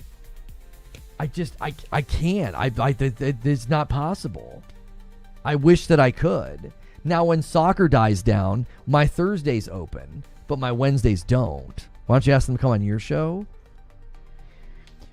We've been wanting to do that, and I just think we need to get into a rhythm with the content where we feel like there's a spot for it. We wanted to do an open mic thing like we did with Brap. We thought that was really fun. We thought that was a good time. It was like, hey, this is kind of what we've been wanting to do. Because there's people like Brap, there's people like Doc Dark, there's people like Purple Haze, there's people that I would trust to come on and have a good conversation. Even if we don't agree, they would come on and have a good conversation. So we've got a role that we can give people in the Discord. They bounce in, we can assign them the role, and they can hop on the stage. So we can do it. We just need to find a day of the week where we're like, this is a great slot for, pulling people in and talking. Because I don't think that would be, that out of the question. A lot of them are sometimes popping in the chats and talking anyway. Middle-aged gamer guy stopped by the one time and was talking in chat. Jez Corden has stopped by and talked in the chat. Brap, Doc Dark, Purple Haze, they stopped by and talk in the chat. Yeah, Ginger. Yep. Yeah, Brian's a friend of the show. He says collab isn't the way. It's good to do here and there, but you need to dig into a game. 40,000 feet on everything works well, and you can do it, but 2,000 hour Lono is a masterclass. I know we disagreed about that this week. Well, we've been thinking about that. We've been thinking about, like, how can I do the thing that I did with Destiny? And I'm working on that. I am. Consistent feedback from you guys has been, we love it when Lono gets deep into a game, right? We love that. We love when he gets, like, deep down into the systems of a game, right? And I do too. I enjoy doing it. So I'm trying to figure out the best way to do that, because I know that you guys like it, you want more of it, I enjoy doing it. I'm just trying to navigate, what does that look like? What games are good for it, right? Like, I don't think you can really do like a big breakdown of Silksong as an example. Ghosts of Yote, not really. Borderlands, maybe Borderlands we could do, some fun breakdowns, and kind of, cut the game apart and think about all of the things. Because, I was pretty critical of Borderlands 3 and how they did that first playthrough. I did not like the first playthrough. I did not like how they did endgame. I did not like how they did the scaling of, different people. If you got, like, over leveled, everything dropped at the level of the mission, which I didn't like. So I'm obviously going to go into Borderlands with that mindset of, like, well, did they improve these things? Did they improve gameplay? I watched a really good video this morning. A guy broke down, all of the problems with Borderlands 3. And funny enough, as time went on, the stories got better.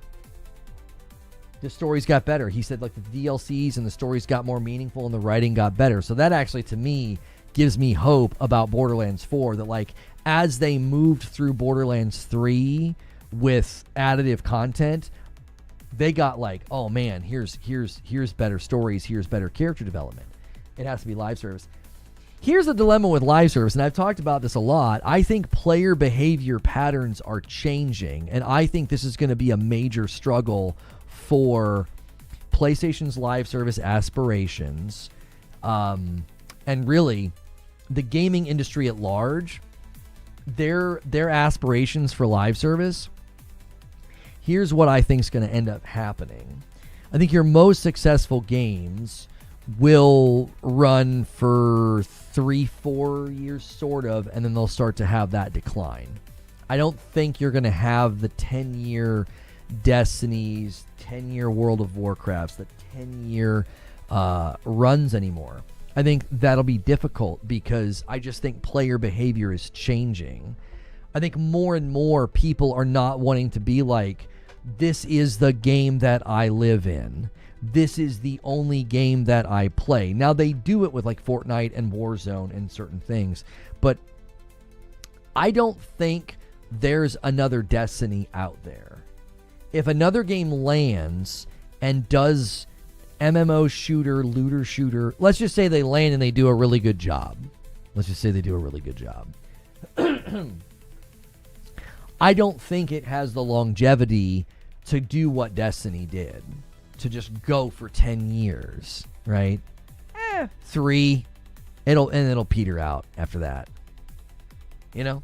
I think player sentimentality about it has changed. I think it's now stigmatized. Like Dirge is saying, he's over it. He's like, I just don't have the drive or desire to do like a chore, to do a grind, right? So I can't confidently say there will ever be some game where like we can plant our flag in this game, because I would always be sort of in the back of my mind thinking, I don't know if this game's going to be around in 10 years. Like I don't know. Like my general assessment of the industry and of player behavior is that that's not going to happen ever again.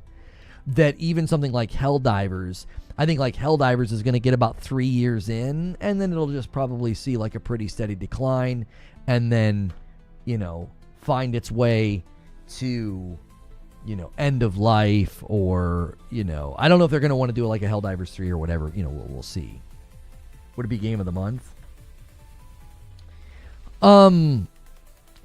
There are plenty of people that cover, gaming news, as well as like maybe they have like a game they like to talk about, but generally it's kind of one or the other. You're either doing like variety gaming coverage, kind of like what Bellular does, and then, or you're digging in on a particular game like Destiny creators do, Final Fantasy creators do. There's going to be a bunch of people who become like full-time GTA 6 creators. Like that's just what they're going to do. Generally, you don't do both. You're not like kind of like, well, I'm variety, but I also like this is my main game. Like that's not really a thing. Is this a gut feeling or supported by evidence analysis? I think the evidence is starting to support my gut feeling, Tenor Dude. I think if you listen to the way people talk about live service, if you look at the stigma surrounding live service, if you look at companies' hesitancy to even use the term live service, and then you look at the games that are being successful, Rivals, Helldivers 2, Marvel Tokon's probably going to do very well. I do not think that they will... I do not think that other games will be able to do something like what Destiny did. I think those games are very much like, that's all it is. It's like, this is it. This is the experience. Like Helldivers, Marvel Rivals, like Marvel Tokon. Destiny was a pretty... Like, if you think about it, Destiny was a pretty broad game. A lot going on. Public space, strikes, raids, dungeons, PvP, If you look at the money being spent in them and on them, the evidence suggests the opposite of what you're predicting. No, it doesn't. No, spending money means nothing. There was an awful lot of money spent on Concord. That didn't mean anything. PlayStation's spending a ton of money on live service games. They don't have a lot to show for it yet. People spending money, like, think of how much money was spent on all those battle royales. So applying your logic, you would have said there's going to be a ton of successful battle royales. No. Quite the opposite happened. Like, a handful of battle royales survived and everything else died. So the money being spent, to me, is not indicative of where the industry's going. It's bet placing. They're like, well, I'm going to place bets here. We might get big payouts on this, and this. There are far more dead live service games than there are successful live service games. The actual trends and the data would support the notion that, like, this is not going in a good direction. It's going in the other direction. It represents intent, but intent from a business doesn't mean demand will be in the market. Case in point, we always talk about this with Marathon, and we talked about this with X Defiant, and we talked about it with Splitgate. What do we say? There's just no market for it. It doesn't matter how ingenious you are or innovative you are. It doesn't matter how much money you spend. There's no market for it. Like, that's what I'm saying. I think the market for live service, I think it has... I don't know. I think it's so unlikely that there's another Destiny, like a Destiny 3 or a Division 3, or let's say Borderlands 4 starts to push into an ongoing model. I just don't know. I just don't know. I don't feel like the market is showing a receptiveness to it. And the games they're showing a receptiveness to are games like Rivals and Helldivers, Marvel Tokone. Like, there doesn't seem to be a receptiveness to, you know, a lot of these games that have tried it, or I don't know. You'd almost have to convince me that I'd look at the First Ascendant as an example, but I guess part of the problem is the gameplay there was so throwaway. I mean, that player base dried up really quick. I'm suggesting the intent is there. EA, Ubisoft, Sony, and Activision Take-Two are they're not going to stop. They're going to find the formula that gives them what they want. If I was a betting man, I wouldn't bet on any of those companies figuring it out. None of them.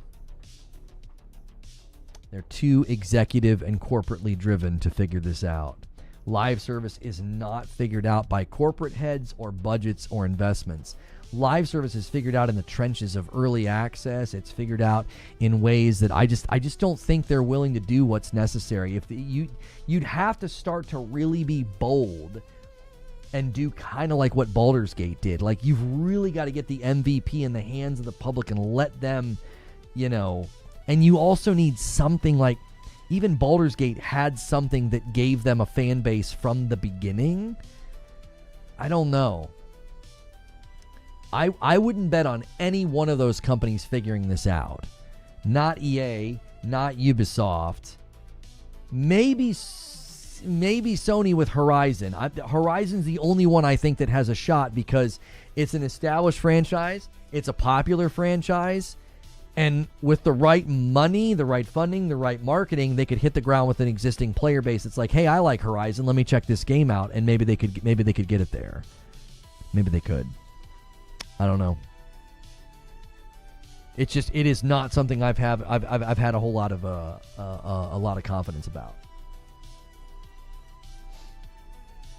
Destiny's such a rare type of game that offers so much, including raids, boss runs, PvP, open world sections, that has a lot for a company. Think about why.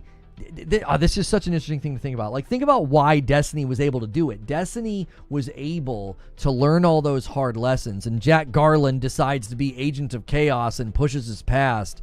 Listen, I don't think this is going to happen, but we do have this as an extra incentive, like a hangout, chill IRL stream on Saturdays if we hit 750. It's a big one, but Jack Garland decided to be agent of chaos. Like, the thing is that right now, if you're trying to do what Destiny did, learn those lessons, capture and keep people's attention, or, charge into some new territory, or just garner a new live service audience, right? If you're trying to do that, I think the difficulty you're facing, and this is where I'm going to argue with myself. Oh, we'll do early access, get the MVP out there and get player feedback. That's very likely to not work, because what are people going to do? This sucks. This isn't ready. I don't want to be a beta tester. They put it down. They go play something else. There is so much vying for your attention right now. There's so many games. We are in an absolute just deluge of games right now. There are so many games for you to play. Not just the free to live service games. There's just game releases on every corner. Every corner, every platform, every day, something's coming out. I can't imagine launching like the way the Destiny launched in 2014 and being able to like slowly learn those hard lessons and like make improvements over the years and like add content. It's like that worked because there was like nothing competing with it back then. There was nothing like what we have now. There just wasn't. Building in the air is dead. It is dead. Listen, when I say that your best shot is early access, it still isn't a very good shot. It still isn't a very good chance of survival. I just don't think so. I really don't. I think that, you're kind of damned if you do and damned if you don't. you either try to ship the complete product like they're doing with like Marathon and Concord, which isn't working because when it shows up, people are like, we don't want this. Or you try early access. You need a lot of loyalty for early access to work. Like one of the reasons Baldur's Gate worked is there was a lot of loyalty and trust in Larian. If you don't have that, if you're just coming to the market brand new and you're like, we're building a live service looter shooter and we want you guys to kind of help us shape the game. We believe that's the best way to build a live service game. We're going to do early access. Here's our MVP. It's very easy for people to say, no, I'm good. This game's not ready. This game sucks. Drop rates suck. Games suck. Blah blah blah. And then they'll just go play something else. They'll just go play Fortnite. They'll just go play Apex. They'll just go play Warzone. So you're not really in a position of power in either scenario. You either try to bring something complete to market and somehow shoot the moon and make something that people love and go viral like Helldivers 2 did, or you do early access and risk people just spurning your game after a couple of weeks because they're like, yeah, I don't like this. They have no loyalty to you yet. It's hard to ingratiate and establish loyalty with an early access MVP. Would it be your opinion that the new Cube game is going to die? Yeah, I don't think that thing has a prayer. The dev's never done anything like that before, and the concept is cool, but if you've never done anything like that before, the odds of you figuring it out and having a successful live service looter shooter, oh, for Pete's sakes, no. I don't think so. I just don't. Yeah, Munfish is the one doing it. Like I see nothing in them that makes me think, oh yeah, they're gonna nail this. Nah. Like a decent single player shooter, Atomic Heart, that, like, I don't know, largely looked, way better in trailers before it came out. The next Destiny style live service is going to have to be a lane or game type that has not been done before that people find appealing. Everyone else is retreading the same ground. My brain fires into so many arguments about that, though, Corey, because if you don't have enough baked in familiarity, people are going to be like, I don't know what this is. I don't know what I'm playing.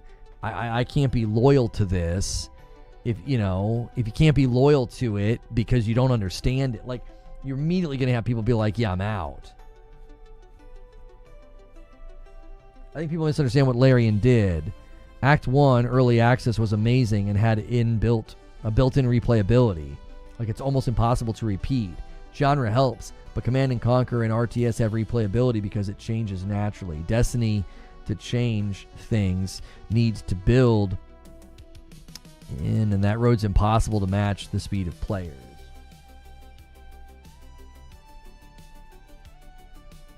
If Sony gave me a team in 5 years with SOCOM, I'd take over the world. I don't know.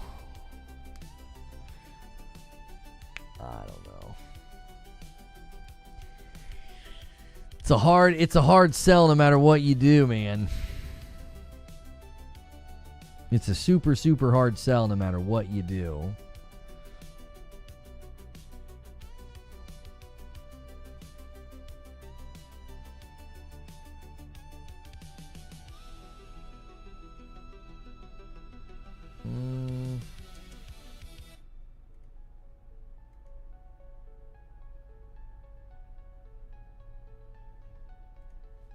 Okay, so we've got Friday set. Madam has to play Bad Cheese, so you guys just put a stop to don't do any more, because Jack Garland did the Agent of Chaos, but we don't need to go beyond that.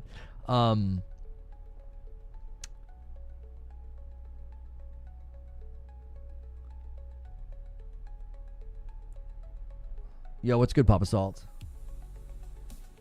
At this point, it's probably not a good idea to force one of the. We've got uploads. I think what we'll do is we'll run, if you guys want to see them. I know some of you are interested in them, especially the one about Lost Soul Aside. We'll probably have that run over the weekend, because now we're kind of out of time in the day to just be like, throwing people. Disagree. Hilly just gifts one anyway to Jug Almighty. Thank you so much. The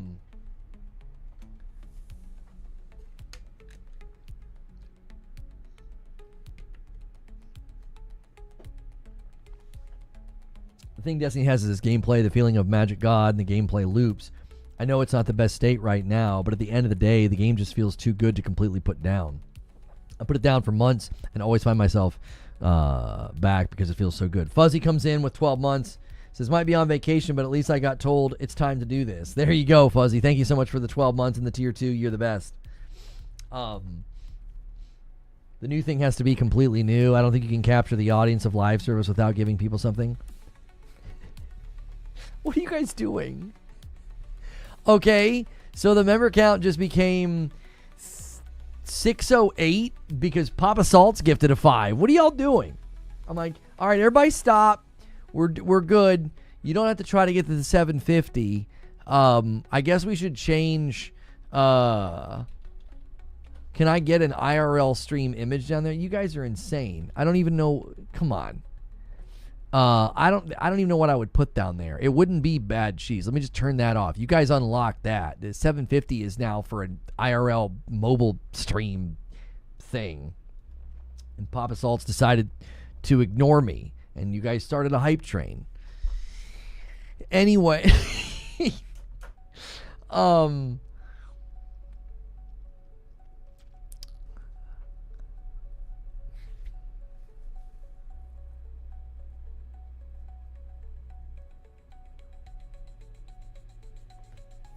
I think the new thing, I already read that.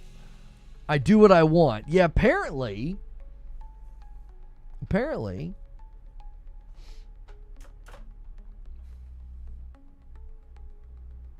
We have broken Lono this week. Yeah. Well, that's the thing is I've been streaming for 4.5 hours. I mean, the talk show's out of gas.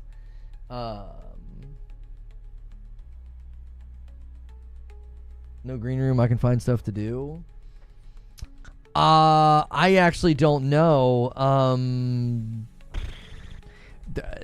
Planning Monday on a Friday never works because we don't know. I mean, I basically always have to plan Monday on Sunday because you kind of have to let the news cycle run its course.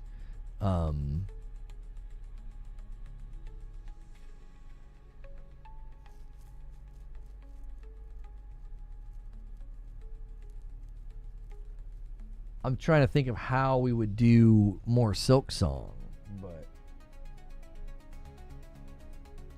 I mean this when the talk show is out of gas and you're just chatting with us, it makes it.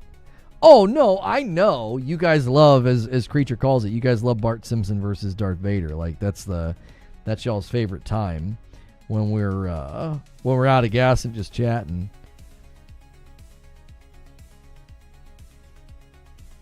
We told them Green Room was coming back, and we haven't gotten it yet. Well, we couldn't do a Green Room the day of the State of Play. And then we did Metal Eden gameplay. So we said that, that takes precedence. I did a Green Room on the 1st. On September the 1st.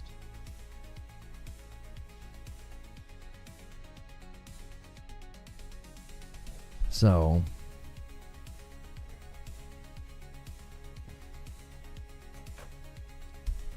Silksong sailed 2 hours and 22 minutes ago.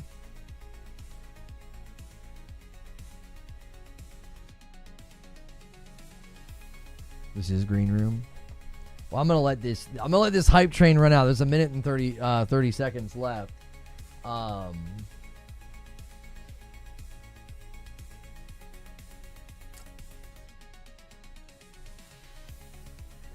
think, did the YouTube app break? No, okay.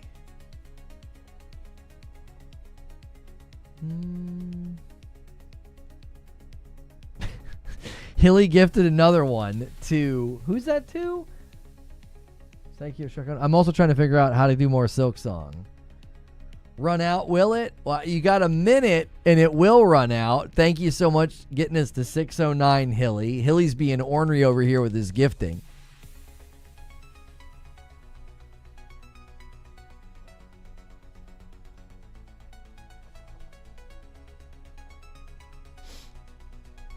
You guys crushed it. He's jammer. He is. You guys crushed it this week. I mean, seriously, you guys rallied and hit the goal, and you know what I mean. It's late on a Friday. It is. It is late on a Friday for you, Hilly. It is.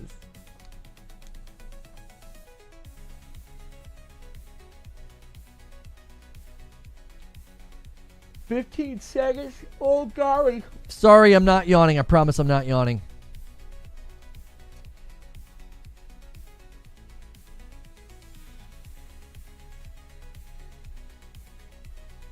Did my Prime sub go through?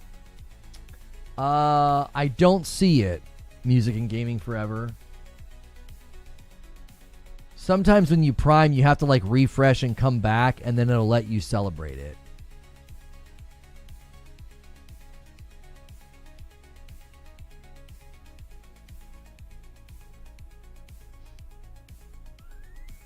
Yep, there it is. There it is. Okay. So 6:10.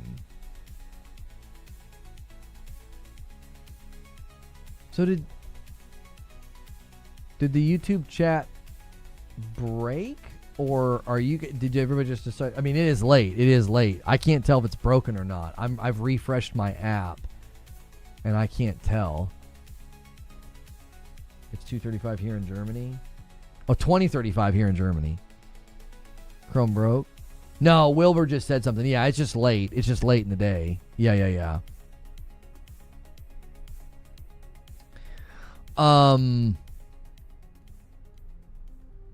We here? Okay. Yeah. I think I think morning coffee has been consistent and good, and I feel like that's probably more important than forcing Green Room on days where I do like 2 and 3 streams or gameplay or a state of play. Like most of those days, like we ran out of time is the main issue. And I think people understand that with respect to Green Room. And it seemed like most of you cared way more about morning coffee because it just, in general, has always had just more folks, enjoying it. And Green Room is always a little bit of a tough thing at the end of the day anyway, because everybody's kind of wrapping on the day and the week. So we did Green Room on Monday, and then the rest of the week just got eaten up by either gameplay or the state of play or gameplay yesterday. And then today, I just streamed for 4.5 hours. So it's like that's usually gonna kind of cannibalize and eat that time up. So what we'll do is the stream with Madam is tonight at 8 p.m. Eastern. I believe there's a town hall. Yes, you guys typically hang out in the town hall in the Discord until the Madam stream. Now that's a great reason to become a member, right? Yeah, Fridays usually didn't have Green Room anyway because it was the weekend. That's true. So yeah, there's a town hall in 3 hours or so, 3 hours and 20 minutes. That's a great reason to be a member. It's a great reason to support directly. You have a community where you can kind of go, speak your mind, share your ideas, right? We're obviously, continuing to brainstorm about certain things. Friday nights with Madam has been fun. Morning coffee's fun. Green Room's fun. You guys have added some really, really helpful feedback in the town halls. Like one of the reasons morning coffee is back is because you guys provided that feedback, and I was like, you know what? That's fair. What they're saying is totally fair. Let's bring it back. So that's your opportunity to help with that brainstorming and to help with that feedback. We're considering maybe we should be doing more event ideas on Twitch or just gameplay on Twitch and sort of bringing the talk show back home and thinking through that. You guys can provide input and feedback there as well. We'll see. Maybe the secret is we don't do the start and the stop on purple, and people don't like sub only on purple. You can give us some feedback there as well. If you guys have seen creators do different things on purple that you think is a good idea or a better idea than what we're doing, you can give us that feedback. That's what Town Hall is for. That happens every Friday. And then when you're done with Town Hall, you can roll that right into a Friday night with Madam and I. So we'll be hanging out tonight. We'll have some drinks. Not too many. We got another early soccer game tomorrow, so not too many drinks. And then Madam has to play the game Bad Cheese. So Town Hall is at 6, but everybody's in different time zones. So that is 3 hours and 20 minutes from now. So use the Discord command, or you can go to discord.gg/reforgetv to get into the Discord. So how do you know it is our feedback and not just Creature saying, and the Town Hall agrees with me? No. He gives me pretty pointed things that you guys say that I know is not coming from him. Yeah, because there are times where he says he doesn't agree with you guys and he gives you guys pushback on certain things. So, yeah. Yeah, he's like, yeah, Town Hall said this. And it's just him. No. If there's one thing he wouldn't be good at, it would be that. He's far too honest to pull that one off. That wouldn't work. I'd be able to tell, be like, that's not from you. So yeah, ! Discord. Use the Discord. That's going to take place in 3 hours and 20 minutes. And then Madam and I will be live this evening in about 5 hours. So wherever you guys are in the world, in about 5.5 hours, Madam and I will boot up. It'll be hilarious watching her play that game. If I don't see you guys tonight or in the Town Hall, man, have a great week. This was such a fun week with the state of play and the gameplay, and Hilly's going to gift one more here at the tail end. Thank you so much, Hilly. You are amazing. He says stay. No. I've got to go. I've got to go, Hilly. I have to go. You would need, Pork Pie to come in and hit this 750. Like he's the crazy man that did the 200 bomb the one day or something. Like that's the level that you would need right now, Hilly, and it's not happening. So, did Twitch win?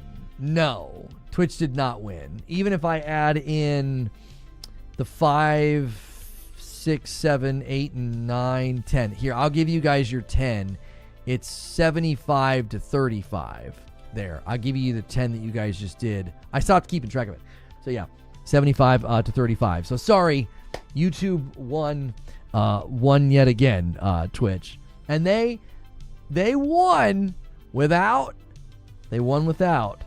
any of those crazy big bombs from those guys, right? None of that. We didn't have any of that today. We had just faithful folks being awesome and being generous. We had some 10s. We had some 10 bombs, and some 5 bombs. So it was a fair fight. It was a fair fight today, Twitch. You lost fair and square, Hilly. You lost fair and square. Sean says, wait. What am I waiting for? Let me double dip. You can do that. You can do that even when I'm not. I mean, you can do it right now. If you go over and use your primes. Yeah, if you guys are paying for Amazon Prime, you just have to check that every month manually. Yeah. You have to do it manually every month because it's not like an auto renewal hitting your card or something. It's a perk of having Amazon Prime to do that.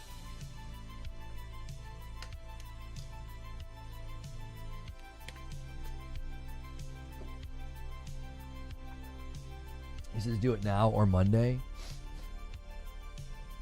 Yeah, I mean, you can go over and do, a Prime or a membership anytime. I don't have to be live for you to do it. I mean, if you want to, I'll wait for you, Sean, but only a minute more.